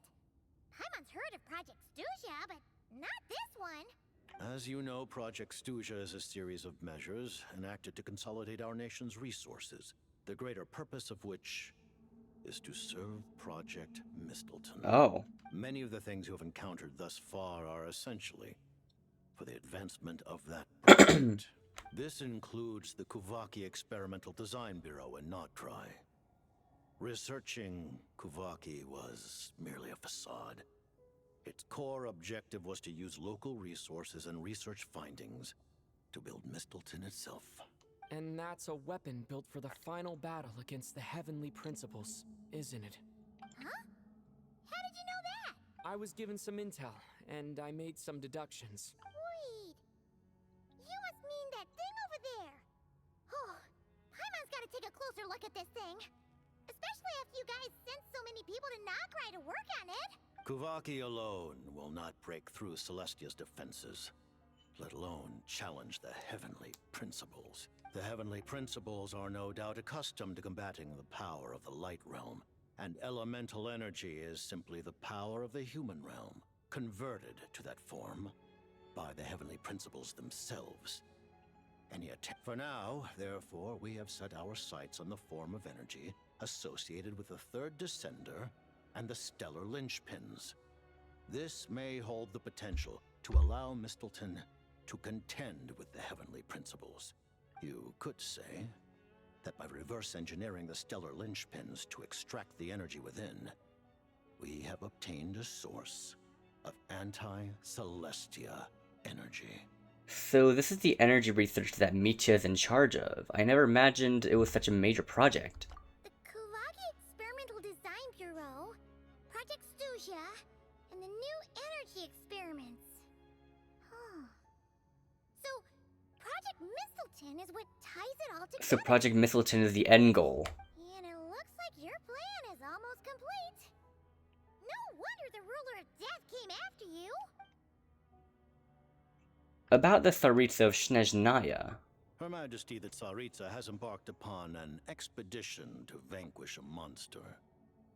Were it not for this, I imagine she would have been delighted to grant you an audience. Seems like the powers that be in Snezhnaya don't intend to hold my past conflicts with the Fatui against me. The Harbingers have been granted significant autonomy in retrieving the Gnosis. But by the same token, they do not completely represent Snezhnaya's official stance. You read my mind. Speaking of the Gnosis, Paimon's been dying to ask this question since forever. Why exactly does the Tsaritsa want to collect them? Is it something to do with the fight against the heavenly principles? The Gnosis will undoubtedly serve as a key bargaining chip when she confronts the heavenly principles. Beyond that, you had best ask the Tsaritsa herself. I am not sure if this information is mine to disclose. What do you mean? Not sure. Don't you make the rules? You're the highest ranking Harbinger. Paimon. Taking on the heavenly principles is something most people wouldn't even entertain in their wildest fantasies. Why is the Tsaritsa so fixated on this? Intervat today. Civilization is nothing but an illusion. Something whose very existence can be negated at any... Wasn't it confirmed in the live stream that all Conrians are descendants of the Tsaritsa? Because that does give her a motive. Our civilization may very well be destroyed in the struggle, but as things stand, the heavenly principles could choose to negate our existence on a passing whim. And we must not sit back and accept that fate. Only by changing the state of affairs, only by overthrowing the heavenly principles, can our civilization truly be said to have taken root. Otherwise, the fate of the people of Conria and Hyperborea is a cycle doomed to repeat itself. Accepting potential destruction in return for getting to control your own fate. Furthermore... Oh, I did not mean to... Okay. Paimon knows about the curse of death you mentioned, and the curse of immortality that you and Dainsleif have. I didn't... Oh my, Dainsleif. Hold on. Furthermore... Perhaps this is still somewhat difficult for you to understand. Are you aware that all the rules of this world are made up of curses? Yeah, okay. So all of them. Then the birth of the Hilichurls, the rules of Natlan's Ode of Resurrection, those are curses too? Farina's long life seems to stem from a curse placed on her by Focalor as well. Yes. Even A god's love for humanity is a curse the heavenly principles inflicted upon the gods. What? The Tsaritsa has always had ample reason to hate the heavenly principles. If she can seize their authority, she will reconstruct the entire world, and when that time comes, humanity will be completely liberated from curses and lies. Look forward to it. It will be a world beyond your imagination. Though the ordinary people of Snezhnaya may not understand these details, in this frigid land locked in a ceaseless struggle against the environment, in this nation to which the gods have never shown favor, we all believe that standing in solidarity with the Tsaritsa in our shared struggle will surely usher in a new and better world. Huh, okay. About your relationship with Paimon. Paimon really doesn't remember. He's basically a stranger. You gotta believe Paimon. Relax, you're freaking out over nothing. Allow me to explain. The reason Paimon reacted to the anti-Celestia energy developed by the Armory Palace. Renova said she's the creation of Celestia. That matches perfectly. It's because she comes from Celestia herself. More specifically, she is one of its creations. This is like the first Paimon lore we've got ever. Paimon? A creation of Celestia? Oh, right. I was blinded by anger earlier, but thinking back on it, Renova also said that Paimon is a creation of Celestia. But she lacks Celestia's power or authority. As you know, the lunar fragments in Nodcry were pulled down from the sky using Fatui technology. But the first application of this technology was in Conria over 500 years ago. I used this technology upon the heavens, and the response I received was none other than Paimon, descending from Celestia. I presented her to the Vinster King, but he took no interest in this gift, nor did it satisfy him. Paimon then took up temporary residence in my palace until, of course, the arrival of the Cataclysm. Wait, Paimon's a little confused. You're talking about things that happened in Conria 500 years ago. You're saying Paimon was there for that? That means Paimon's at least 500 years old. Paimon doesn't remember any of that. Falling from the sky? Being given away as a gift? None of it. Having lived through the Cataclysm, perhaps you too were burdened with some manner of curse. Although, losing your memories would indeed be the smallest price I've ever seen paid. But it's not just her memories from Conria. Paimon doesn't even know how she spent the last 500 years. She only has memories from the past few years. No matter how hard she tries to remember. What was Paimon like back in Conria? Did she know a whole lot because she came from Celestia? Was she super smart? Unfortunately, when you arrived in Conria, your consciousness was like that of a newborn infant. Oh. None could say what kind of being you once were in Celestia. During the time you lived in Conria, your personality was no different from how it is now. No surprise the Vincent King wasn't exactly taken by your charm. At least it sounds like you're able to fly under the radar. Paimon's plan to get her memories back and become super smart is ruined before it could even start. You know, even though Paimon lost her memories, she still feels weirdly close to you for some reason. That must mean you took pretty good care of Paimon back then, huh? On the contrary. Oh boy. I ignored your existence. Oh. I was entirely focused on my struggle against Troptatir the Wise. But now, as I see it, it is as if you are the only sane thing that survived that era of insanity. Noted. Man, Paimon's gotta stop projecting friendship on everyone she meets. But, Traveler? Even though you know Paimon's some creation of Celestia now, you still want her, right? We love Paimon. You're not... Oh, wondering about this too. She's barely even processed it. Okay, and that's it. Thank you for telling me so much. I'm a bit surprised, honestly. I didn't expect you to be quite so transparent with me.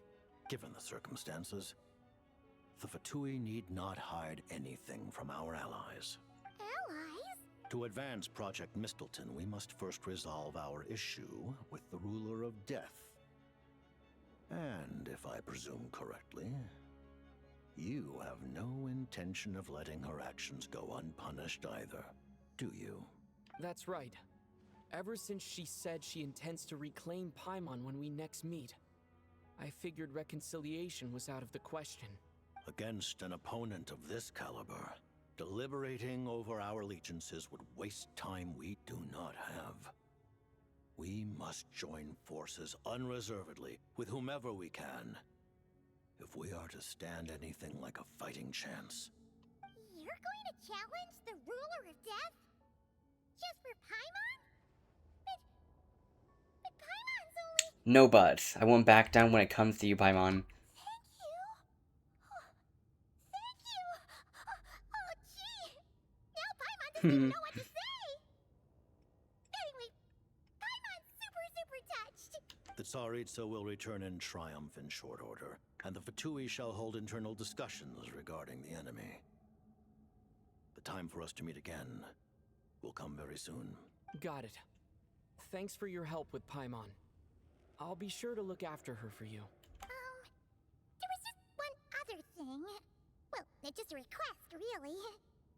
Paimon really wants to see what this Mistleton thingy you're gonna use against the Heavenly Principles looks That's like. what it looks like? Of course, Paimon knows it's top secret and stuff, but she just had to ask. It's okay if the answer's no. Certainly you may. Okay. For real? Actually, maybe it's best not to. What if her Nova suddenly pops up again? She might take this chance to... While the technology is not yet fully developed, it has nevertheless reached the stage where Celestia's creations are unable to damage it. In that regard, you may rest assured. Oh. Wow. No wonder Paimon felt so out of sorts recently, even though it was super far away. Alright then. Paimon's ready to take a sneaky peek at this top secret super weapon. Is that it right there? Oh, so that's just it. Wait, what?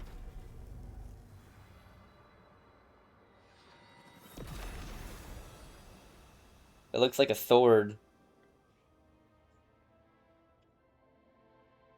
Does that have connection to our sword?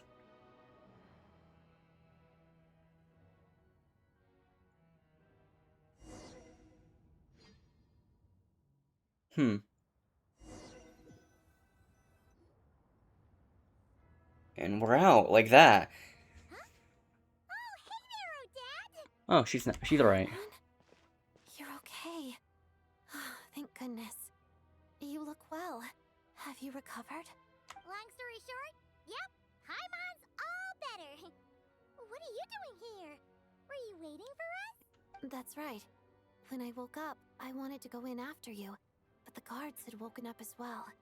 It would have been tough to take them on alone, and there was no easy way to sneak past them. So I returned the way I came and waited for you here. It was thanks to you that my soul found its way back to my body so quickly.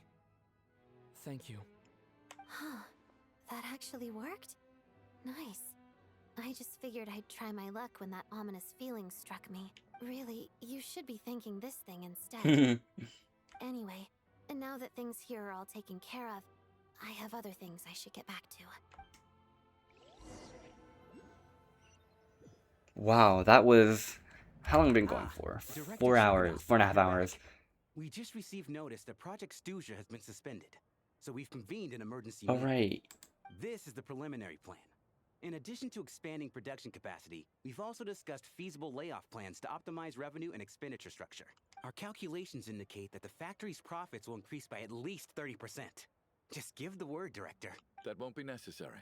Leave the energy for those who need it. Whether they use it just to get by or to run a business, that's up to them. Start preparing to halt production and lay off the staff. Make sure the workers are able to land on their feet and that they are duly compensated. Thank you all for your hard work during this time. Am I hearing you right? Why? After all the tough times we made it through, now is exactly when we should start to turn a profit. I just suddenly don't want to do this anymore. Huh. Does there have to be a reason? Iskra, it's time to rest. Dear esteemed members of the Rokat, given the effects of Lelik's radical actions upon our organization's reputation and social stability, a decision has been made to permanently withdraw this codename from use.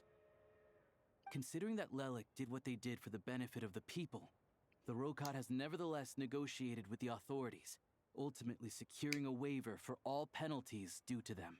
Lelik will be suspended for a period of time. Depending on their future performance, they may be allowed to adopt a new codename and continue acting as part of the Rokat. The purpose of this notice is to remind everyone once again that motives and methods are equally important when one operates in the shadows. Even with Project Stooge's suspension and our interim operational victory, we must guard against complacency and rashness and work to consolidate the progress we have made so far. We act only for the greater glory and solidarity of our nation. May the aurora shine ever on, and the tundra always stand firm. We act only for the greater glory and solidarity of our nation. May the aurora shine ever on, and the tundra always stand firm. Looks like it's finally over. You mean for us? Just thinking out loud. I've never seen the Snezhnaya Vecha so lively before. Oh. I never once Whoa. thought Oh! I'd be here. Oh my god! But I understand everything now, Rosaline. If fires respawn, jump the map. I can. Oh, and I went here. Oh, the other day. Hey, what's this build looking like? Let's see. 55 over 199.5, nearly there. R3, yeah, her SIG. And then Heart of the Furnace. Yeah, C3, yeah. 10, 13, 10.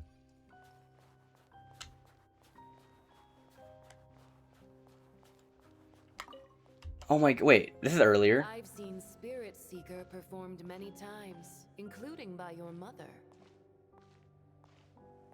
Why do you bring that up all of a sudden? Even though the choreography is always identical, every dancer finds a way to make it her own. Wow. So you actually want to talk to me about ballet? I just think it would be a pity if the dance was lost to history. She didn't teach it to you, did she? That was an unusually subtle taunt for you.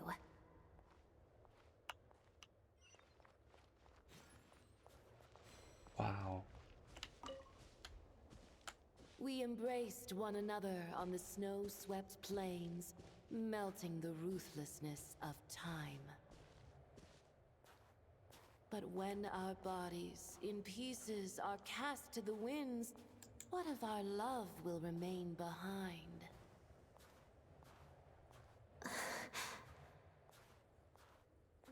Don't tell me you can't sing. Shush.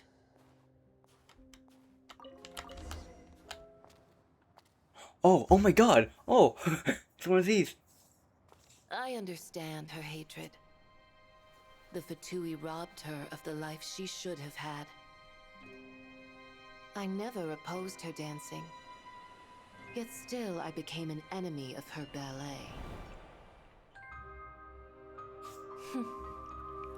I'll just keep my distance. Many despise me. I'm used to it. You're certainly not one to shy away from confrontation. But children, they need a different approach. I'm hardly the most maternal figure. Yet, she is a child.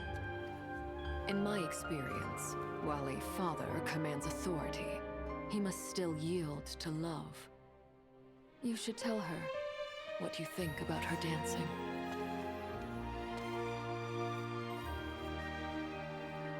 Odette will soon take the stage at the Koralyevsky Theater. This could be your chance.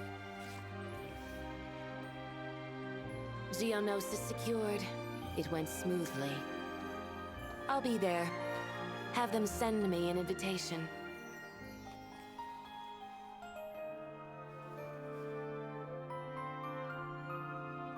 Sadly, things didn't work out. Her final words are inside that block of ice. This?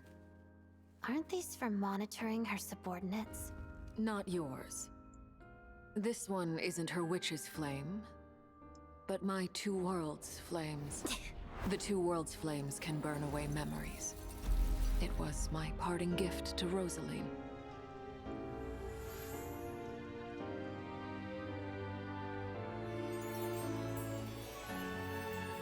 If all goes to plan, she and I will both live to see the Tsaritsa succeed.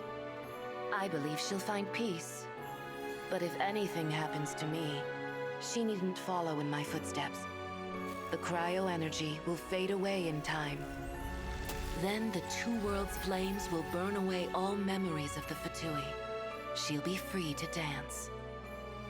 She deserves this.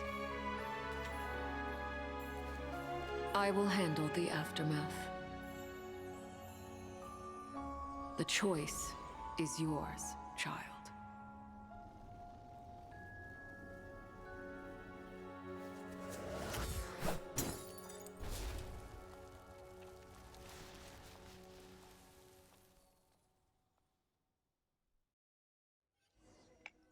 Wow.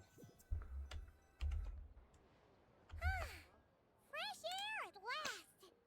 Paimon's head isn't spinning anymore, and the fever's all gone. Paimon's finally free to fly again! Oh, it's nice to finally know where Paimon came from, too. It did make Paimon a little nervous at first, but it's such a relief now. Like, who cares if Paimon's a creation of Celestia? She's probably not anyone that important. Probably just the fairy of food and fun or something. And like you said, this doesn't have to change anything between us. You're not gonna just... Hey, hurry up! Why are you walking so slowly? You've spent the last few days lying in bed and stuffing your face. I didn't think you'd be able to fly this fast. Says who? Paimon's as agile as ever. They don't call her White Floaty for nothing. Paimon originally wanted to check out the bookstores in Snezhnaya, but she's more in the mood for flying around right now, so let's save that for later. Wait, they've got light novels from Yai Publishing House here too. Huh? And this is Paimon's favorite mystery story from Fontaine. Wow, it got a sequel. The local Snezhnaya books look pretty interesting too, but also kind of heavy. Not the easiest things to look around. I thought you were in the mood for flying around. Paimon can read while she flies. Hey, look at these two dolls. Which do you like better? Ooh. Let's think. I like the Vodyanitsa one. Alright, boss, we'll take both. Paimon will have the other one. Oh, I thought we were only getting one. All right, fine. I'll pay. There you are. Thanks for visiting. Paimon will grab this and then... Huh? Yeah, it's one of these. How many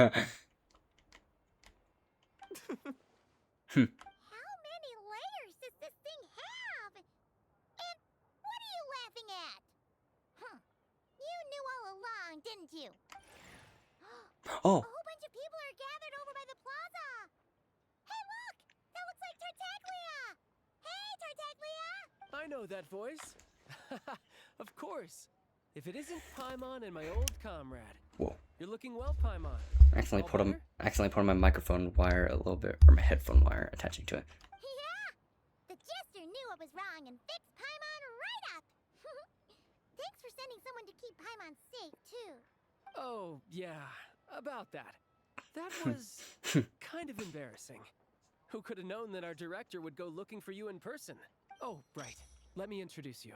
This is my little sister, Tonya. This is the real Tonya. Hello. Firstly, I'm really sorry about my brother. Sounds like he's caused you no end of trouble. Hey now, why'd you have to start with that? Not that it isn't true, of course. So she's the real Tonya. She said you two didn't manage to meet up at the theater. She waited ages for me, and when I didn't show, she got a little worried and went outside. Wait, you mean you didn't even tell Tonya I'd be going in your place? I know, right? He didn't bother to say a word to me. I searched up and down the city for him, and he only told me about it when I finally caught him at the gates of Glupov. I've been rushed off my feet lately, so I didn't get the chance to go home. I just figured the Traveler would fill you in when he got there. Well, the snow was bad, and you're never late, so I was really worried about you. How was I supposed to know that you'd stood me up? I'm sorry, Tonya. I really am. I'll make it up to you somehow. Just... please don't tell Mom and Dad. Although the mix-up led to a series of misunderstandings, it's probably for the best that the real Tonya didn't get caught up in that mess. Besides, it's obvious that Tartaglia isn't usually one to break a promise. He only gave his ticket to me because he had to look into Lelik. I should have come to find you first. No, it's fine. It just meant I didn't get to see the show in the end. By the way, what did you think? You were one of the first people to see it, you know? I would say the best is yet to come. Huh? What kind of review is that? Hey, look! What?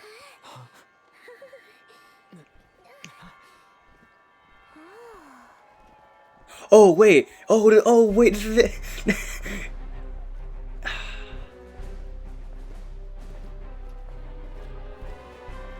Oh my god.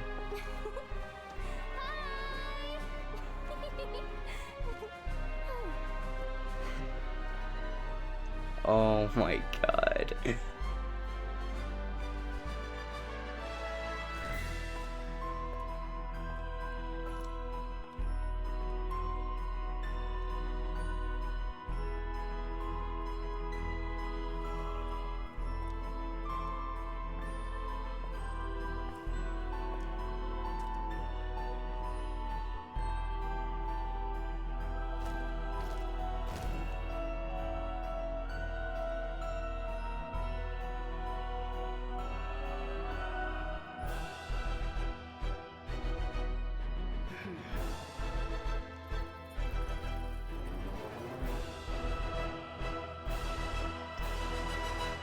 That's how they end it? Oh, that was awesome.